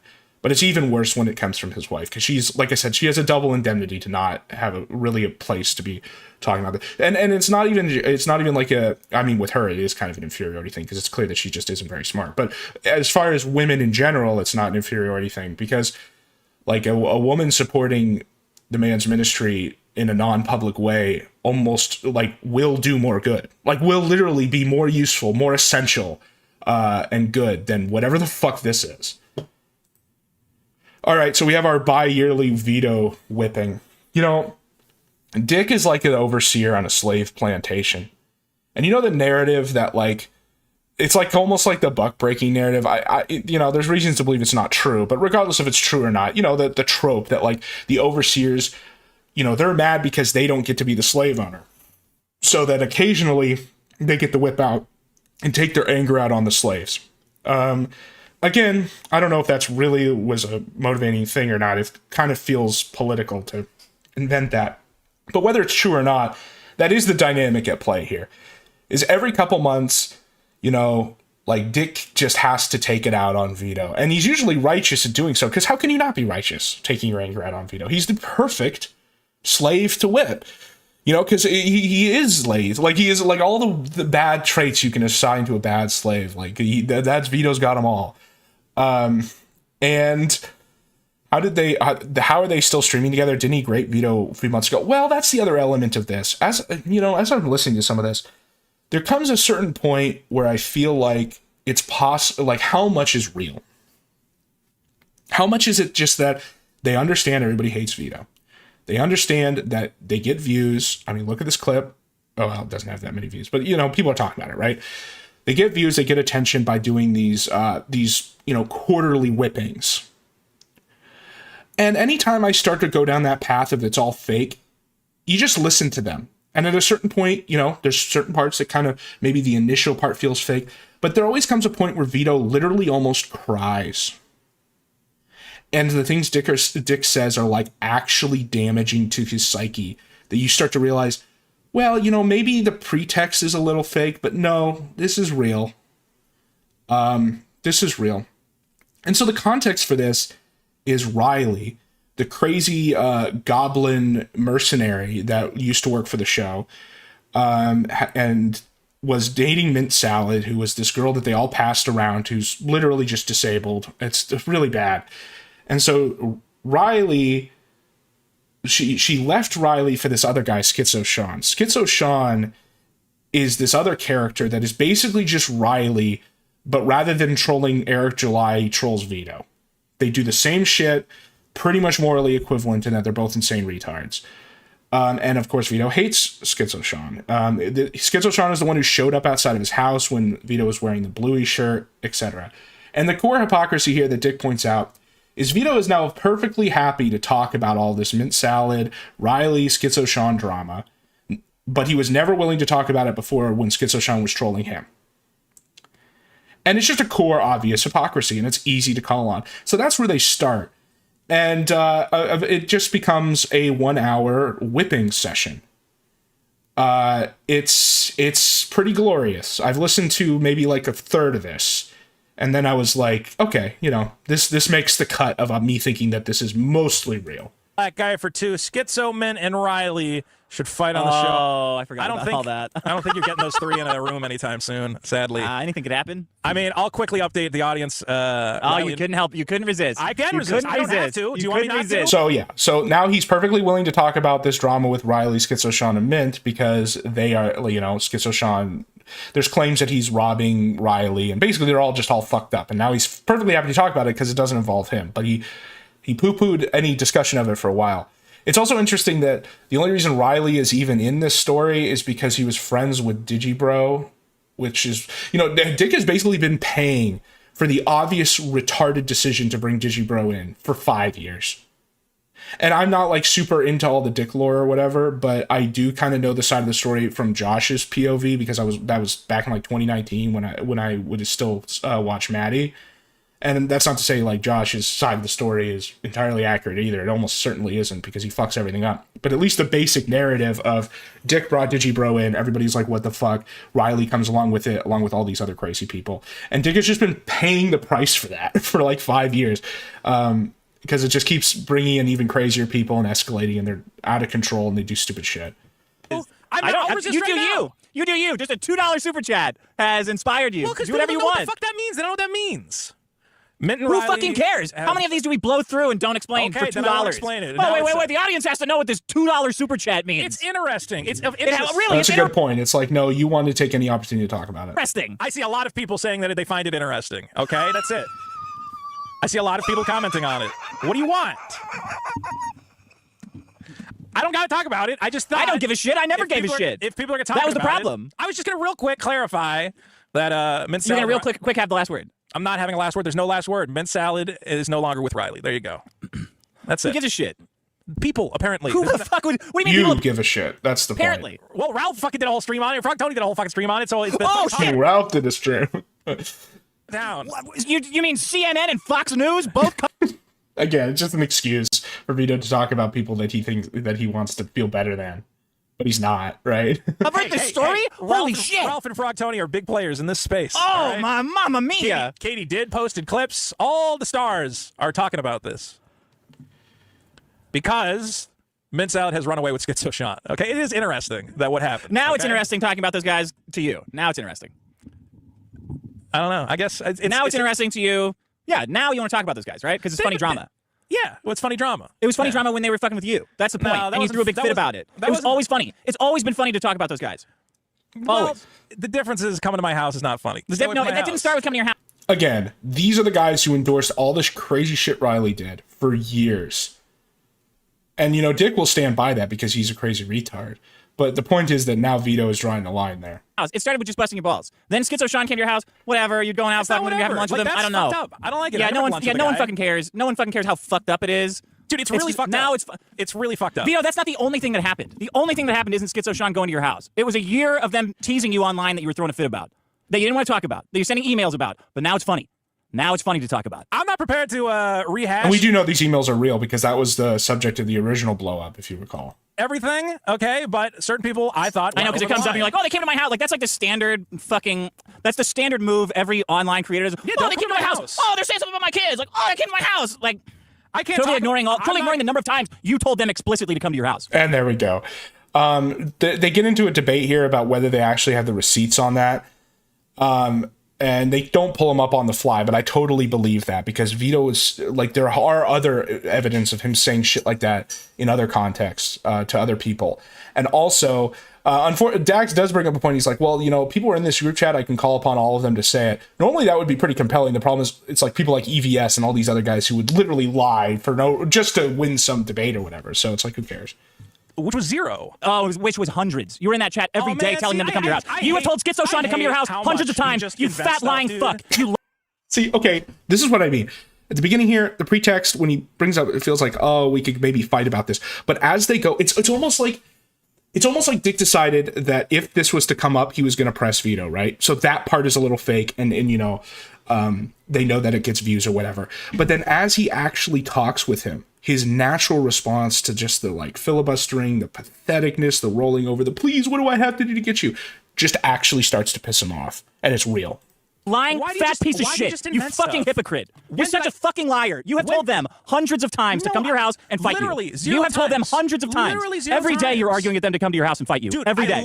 Every day you told Schizo Sean to come to your house. Every fucking day, and they will show screenshots of it. Every day, bro, every day. While you're arguing... I would love to see a screenshot of me telling Schizo Sean to come to my house because it literally never happened, dude. Dude, Why do you say... Bro. Dude, let me just get real with you. Yeah. You have been spastically arguing with these people for years. True. I mean, he would do it publicly, openly on Twitter. Right. And you have said everything under the sun to them. You have said you're going to fist fight them. You've told them to come to your house so you can fight them. I've never told them to come to my house. You've told them to come to your house. I have dozens said, or hundreds of times, dude. And you told the whole internet it's totally fine to come as long as you're on public streets, right? Yes, you can be on the sidewalk. Yeah. So you can come to my house on the sidewalk, You can be right? on the sidewalk. I did And you say told them that. to do that. You did say that. Bam. You just admitted it. Anything else after this details doesn't matter now. You've told people dozens of times. I've said you can do that. I've said I don't want you to do that. You've told them to come to your house and fight you. No, Yes I or have no? not. Great position, man. I mean, it doesn't matter because Vito like folds so quickly. He goes back into the mode like he did in the last one, where he's just like, "What do I have to do? Please, please. What is my penance?" No. You have. I promise you, I have seen it with my own eyes, dude. I said, come to my house and fight me physically. Yes, you said it multiple times. In your like manic, I'm arguing for 48 hours at a time, like states of mania, where you're just trying to get an epic win over one of these people in chat. Yes, you have said it dozens of times. I mean, I can't really win an argument when you just like invent shit I said. Like Everyone knows that. Everyone knows you did it, man. Yeah. Again, we've seen yeah. When everybody knows I do it, just post it, and then there'll be nothing I can say. Okay. Yeah, post it. All right. Let me load up Discord. Sure. Load up Discord and find me. What did I say specifically? I said, come to my house and fight me. Come to my house and fight me right now. All right, Yeah, let's come to my see house and fight me. it. If I said The same shit Boogie said. The same shit If I Boogie said that, said. I'm an idiot. But I really did not say that. Him saying it's the same shit Boogie said is pretty crazy. I don't know if you guys remember this is back during the Boogie Frank Castle arc. The voice, so Boogie was on the kill stream. I know that sounds crazy now, but Boogie was on the kill stream with Frank Castle, and he goes into explicit detail about how he will shoot Frank Castle and play with his blood. It is like one of the most psychopathic rants ever. It got struck off YouTube. It's probably somewhere else. Honestly, if I ever do like a big the thing is, why would I ever do a big Boogie episode? It's like the story is over essentially. But I don't know. Maybe someday if I have nothing to do, I will go over that call because it is insane. I actually do have I have an old recording of me and my friends listening to it and talking about it, similar to the JF one. Maybe I'll just put that out. I don't know. I need to go through it to make sure that there's nothing bad in there. But that's what he's referring to. That's the level that he's assigning to Vito's like being psycho, right? So just keep that in mind. Do that. Okay. All right. Like I'm constantly you gotta let people find it. I know that you like to pretend all this is like lies to make you sound crazy, but you have been insanely melting down with these people for a year. I don't know what I can do when you tell me I said something I didn't say. Like that's you obviously said it, man. You have when no you go, memory. Hey, man, you're either told, lying or you have no memory of what you said. When you said you told these guys to show up and fight you, I go, I don't know what I can say because I never said that. Well, let me see if the guys that you told are in this chat. Yeah, sure. It's kind of late. Or come back next week and show me this supposed message where I'm challenging. Please, yeah, we'll just go to next week. No. I know how you work. Yeah, there we go. Immediately calls him. This is what I mean. Is like the pretext starts kind of like let's do like a fight clip so that we can get views. But then as Vito starts doing like the perpetual Vitophile stuff, like he does get genuinely angry. Sure that at some point I said no. Oh, you're sure now? I'm sure I said at some point, if you fuck with me, like I'll kick your ass or whatever. But I never said, hey, come to my house and fight with me. You've told them many times whether you were joking or not. Okay. Well, you know what? You've told them many times. You have every opportunity to make me feel stupid by finding these messages. Vito. It's not hard to make you look stupid, buddy. You already look stupid. If I said it and you have like evidence of it, I just what would it matter? What would it matter? I mean, have you emailed me about like you don't ever want to talk about Schizo Sean, but now you want to update the audience about it because of a $2 super chat? Like what part of this do you want to piece out into? This would prove me wrong if you can produce a chat that says I told somebody to come to my house. Which part of it? Okay, so we're now at the point where maybe I didn't say it and it doesn't matter if I said it. Oh no, you said it. You said it. I've seen it dozens of times. So let's just stay on that. Why are we changing the topic? You're saying I said something. I'm not changing the topic. The topic is that you put the hippo in hypocrite. The topic is that you threw a fit for a year about these people, about talking about them, and now you want to talk about it because it's funny, and it's always been funny. And then you're crying that it's like Schizo Sean came to my house. Like that's some kind of out for your behavior about them over the year is total bullshit. But the behavior you're accusing me of is challenging them to fight, which I never did. Not really. I should get physical. Like it's moved so far. It's like I never told them to come. Actually, I did tell them to come, but I didn't tell them to fight. I did say that I'd fight them, but I didn't combine it with telling them. It's like. Oh yeah. Okay. Thank you, Balder. This isn't exactly Vito saying come to my house though. You've said it. You've said come to my house, stay on the sidewalk many times. You've said come to my house and fight me many times. I've seen it myself.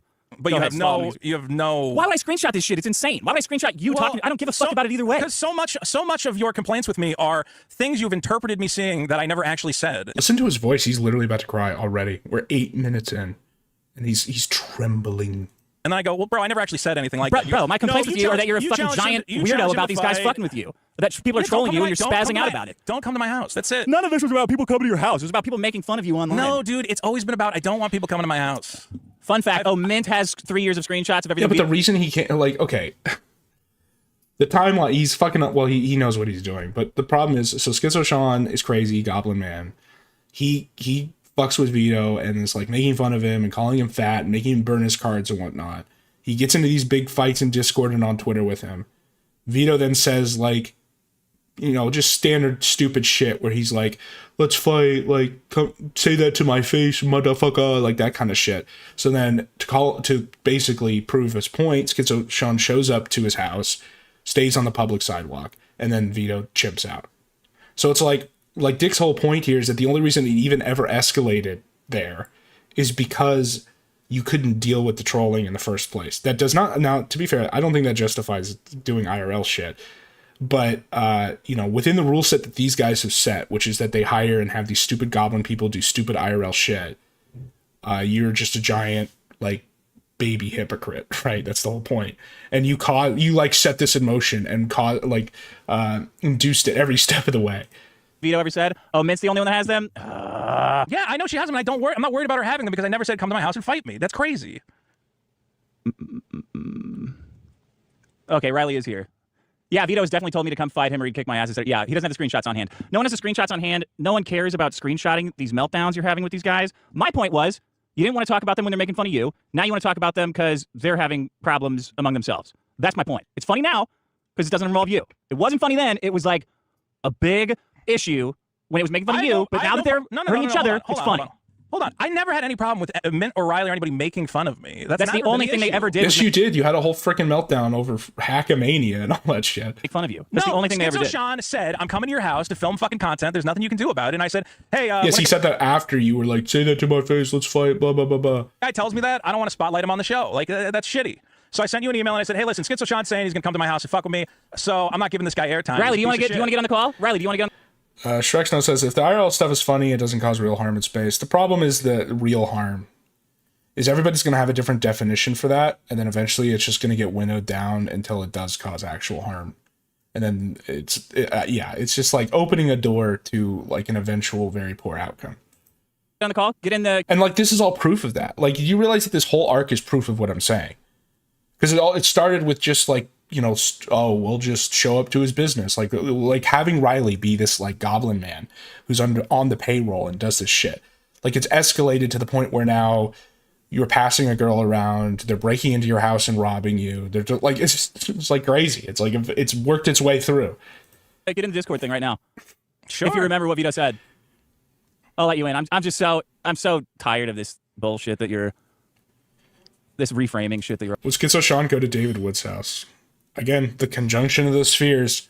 Once the spheres fully come together, who knows what will happen. Always doing. It's so transparent to people. Okay, I really just think you think I've said things that I never said. I don't get it, man.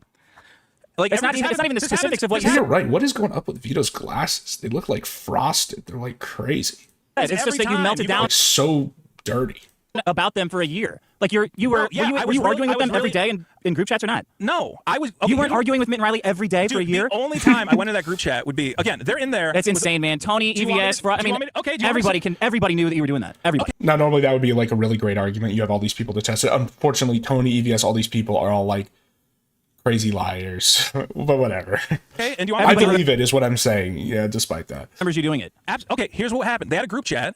Okay, they would go in there. Mint would say something crazy like, "Oh, hey, by the way, this week we're going to tell everybody Vito's comic is AI, you know, to fuck with him." And she's saying, I don't remember any of that shit. Okay, so she's saying that to you, to the comic does suck and it's a scam. Yes, to Frog Tony, to whatever else, to fucking the knife. No, school. I need somewhere where Vito. I need one of the many times Vito said. I'm talking to Discord. I need one where Vito said, "Come and fight, come fight me," or whatever. When he was like over and over, "You're a pussy, come fight, come to my house and fight me," all that shit. So I would go into the Discord and I'd go, "It's not AI. Here's what's actually going on." And the only time I ever posted in that Discord was when they were trying to start a new rumor about me because I knew the Twitter group chat, not the Discord. Yeah, the Twitter group chat, and I knew guys like EVS were in there and Knife School and whatever else. So I'm like, hey, if they're gonna lie about me, I'm gonna say, here's what's actually going on. Fucking stop lying about me. Anybody in LA want to party at my house? No, I need like, those are funny, live fun, but I need the ones from the Twitter group chat, the ones where Vito was like, it was in the heat of Vito wars, where him and Riley were fighting every day. Because I wanted people in the group chat. It's the reason me and EVS left the group chat. Well, yeah. Dude, when you're too autistic for even EVS and Dick to be in there, that's tough. I wanted people to see how fucking crazy the things they were saying was. The things you were saying was fucking crazy. All I know is there was other people in that group chat who left the group chat and they sent me messages and they said, "Hey man, thanks for showing me what pieces other people." It's like the David Wood defense. People are saying. Get those guys are. They sent me messages saying they were just joking when they sent you that. Dude, these are guys Those people who are sent me. Guys who are like the top of Hollywood, bro. These like, are guys. bro. Like movie studio guys were sending me messages like, There bro, are guys I sent who Vito I'm a thing. still working I was with, joking and they around. said, dude, I could not believe that group chat. Veto wars. The veto war never ends. The things they're saying about you are fucking crazy. Like, I had to get out of there because it was toxic. Is he I'm like, implying they were in a group chat with Hollywood stars and shit? What the fuck? Because I gave these guys a chance to show These are these are great. I've never once been worried about Riley breaking into my house. The point is that certain jokes cross a line for me. That's exactly what I'm talking about, and that's exactly the issue. Is that it's the jokes that Vito is throwing a fit about, and now that they're having issues, I knew it's Riley funny. wasn't- They're having drama. No, if the I drama's never funny, thought- you want to talk about it. Stop. I never thought Riley was going to break into my house. I never said that. It's never It's the been me jokes that saying- cross the line. It's the jokes. Yeah, sure. The jokes cross the line because, again, Because you're the then it- talent. Because you demand respect, right? No, because then a guy like The internal drama within the Juju circuit always feels like fabricated. Yeah, well, that's what I'm saying. I think the pretext for this is that they realize that when they fight, they get views. But the thing is, like, actually fighting with Vito does make you hate him. And so then it becomes real, you know? Schizo Sean goes, oh, hey, let me fucking. So break before into his Schizo Sean house. ever existed, you were so upset with Riley over jokes because it could because someone like Schizo Sean could exist. Is that right? Yes. Yeah. There you Yeah, but Riley already existed, and you co-sign all this crazy shit he did. They're the same. Like Sean and Riley are literally the same species of goblin. They just have a different target. People the idea that it's okay to joke about that and maybe actually do something. It's definitely And okay now to they- joke about it. No, It's it's not. definitely okay. Well, okay, Yeah. you can joke about it on your shows, but I'm not going to have you come That's on what you my- threw a fit about. Is other people in group chats making jokes. Bro, people. No were one ever trying- made jokes on your show. They're making jokes on. Certain jokes cross the line. Dude, this is the guy who will post like straight up insane pedophilia tweets. I mean, I had them as a wallpaper in one of them where he just explicit calls to like abuse children. And then when people are like, what the fuck is wrong with you? He's like, oh, it's just a joke, bro. It's just a joke. Who cares? It's not real or whatever. And it's like, oh, but this joke crossed. Like, everything about this guy is just a retarded hypocrite. On group chats, on the internet, stuff like that. Okay, so ultimately the issue Send is me what? Riley if you can find one of the many instances of Vito saying, "Come to my house and fight." Send it to me. Yeah, I want to see this. Oh, here we go. I also want to see this. Come to my house and fight. No, that's not it. Now you're just sending mean stuff, Antoids. I don't understand this at all. You don't understand being a hypocrite? What is? Explain the hypocrisy. I'd love to hear it. That you throw fits over jokes and you.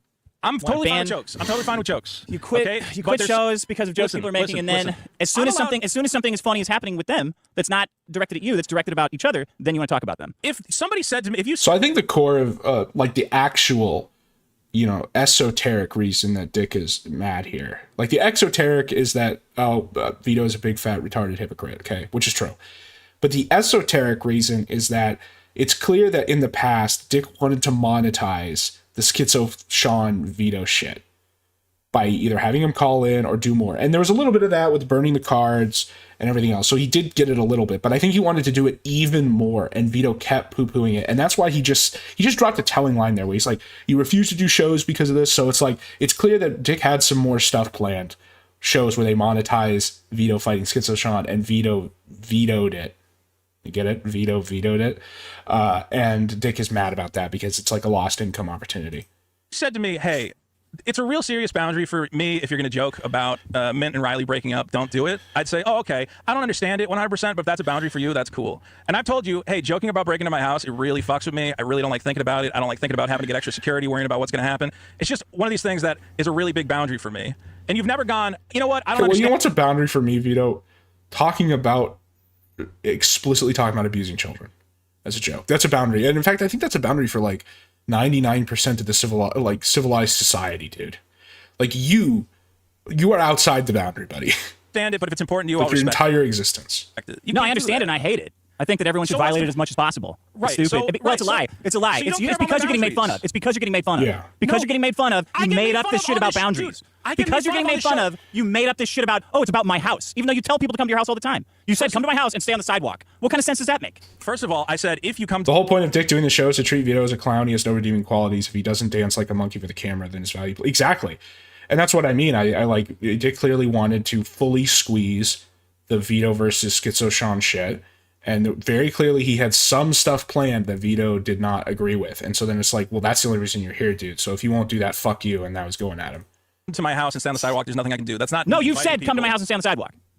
I don't remember saying that. I'm pretty sure I've always said. If You do that, admitted to there's nothing I saying can it do legally. earlier. He's going back now. I said, if you're going to come to my house, as long as you stay on the sidewalk, you won't end up in any trouble. Look, man, I have a boundary. Obviously, I'm okay. Here's you saying you'll fight Schizo Sean for 50 hold on. grand. No, I'm not holding on. Fuck you. Why are you so mad, man? Like, I just like I find your level of Yeah, so it's like working yourself into a shoot, you know? Like Vito'S seems to, up until this point, or at least been kind of on the edge about like, oh, is this real or not? Now he's like, wait, why are you actually mad? Because it's just like how oblivious he is to his own, like what his own position on the show is. Hypocrisy, like a horrible cancer that's like infects a lot of people in the world. Bro, I have and it's one like boundary. it's really fucking annoying. Why do you think your boundary is not getting made fun of? I know. I get That's made the fun of boundary. on this show all the fucking time. What are you talking about? I even make like constant jokes at my expense. I invite people to. We have fucking stingers and super chats. Yeah, well, the difference is you don't like being made fun of people you think that you're superior than. Like you think that Ryan and Schizo Sean are like your goblins, that are below you, and they are they're below the show. That's for sure. They are literally just hired goblins. And so when they get W's on you and they make fun of you, it makes you really mad. You're okay with Dick making fun of you because he's your literal lord and master and boss and signs your paycheck. So it's like, oh, well, he has a right to make fun of me because he's my big brother. And, that's just what we do. And we're really friends, though, behind the scenes. Like, it's just razzing. It's like DSP with razzing, right? But, these goblins that are beneath me, they are not allowed to make fun of me. That's why. Talk about how I'm fat and I lost my cat and I'm a piece of shit. Like, the idea that I'm not okay with being made fun of is crazy. I'm telling you, there's one very small, specific boundary that I went, dude, this is over the line. It's not cool to me. My house is a place I feel safe. I don't want people coming on the show and fucking around with it. With the street in front of your house? There you go. I don't want people coming to my house. Thank you for proving my fucking point. Stay on the street. Stay on the street. Which I is can't do 6 anything feet away about from it. your house. That's the law, man. I can tell you what the law is. Okay, if you really feel the need to come harass me, veto and jurisprudence. If you stay on the street, there's nothing I can do. But that's not an invitation. Bro, Vetophilic jurisprudence. I am totally fine with being made fun of. I've been made fun of my whole fucking life. Call me a fat piece of shit. Sometimes I get annoyed getting made fun of. But this was one thing where I said, dude, this fucking pisses me off. Yeah, there you go. Show up at my house and I rip your woman's tits off and beat you. So don't. So he has it. There it is. Do it. That's me telling you, don't do it. Yeah, I can't keep up with all the No, screenshots you're telling them to do it. Okay, well, I haven't seen a single one that says that's an invitation. Well, no one's in that. No one keeps track. Bro, if this is the one that they could just pull like immediately out, like just right now, there's stuff that's even crazier and more direct than this. That's the problem. Also, 1 a.m., 2 a.m. He's debating with these guys at 2 a.m. This shit, man. Oh yeah, okay. Here's another. Yeah, I mean exactly. It's shit like this. It's whatever sounds good to you in the moment. Heck, this is also what you said. If people stay on public property, then I don't care. Well, I can't do anything about it. That's not what you said. It's I don't care. Okay. Here's the problem. I'm sorry. It slips to I don't care. I do care. It's not a slip. It's annoying. Though. It's not a slip. Annoying. Though. Okay, stay on public property. I care way less about that than coming on my private It's not property. a slip though. It's you want to maintain this. You want to maintain this edgelord stance that you don't care about anything. Which is I care about a lot of stuff, and I'm not an edgelord. I care about a lot. You of stuff. Bro, you're literally the CP joke guy. In this edgelord stance where anybody could fuck with anybody. You protested for cuties. Like, come on. No, I don't agree with and that. Adam Stein fucks with people, and you like people who fuck with people. No, I you don't obviously agree with like that. people fucking with people. I don't. He's on PST. Well, yeah. So again, but it's still 2 a.m. Like he's arguing at 2 a.m. Okay. I fuck with people in public. Yes. Yeah. Which totally okay with fucking people in public. Includes public streets. Sure, go to a public street. And you also want to be the free speech absolutist guy. You've talked about it a lot. Yeah, I mean, both these guys are in LA. Yeah, I mean, they're. I guess I'm an LA-based comedian. No, I never, not a comedian, but like it is funny. Also want to be the free speech. I sometimes forget about that, like how Vito and Dick are like just LARPing in LA, like trying to pretend like they're in that life. Right. Okay. Which means saying anything, saying whatever you want, making jokes, especially jokes. Yeah. And what happened was, you got upset that people were making jokes at your expense, especially Riley. I don't know why, but in chat too. Like as soon as people were calling you pigs, you got real pissed off and started banning everybody. I don't know. It was a bad time for like a year. You got really upset, and you're trying to keep this narrative around. It's Dick. It's just because he views them as below him. Like he's okay with you making fun of him.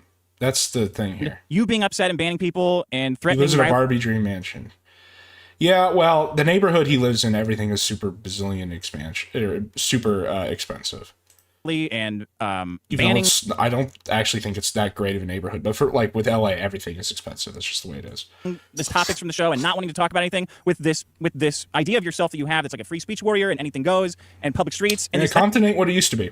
That's why these things that you're saying are always in conflict because you're like, as in it's not like as much of as bad as it used to be. Come to my house and stay on the public street, but also don't ever joke about coming to my house when these are the same. Saying come to my house and stay on the public street is the same as coming to your house. Like there's no difference between your house and the public street. Are you ever going to be funny again? Oh yeah. Or is it, bro? You cannot say that without. So that was like a double thing. First of all, just ridiculous. Like, when has Vito ever been funny other than when he's like the victim of something?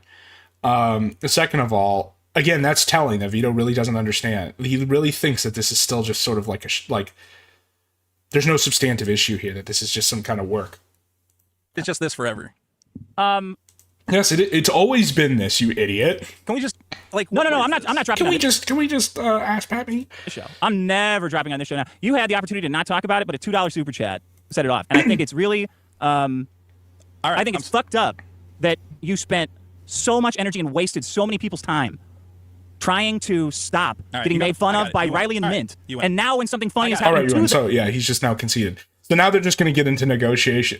I assume now that he's conceded, he's just going to negotiate the punishment, right? Because or whatever he has. Whatever. I'm going to talk about this again. You're right. I'm a hypocrite. I got it. Yeah, but the whipping hasn't stopped. Because, like I said, this is like the overseer cuck rage narrative. It's like it was never really about discipline, Vito. Like the punishment, the process is the punishment. Like this is no, the whipping will continue until Dick is satisfied. It has nothing to do with like rectification. Whatever. Sure. All right. I'm a hypocrite. Sorry. My bad.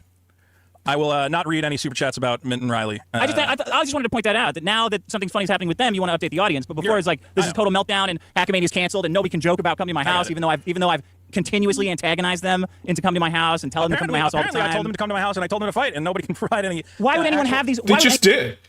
We just saw the Discord message where you said, show up to my house, and then explicitly described killing them.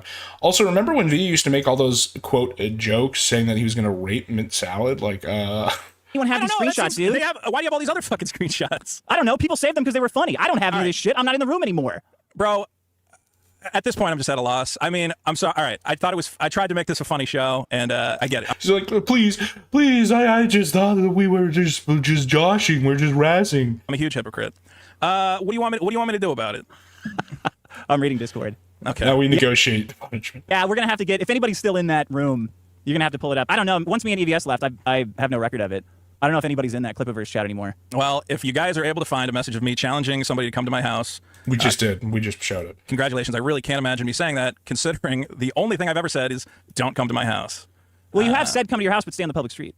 No, I have not. You also haven't found me saying that. You've had me saying if people. I don't have a database of like stupid shit that you say. I know you don't. So you just say, so I remember what you say at the time, and we have to build these. I remember at the time you told me about your gay lover Sven and how much you loved honking his clown nose. I mean, whatever. It's a he said, she said. I get. No, but there's like a bazillion witnesses. That's what he's saying. Like these are in servers with like multiple people. Believe that I said these things, but this is a common thing with you where you go, Vito, you did this, this, and this. I go, oh really? Man, if I did that, that was a really stupid thing for me to say. Where did I say that? And you go, I don't fucking know, but you said it. No, idiot. I know. I'm just not in the group chat anymore because I left. I'm like, this is fucked. I don't want to look. Dude, this is like disgusting what's happening I'll here. say right now, if I fucking told Riley to come fight me at my house, that was a really stupid thing to say. But I'm like 999% sure I would have never said that. That's 999%. That's not how percentages work, Vito. Pound. That's like a Ralph, or not a Ralph. Sorry, that's like a Josh thing. Like Josh would say that. Yeah, you did. I just don't know. I just don't have any access to that group chat anymore. All right, man. Sure. You know what? I'll just. Yeah, you're right. I said it. Vito, sure, you have regular meltdowns. I got it. It's not unreasonable that you're talking about Mint Salad. You don't think you challenge these people to a fight? Yeah. Thank you, Dick. Took the words right out of my mouth. No, because that's different. That's an act of love, not hate. Yeah. Again, I have boundaries. There's some jokes that are too far, and then he says that. Like, what the fuck? Anyway, Schizo Sean took Riley's girlfriend. Riley, you're not in the you're not in the original one. Mint is. Well, Mint could be the fucking MVPest of all if she would post the entire history of that chat room. Go nuts. Because nobody else has access to it. I think EVT left, buddy. Yeah, a bunch of people left and got banned. Yeah, because everyone will just see Knife School and Riley saying, "Hey, I'm gonna fucking, you should die and you should fucking kill yourself." Yes, and you were over. telling them the same. You morons were fighting like that every day. I would laugh at fucking Knife School and his long. I have screenshots. Knife School doesn't matter. It's just. Dude, it's just you I was in the Riley. group chat That's all that because matters. Knife School would post 50 fucking paragraphs about how he wanted to kill me, and it was really funny. And I was okay. So then that's funny. What? Screenshot them and post them on Twitter. That's why. Yeah, that's not what we're talking about, though. No one cares. But about you saw it. You saw me post it on Twitter. Yeah, I mean, I saw that. That was just like you're messing around with a guy who's has low impulse control. I don't know. Yeah, it was funny. Okay, why is that a fucking? No self-awareness that's literally Vito. Funny. I don't care about it. I'm not saying it's a problem. I'm saying I don't care about it. Dick, okay. So I'm a hypocrite. Yeah, Vito deleted a lot of messages in Discord too. I know. Deleted. I don't have access to these messages. Oh well, right. I mean, there's magic secrets. Are we gonna get to a crying moment? This is good. So there was like a good middle period here where he was trembling. I really liked. I'm hoping this gets better because, I mean, the last one where he literally like tears up and it's just like, I love you, man. Like that was peak. I don't, you don't have to get to that level here, but I'd like to get a little more. You have to wait for Mint is the only one that can find them. There's magic secret messages of me telling Riley to come to my house. Is that what we're saying? I don't think you remember everything you've said in group chat. I would remember saying that because if I said that, I would immediately lose any ground of me. Why don't they just saying, leak the whole group chat? Well, Dick's reason, he says it's because he left, so he can't. But he also says Mint Salad has all the records of all their conversations together, which should get leaked. It should all just get leaked. Like, if Dick really is content, if he's going to be the guy where he's like, I just want content, I don't care, like what he pretends, which isn't true, but he pretends it, then he should leak literally everything. Stay off my property. You talk about but he still killing can. yourself all the time. Like, you don't. Oh, you don't hold on. Of me constantly saying, stay off my property. You talk about killing yourself all the Totally believe that. time. Like, you don't. You don't have a. Well, he doesn't even push back. The reason is because Vito sees that as, oh, this is a win because it makes people feel sorry for me because he's just such a loathsome, pathetic creature. But it's not. It's gonna it doesn't. Especially not of this community. Not the people who are still unironically like super big Dick Masterson fans are not going to be sympathetic to that. Like they co-sign anything. They're crazy. Like they don't care. They don't draw any line until like Dick declares arbitrarily that there is a line, like with the Ralph stuff. Doesn't have a good recollection of what they're talking about. I'm not actually suicidal. I'm not going to kill myself. All right. You are definitely actually suicidal. He's dead now. Stop. He's already dead. The whipping will continue. It's not about making you better. It's just this is the content. Not suicidal. Okay. Your friend killed herself. You live in squalor. Like you're constantly you're morbidly obese and depressed. I'm losing you are. A little bit of weight. You live in squalor. Oh no. You have no Barbie dream mansion. You will never be an LA-based comedian. You have no Barbie dream mansion. You live in squalor. Actually, I'm feeling pretty good you about look that. fatter than ever, man. If anybody's at risk for suicide, it's you. You don't remember what you say day to day. You do not remember what you were saying in that group. If Dick never brought in Digibro, do you think Josh would still be his gator? He definitely would have been for a lot longer. Probably. I mean, he saw him as like his dad. It was really pathetic. I remember everything I said in the group. In fact, I have a mind like a steel trap. That's the worst part about me. She has no reason to keep them. She can. I'm too intelligent to not be suicidal. Can't monetize them. Like I was gonna. Oh, okay. So she's got messages and she can monetize them. I don't know. Point is, you tried to make a claim, you couldn't back it up, which is fine. Maybe more evidence will arise in the future. I don't think I'm nearly as much as a hypocrite as you claim. I just think you don't understand that I have one very specific boundary that for some reason it's like impossible to respect. It really, like, everybody has to. Because it's just a joke. Like your boundary is a joke. If people joke about coming to your house, then you dude, pitch a fit 3 or and 4 cry times, about it. dude, Schizo Sean, they keep fucking coming to my house and you made that real videos. by crying about the joke. Like people are making jokes and you started freaking out. So then guys actually did. Yeah, that's what I just. That was the. Okay. That's what happened. You did that. You caused people to come to your house. You did.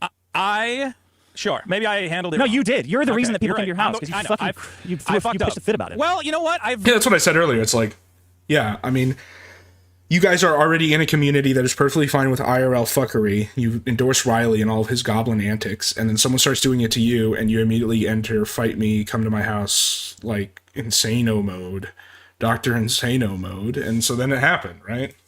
I did get very upset. Vito should just move. He can't. That's how those people are, man. The ones who like spend 103% of their yearly income taking debt just to live in LA. Like the minute they move out of LA, it's like admitting that their life is over, that they wasted like 10 years and 200% the average standard like living cost for nothing. It's just they can't. I don't know. It's like apostasy. Like it's at that level. Like It's your fault. It's your fault. I agree. You spurred out and made people come to your house. I'm very easy to get. Yeah, I'm a guy who becomes very easily upset. It's something I've been trying to work on. Because you got made fun of and you lost your mind. Like lines and veils. Oh my gosh, yes. So in Vampire the Masquerade, after there was all this shit show about basically White Wolf got bought by Paradox.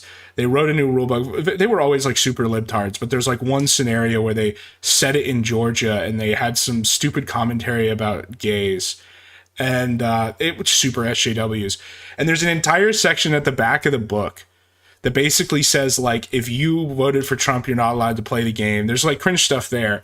But then there's also like lines and veils, which is the idea of how you play RPGs without accidentally triggering people. And some of the stuff in it, let me pull it up.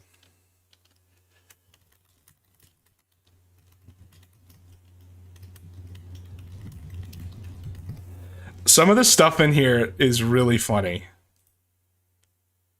Because it's like talking about like, oh, like don't have sexual stuff or rape unless you like know that people are okay with it. And it just shows like the people who play this are like super fetishists, basically. That's what it seems to indicate.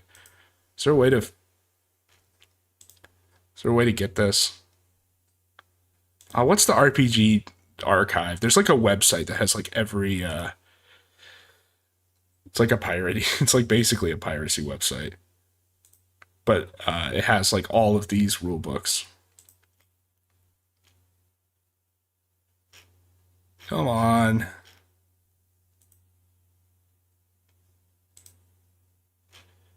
Oh, it's because I'm not. Hold on.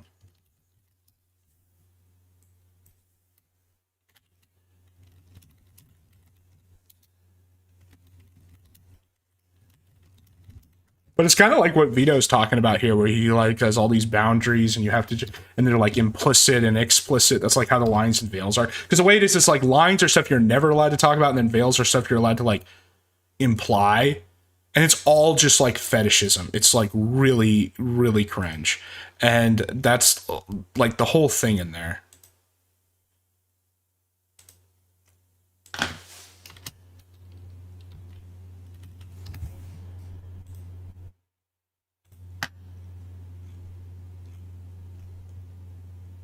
Come on.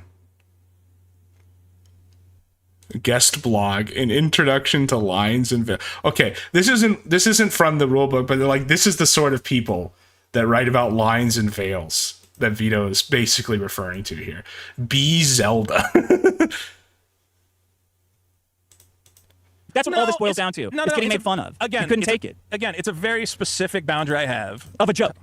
Talking of a specific joke. Talking about robbing my house and fucking with my house. Okay, everybody, talk about robbing Vito's house all the time forever. That's all you should talk about. At this point, there's nothing I can do about it, like, because you just won't respect this simple boundary that I have. Because I won't respect it? I didn't do anything. I've done nothing, by the way. Nothing. Okay, well, you're encouraging it on so many levels, but whatever, man. On what levels? You just literally told everybody to joke about it, knowing that it upsets me. Like, and yes, it's called trolling, retard. What do you think this whole show is? Doesn't upset Vito? Don't do it. If you don't get a reaction, don't do it. You have is that better? You have fans of yours who, you know, you tell them, hey, fucking with Vito in this way is going to be really funny and put him over the top and get him really upset, and they run with it. No, I had no idea that you were stupid enough to get upset about Riley joking about pouring pig's blood in your car. I don't think it. Okay, again, it never had anything to do with pig's blood. Not a single thing. I had no idea you were stupid enough to show the whole internet that something would make you upset. I had no idea you were that stupid. Well, you troll people for years. You saw Eric July. I tried to say I'm never going to show people what upsets me. I tried to handle it privately, and it wasn't able to happen. I tried to say, hey, privately, this really is not okay with me. And you and others decided, oh, this is great. We got a thing that really pisses Vito off. Let's make a whole spectacle out of it. Let's do shows about it. All you have to do is not get pissed off. It's easy. Yeah, okay. Well, you know what? That happened over a year ago. I've learned from the experience. I'm trying to be less reactive to stuff like that. Let's be clear. As I always say, dude, I'm not really super used to being this scrutinized week to week. Oh, no, he's going to cry. I'm not used to this level of scrutiny. Also, how can you say that? This entire show, like 90% of this show is just shitting on you for like everything you do because it's retarded, you know? Like, let's see the waterworks. It's not scrutinized. It's just you can't take what you give out. Like, it's not scrutinized. You're just making fun of people, and then people make fun of you, and you're like, well, again, I would never tell somebody. It's just ego. It's ego. I would never tell somebody. It's your ego, man. It's just your ego. Your ego got bruised, and you got pissed off. Like, it's the same as Eric July. He says the same shit. Oh, I'm a $1 million businessman. I can't be scrutinized. It's a real fucking struggle for me. I just don't understand this like concept that I don't have any thick skin. I can never tell a joke at my expense.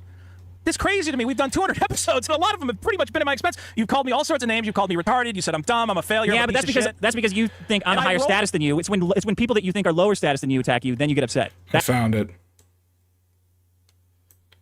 Okay. Advice for considerate play. Character and player identity. Fascism in play. Keep in mind, this is a role-playing game about playing vampires who, in the setting, are the most evil entities ever. That literally treat humans like cattle. And the whole fantasy is like being a crazy psychopath. Vampire the Masquerade is not a fascist-friendly game. If you are a neo-Nazi alt-righter or whatever you're calling yourself nowadays, we urge you to put this book down and call someone who you trust to talk about where you went. So it's just cuck rage, okay? But then they have to justify. That said, Kindred Culture is inherently monstrous. Like, it's just like the worst game to have this sort of thing. But okay, lines and veils. Classic technique originally described by Ron Edwards in his book Sex and Sorcery. Lines and veils allows player to pick and choose what they want to address in the campaign. Before game, the storyteller would prepare 2 sheets of paper, label 1 lines and other veils. I have played a role-playing campaign where someone tried to do this, and it just got immediately trolled, right? Obviously. I forget, it might have been D&D, it might have been this, I don't know. Label 1 lines and the other veils. Lines are things that will absolutely not be touched in the course of play. This is like Vito saying, showing up to my house is a line. But pedophilia is a veil. Veils are things that can happen but will not be played out and instead addressed with a fade to black. Common lines. Sexual violence, explicit depiction of torture, force feeding, starvation, mutilation, rape slurs, gender-specific slurs, spiders, needles, bestiality, explicit depiction of bodily functions, animal suffering. Veils, explicit depictions of consensual sexual activity, torture, which was already over here, emotional abuse, physical abuse, body horror, human experimentation, dream or nightmare sequences, childhood memories, prophetic visions, anime text. And then there's also the spotlight system. There's some funny stuff in here anyway, but this is just like Vito coded, right? Where he has lines and veils about the like jokes you're allowed to take, and it really just boils down to please don't make fun of it. Like it's the meme. It's like, here's a bunch of stupid cringe shit about me. Please don't make fun of me. That's the issue. That's the issue that we're calling. That's what we're calling attention to. Dude, people send in stingers. People send in voicemails. People leave comments. Yeah, but those you're okay with people making fun of you that you view as higher status than you or pay pigs, but not like okay. Telling me, but not the goblins of Riley and Schizo Sean. Vito, you're the biggest piece of shit. Fucking kill yourself, whatever else. And I've rolled with it. Yes, do I get a little bit irked from now and again? Okay, because I think Have you banned them from super chatting? Remember that? There was a sure. All right, I tried to. I fucked up. I'm a fuck up. All right. I mean, but it's like there's this endless bullshit of like, I guess I'm a fuck up. Oh, you got me on that one. I guess it's like nothing. Can I change? It's just nothing. Is there no way? Who cares? Can I change? No, there's no hope for you. There's no redemption, Vito. Who cares, man? But that's what I'm saying. Dude. I mean, look, like, listen. You want to hammer me for shit like over and over and over with Hackamania, over and over, and I go, dude, I understand I fucked up. Riley got under my skin. You don't though. You don't understand you fucked up. No, you don't. You've never said, "Oh, I fucked that up." Dude, I gave a big apology to Melton on the fucking show. Did you forget about that? Who gives a fuck if you apologize to Melton? I thought that was the best way to handle it. I don't always know who the fuck to apologize to. To apologize to someone who's not here, who doesn't listen to the show? Why the fuck would that matter? Okay, so I feel. No answer. Oh, is there anybody, Mr. Rogers? Would you like to apologize to Tom Hanks? Mr. Tom Hanks, sorry I fucked up Hackamania. I know you're a big Tookie fan. I'm real sorry that I wasted your time and fucked around with you. Look, he just doesn't know what to do. He's so stupid. I hope that if there is a Castaway sequel, I didn't interfere with it. Your pal. All right. Look, I'm a big idiot and I fucked everything up. And I don't know how to make it better. I have no idea. The only thing I've been trying to do is just keep good energy. Try to stay focused on the show. I don't know, man. I'm just trying to do my best, and obviously I'm not doing a great job. So, and I got no guidance here. I'm just trying, do the right thing, I guess. All right. Well, update for the audience. Mitt and Riley broke up. I mean, it's actually funny. It's funny. So the ritual's over, and it's like, okay, so now we can talk about it, and hopefully he goes back in on him. Yeah, it's hilarious. Well, again, I'm not talking about, hey, I'm not saying go to their house and rob their house, that I thought was over the line. Breaking into your house. Yeah. It's all about your precious house, your fucking money bin. We know. It's all about you can't make jokes about Vito's house. We get it. I mean, it's important. We've heard it. So like the my property shit. We've heard it because that is a sore spot for Dick, though. He did chimp out when he got trolled at his house by Jesse, and when people were making fun of him. So Dick is kind of a hypocrite here, but it's like Vito doesn't have the necessary 6 brain cells to like make that connection. And even if he could, he would never say it because he's just fully enslaved, like getting whipped. You're lying, dude. We all know it's that you getting made fun of. We all know you're lying. Then why would I not pick any other thing? Like, why can I not just be like, listen, man, this is one line for me? Again, I opened myself up to ridicule. But you blocked everyone who called you a pig. You have blocked you wigged out and blocked everyone who called you a pig. So it's not this one thing. And you blocked who asked about where their comic is. You blocked super chatters who called you a pig. Yes, you have. Yes, you have. You blocked people who asked about the comic. You blocked super chatters, and you wigged out for Riley. I think you wigged out for Riley because you didn't have power over him. To be quite honest. I just really don't like people joking about breaking into my house. I'm sorry. Or calling you a pig. I don't like the pig stuff, but I got over it. I don't like the pig stuff. I'm gonna push back on the pig stuff quickly. After you banned them, yeah. I mean, that's yeah, I had a pretty really, easy. you know what? I had a shitty week, and I was tired of people making it. I mean, like, you think Eric I'm in a bad headspace. I've ever had a shitty week? Okay, you think when we pissed on his ancestor's grave, you think that was a shitty True. Incredible amount of self-awareness here from Dick. week? But you thought that was funny? Wow. That's how you know Dick hates Vito, because obviously Dick is implicated by this comparison as well. Like, he's just as guilty, but he's willing to throw it at Vito just to fucking make him suffer. I don't think I'm a hypocrite, though, because I'm telling you, yeah, I shouldn't have banned people on the YouTube or whatever. I mean, I don't understand this at all, man. So I want to hear about how yeah, because this happened to Riley, it actually makes all your sprigging out right. I want to hear that actually you were somewhat right for the jokes. I want to hear it again, but with some, real acting this time. I think I was right about Schizo Sean being kind of nuts. That wasn't what this started out with, though. Schizo Sean came along like much later. Yeah, but that's I don't know, man. I mean, he was just like a guy that showed up and you hung out with him outside your house. It was fine. We'd never hung out outside. We have it on camera. You literally came out, greeted him, say hi. What are we doing? Like, you literally made content with him. But he came on later. He came out later. Are you okay, dude? Like, he's just like, I think we got past the joke, dude. Can we stop, please? My safe word is Vitophile. I'm like, are you concerned? You're passing his lines, dude. His lines and his veils. Yeah. Are you real concerned about your friend? Is that what this is now? I don't get You're it, just so man. confused and concerned, right? I haven't understood it for a while. Like yeah, that's for fucking sure. I don't think you've ever understood it. I've fucked up in a lot of ways. I've made a lot of stupid fucking mistakes. I'm really trying to be better, and yeah, I don't want to be a hypocrite. I'm learning and growing. It's just like every time make him do a full YouTuber apology. Why do you think this would ever work on Dick? Like this kind of apology? He doesn't care, man. I get it. And I want everybody. I just want to laugh and have fun, and I don't know, man. I don't know. I want to figure out how we possibly move past this, and I guess we just. What do I have to do to keep getting a paycheck? Don't. Like, now you okay. get it. Yeah, so it's just bad forever. Yeah. Yeah. It was always bad. This guy never respected you. You were never friends. It's crazy to me that Vito still thinks they were ever actually friends. That is so wild to me. That he never, ever just, it'd be one thing if he knew it was just a business relationship. That's obviously not the full truth either, but that would be more respectable. But if he really thought that, and that's why he's still like, well, how do we make it better? Because he's like, well, you're coming at me part of the show, we're trying to put on a good show, but really, behind the scenes, we're still friends. It's like that Big Brother thing. He's okay when Dick shits on him because he thinks it's razzing. Oh, we're just doing what guys do. And it's like, no, you are a loathsome creature and people like to see you be made uncomfortable. That's the whole show. Okay. That's, I just don't live my life that way, man. I hope for the people around me to change and do better and everybody have a good time. I hope we can get back to that at some point. How's the way you're living your life going? It's not great, but I'm trying to get healthier. It's tough. I've been to a couple doctors. I'm getting new Just medication. how about you humiliate yourself further? Why don't you just tell me everything that's fucked up about your life live, Vito, please? That's the punishment. To try and get shit figured out. But honestly, I've been very depressed. I'm having panic attacks like crazy, and I'm trying to get it under control. And yeah, it's not a quick and easy process. It doesn't solve itself overnight. It really trying to psychologically break me, Schizo Sean. That it's happening, in the middle of it's not good for the show. I get that. Me being depressed and fucked up.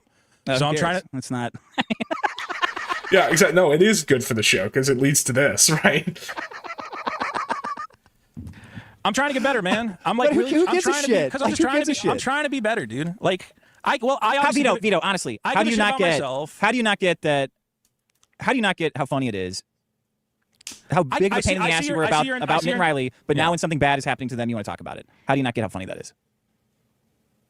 I can understand what you identify. I'm not trying to get it. You just don't get it. I wasn't going to bring it up. It came up as a super chat, and I was just going to... Oh, now we're back to this cup. Oh, I don't even know what's happening. I was just going to really quickly let people know what was going on. Okay, it was a mistake. But yeah, there's a bit of fucking Schadenfreude when a guy who's been fucking with me, two guys... So which is it? Is it was totally offhand or whatever, or you're getting you're dabbing your W? All three of them have been fucking with me. That's the other reason Dick did this, is because he knew that this whole situation, Vito would maybe try to make it a W, and you just can't let Vito ever have a W. Okay, okay, yeah, there's a little piece of me that goes, oh, that's kind of like, you know, fuck them. Like, yeah, they deserve a bad thing to happen to them. Wait. Who deserves a bad thing to happen to whom? The three people who you don't want me to talk about. All right, they fucked with me. I don't know. I don't care who you talk about. I never have. Okay, well, they fucked with me. I just think it's funny that you couldn't. They gave away my whole comic for free. They fucking sent people to my house to record videos. They posted my address and my phone number on YouTube. I mean, you did say you're gonna send them to prison, though, right? And you said you're gonna one of them. I said you did also say show up to my house and then explicitly describe like mutilating them. It really was boogie tier. Dick was right about that. If you come to my house, I'll call the cops. That's it. And you also said you're going to send your recording. You're secretly recording them. And you're going to send it to the cops, though. I said if they came to my house. All of this was predicated on just stay away from my fucking house. Yeah. Threats aren't. I got it. All right. Threats aren't nonviolent if they don't do something. That's like a mafia thing. Like if you don't come over, I'm going to kill you. Like that's still a threat. Oh, the whipping will continue for another 20 minutes for you. Again, it's not about rectifying you. It's just the overseer with cuck rage that he's not the slave owner, and so he's just going to whip you till your back is raw. It's like, why did you just threaten me? I wasn't going to do that. I'm not going to do that, but it's still a threat. You get that, right? I just don't think I'm that bad a guy, man. Like you, yeah. Dude, come on. What? Nothing. That I'm not that bad a guy. Shit. I'm saying, Oh yeah. Here's what I'm gonna say is, I've made a lot of mistakes. Yeah. Again, I've been dealing with severe anxiety. You don't care, but no one cares. No one cares. Like none of this. That's what I was saying when he was trying to do this YouTuber type apology earlier. It's like, who do you think you're talking to? Got it. Nobody cares. But there are problems. This isn't like the weird Tumblr. Like this isn't your weird Gooner community or whatever. Caused me to act irrationally and get really emotional and fucked up. And I'm trying to figure my way around them. I'm trying to get better. Trying to change as a person. I think I'm less impulsive than I used to be. Yeah, just announcement to the world. I'm thin-skinned and retarded and constantly having panic attacks. Keep doing what you're doing if you want to fuck with me because I'm a loathsome creature who's an open Vito'Phile. Like, great. But yeah, right now I'm in a not great place. Who cares? You know what? No one cares. I got it. Nobody gives a shit about the Vito Gambit. The Vito Gambit. Tell your haters that you're literally seconds away from a mental breakdown and all they have to do is keep going. Tell me, it's fine. I'm a piece of shit. I just want to have a fun show. All right? And yes, mint salad definitely deserves worse than I agree with that. And so then he stands by, he just does a whole apology. I'm fucked up in the head. I'm trying to do better. I'm trying to be a better guy. And then it's just like this. And then just stands by this. Okay. Why do you think that's okay, but joking about breaking into your house isn't? Why do you think joking about it's okay? Hypocrite. I'm a big hypocrite. I accept that now. I've been a huge hypocrite, and I hope mint salad gets 5 ways from Sunday by a pack of dogs. I wonder why people don't like me. Oh no, why are people going out of their way to fuck with me all the time? And then says that. I don't know. I don't care. I don't care about any of it. He's so fucking sick in the head. Like he's so fucked up. Riley, that just came to him. Like that was just on the tip of his tongue. Stole your stuff. That's fucked up. And I just want to do some comedy. I thought you were going to make it through without talking about it, honestly. Well, sometimes a super chat comes up. Yeah, but you didn't have to let the audience know, did you? I don't know, man. I thought it was...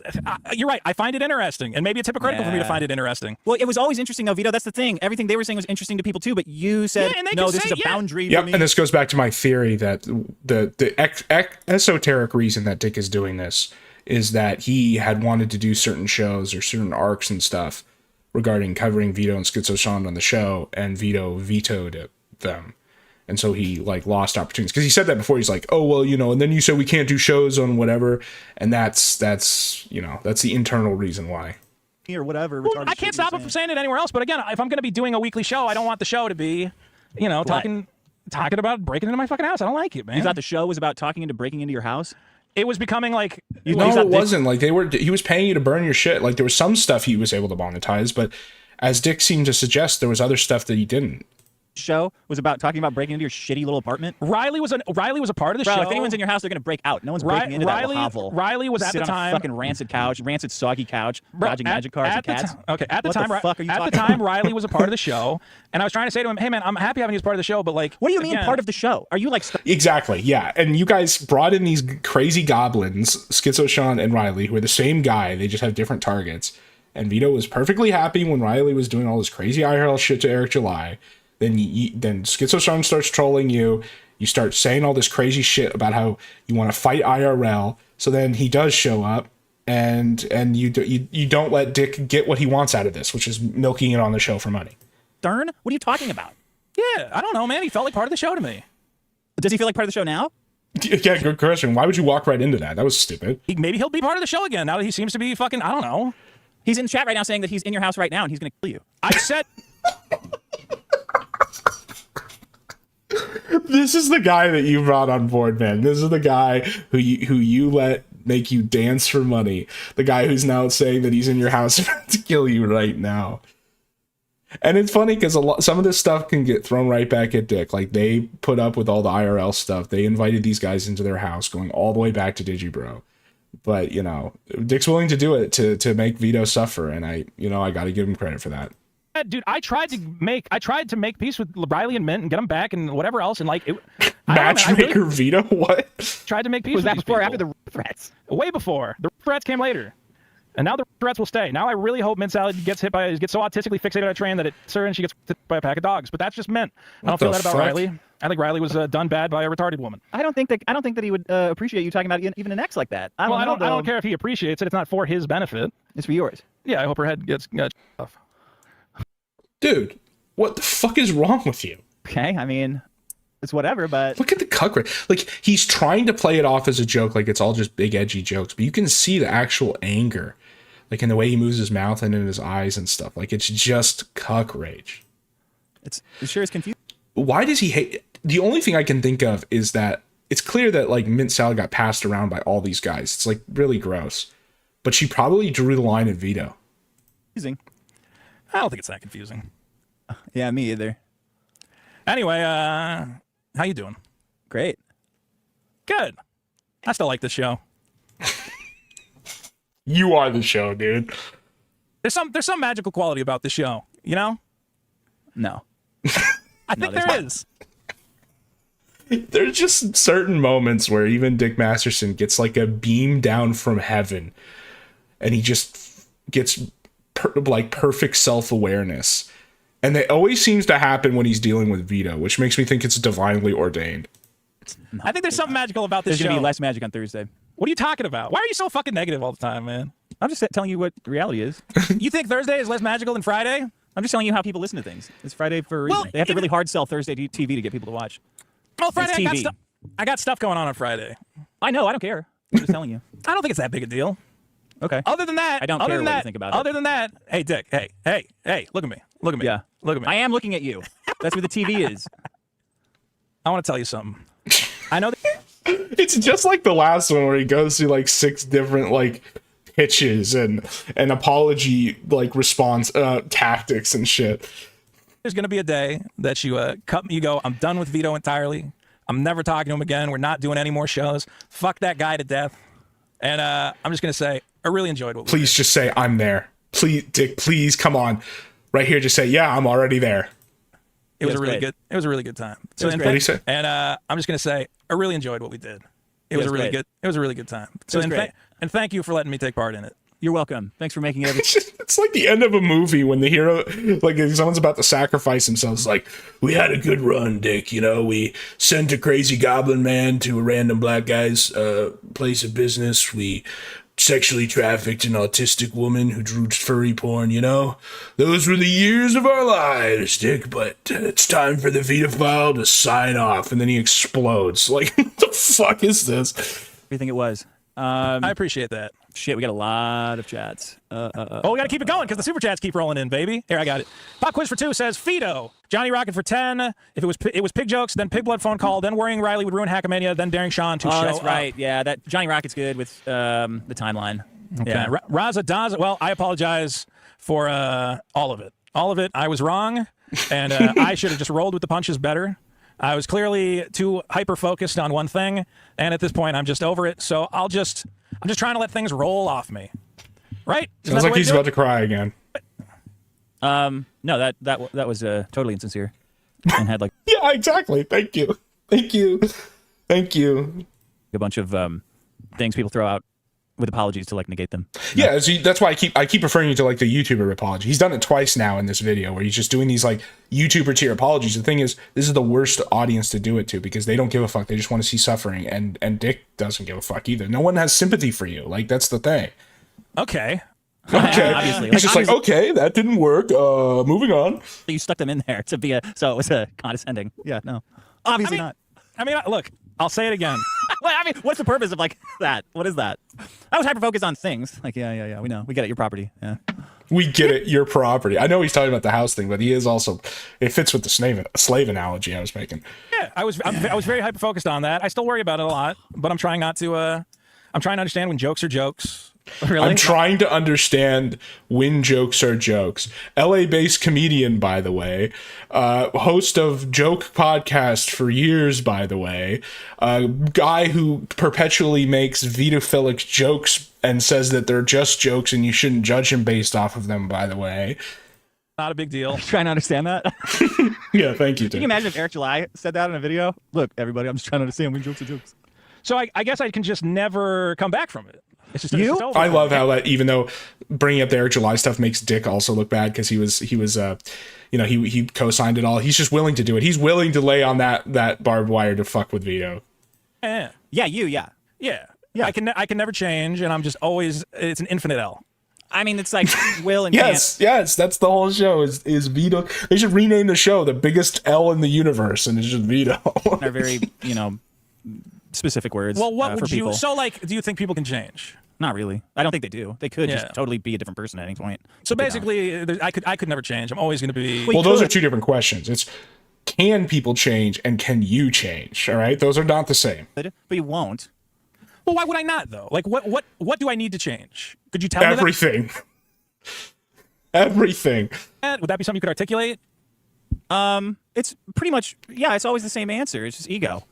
I got to divorce myself. Okay, I won't even agree because that's fucking assumptions. Tell me. I'm sorry. I'm interrupting. I mean, it's just ego. I don't know what I don't have anything more than that.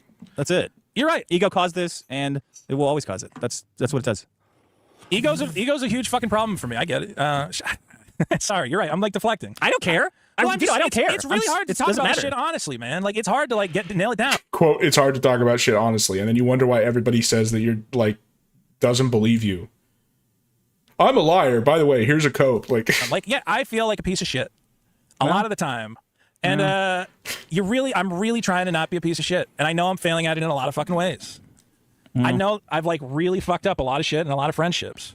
And I'm trying to figure out, again, I'm just trying to push through it. And it's been really fucking hard for me, but I'm honestly trying. I'm trying to come in, have really good energy. I'm trying to make the show fun. Do you not see that it's funny that you wanted to talk about the people that you caused so much pain in the ass to avoid talking about for so long? At first, I didn't want to talk about. Look, I didn't want to talk about them, and then fucking Ralph comes to me and he's going, "Please come on." And then Riley went to me and he goes, "Hey, you have my." That's the other part of this. There was Ralph was covering this, and then Vito called in and kind of did a victory lap. I think that's the other reason this is happening.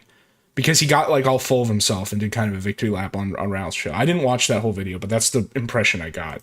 Blessing to fucking talk about it, so it felt like a whole fucking different scenario, man. Riley wanted me to talk about it. You just don't see how it's funny?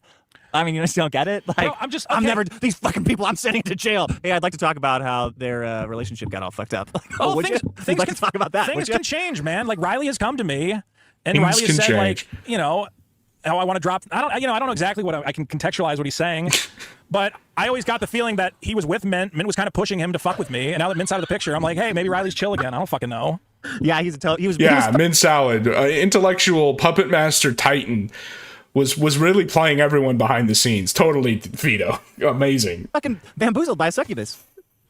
Dude, Mint was kind of fucking nuts. The way she Yeah, she's retarded, really unironically. Have you seen Inglourious Bastards? She's actually fucking crazy. You know Inglourious Bastards? You seen that movie? Yeah. When Hans is when they're trying to when they're pretending to be Italian and they're telling the Nazi and he's like, laugh because he's yeah, that's okay, great. What were you saying about Mint?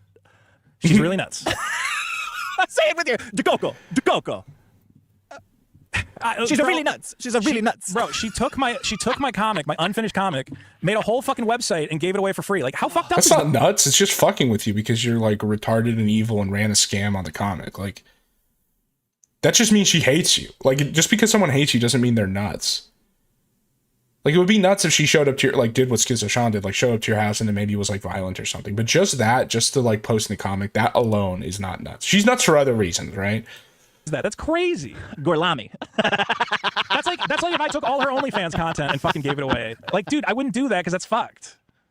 Who gives a shit? I really do. Who Like, gives why a would I shit? not give a shit about no that? One, because no one cares. Like the comic's dead. Who cares? I Based. Gives a specifically shit. cared about it. It specifically bothered me. Okay, man. I don't know. Like, why can I not be bothered by shit? Oh, be bothered. That's the key to internet success is be bothered by shit and let everyone know about it. This bothers me. Why don't I have the right to be bothered by that? No, you know what? I specifically This is the hold me on, being hold on, bothered hold squad. on. I specifically didn't talk about it though. I specifically, as that stuff was going on, I didn't say, "Hey, I'm really pissed off that Mint fucking put my whole." Yes, you did. You went on like a crazy psychopathic rant. He posted the screenshots earlier. Everything they did, you were chimping out about, dude. Comic book online. Like, yeah, I You did said avoid that many talking about times. it. What are you talking about? In private. Oh, okay. Nothing is private. Like, it's all just various chats to farm you for being retarded. It's kind of like another person. Very uncharitable. Well, yeah, I don't know, man. No, people aren't. They don't deserve charity. No one. They just use it to take. You're a complicated individual, Mr. Masterson. Nope, not really. No, you really are. It's like crazy. Really, It's Vito? like really crazy to me. I haven't read the Rippaverse. I have looked at Vito's comic because it got posted on QB Farms. Here's the thing. Let's say that quality-wise, the Rippaverse is terrible. Okay, I'll just accept that. That's fine. Okay. It still was like a profitable product that made millions of dollars, and he continues to like put them out on time. So like, even if it's complete shit, it is accomplishing the goal of a comic book publisher better than anyone else in the Comicsgate retard sphere, you know? Like, I know that's a low bar, but that's where we are, right? No, it's not complicated. You don't understand why somebody taking my unfinished comic book, setting up a website to give it away for free, and sharing all the unfinished art and writing would like upset me. I mean, like bums get upset when one of them steals their broken blender. Yeah, true. You blender, or not blender, the bums. You are just two bums. Yeah, this is what pisses Vito off, is the idea that he is, did she post a scan? Yes, like before it was even released. They made a website and posted the whole thing. That's why QB Farms has it. I had it before like anything got released. But yeah, this is what's going to piss him off. Like I said, Vito's whole thing is he's okay when people he thinks are superior to him make fun of him like Dick. Because he has this delusion that it's just like razzing and Dick's like his big brother or whatever. But anyone he views as lower than him, like the goblins, like the Schizo Sean and Riley goblins, then he has a problem with it. And so when Dick says that they're both at the same, like they're just both bums, they're at like the same level, that's what pisses him off. It's really important to them, but to people like me, normal people, And then I'm talking to my artist, and he goes, "Hey man, that art wasn't finished. Like, why is it out there? Who did you give this to?" And I have to explain it to him. Like, yeah, you owe him an explanation. Why did you give it to people that you can't trust? Yeah, why would you give it to literally like an unironically mentally disabled woman who makes piss pornography with a guy who pretends to be Eric July and shows up to his business? Like, just insane people, right? I just assumed that these people who told me they were really excited for my comic book, and I said, "Oh, cool. Do you want to read it ahead?" Well, of course. Well, why wouldn't she hate Vito? I don't know if you were listening earlier, but Vito was talking about how he wishes she would be like beheaded and raped by a pack of dogs and like all this crazy shit. And he's been saying that for months. Like, she has complete reason to hate Vito. Time to give me some notes. Yeah, that's a dangerous. That's a bad. I learned you a lesson betrayed the about artist's trust. I learned a lesson You about betrayed your trusting artist. people with asking for notes, man. So the bum comes back to the tent. And his wife's like, "Why'd you So give our again, blender that was away?" a- And he's like, "I thought I could trust that other meth head." Yeah, basically. I didn't know that if I gave my comic to Mint that she was going to go and just get mad at me and start giving it to everyone. How would you not think that? How would you not think that the person that you were talking about, how you wish they were like killed and raped over and over again, and you're just insane and saying you want to fight? And I mean, can we go back to this screenshot from before where he said you wanted to rip her apart, like on all this crazy shit? Not only that, but let's say that you hadn't said any of those things. At the end of the day, Mint Salad is a mentally disabled piss pornographer who dates another insane goblin man. What the fuck did you think? Like, how do you have any trust for them to do anything? Whole website to give away. I didn't see Why that would coming. you- I mean, You don't know all the lore? Yeah, I don't blame you, man. I don't know very much of the lore on this on this stuff either. It's kind of secondhand. Would you give somebody why would you give somebody something to kill you with and then immediately piss them off? Because I liked Mint at the time. No, why would you give somebody I wanted something to and be then friends piss with them these off? people, and then I don't know what happened. Here's my kryptonite. Hey, Jimmy Olsen, fuck you. Hey, Jimmy, I'm Superman. Hey, Jimmy, here's some kryptonite. Hey, Jimmy, Well, it's not go kryptonite. fuck yourself and Again, fuck it's your just mother. I wanted notes. It didn't completely destroy my fucking life, but it was like a really shitty thing she did. You wanted notes from someone that you. I'm not gonna Mint Salad. Vito, you gotta look at it from my perspective, right? Well, like, your perspective is you don't care, right? Well, yeah, because all this stuff is like it's like trash. Okay, It's stupid. yeah, I agree. So like, okay, so Hey, let's go back. they gave my they gave my shit away. They showed everyone my diarrhea. Like, oh wow, that's Okay, that so I sucks got for you. upset about it. I didn't go on a bunch of shows complaining about it and crying about it. No, I you just fucking- did it in private in like a crazy way where you said you were gonna like you're gonna mutilate her. What do you mean I didn't go on shows? Like, what are you, Maury Povich? What shows are you going on? That's a great way to respond to it. Just be like, "Oh, you would have, buddy, if like anyone wanted you." Like, you did the PR circuit. On like different live streams and stuff, man. Hey! Here's comics today. Oh, are all you 16 people watching? Yeah. Anyway, I'm really upset about. Like, what are you talking about? He goes on Dog Zero to talk about mint salad. No, I would obviously. I could have a single viewer, and still would not grant Vito that platform. All right. Well, what And I've I heard think everyone feels that way, right? from you and other people is to exist in this space, you have to have really thick skin. I get it, and I didn't have that skin. I'm working on trying to get it. I'm working on trying to just not get upset about stuff. You know, it just sucks when you're really fucked up the way I am, and stuff really gets to you. He's about to I cry. get really fucking emotional about shit, and stuff really Prove it, affects cry. me. But I'm trying to fucking just deal with it. And I figured This out is the 4th YouTuber apology he's made in this video. And this is the first one after Dick straight up looked him in the eye and said everything you just said was insincere. And you just throw this stuff in there to like lie to people. Like the jig is up, dude.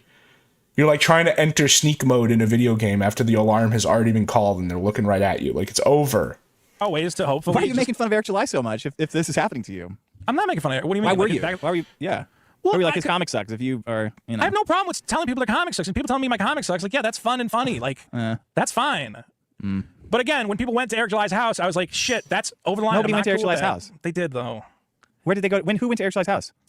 See, this is like I don't want to bring it up. Like at one point, me and God, you. why are you so coy about everything? Did they go or not? It's like reading Little Women. Oh, but you know, hi, goodness. Well, Yeah, and I mean, you co-signed them going to his business. Oh, so that's where you draw the line. It's like the Vampire the Masquerade lines and veils. Well, maybe you should have just not avowed any of the IRL shit. But no, you were fine with Goblin Riley and all this crazy shit. And so was Dick, by the way. But yeah. Wouldn't you like? I to understand. know? I believe Riley went and he filmed a video outside Eric's house. And I was Which like, you oh, think is that's not cool? No. You said anyone can go to public streets, right? Well, I guess if Fine. he was again, if he's on the public street, but it's still like getting close. And again, I think it's like. So you don't like public street stuff now? You think that's bad? If he stayed on the street, I Also guess. pissed on his grandfather's grave. You guys are retarded. Fine. Well, how complicated. I don't know, man. I don't think about it that much, but there's some stuff that has been done to Eric July. It's where I just go, like the way you're trying to work in that other people are bad people because they do stuff to somebody else that you don't want. Like, it's like this weird manipulation where you're trying to say somebody's guilty of something that you're also saying is bad now, that you've said is okay in the past, that you don't care about. It's like, it's just really gay when it comes down to it. Like, was someone attacked? Like, you know, no. So, you know. I mean, yeah, okay, that's, look, whatever. you're right. I have like different. It just seems like you're trying to get back at Riley. That's all. All this is always just I'm trying to get back at everybody. No, it's really that I don't always agree with some of the shit that goes on. And for the most. I know, and that's why I don't fucking talk about it.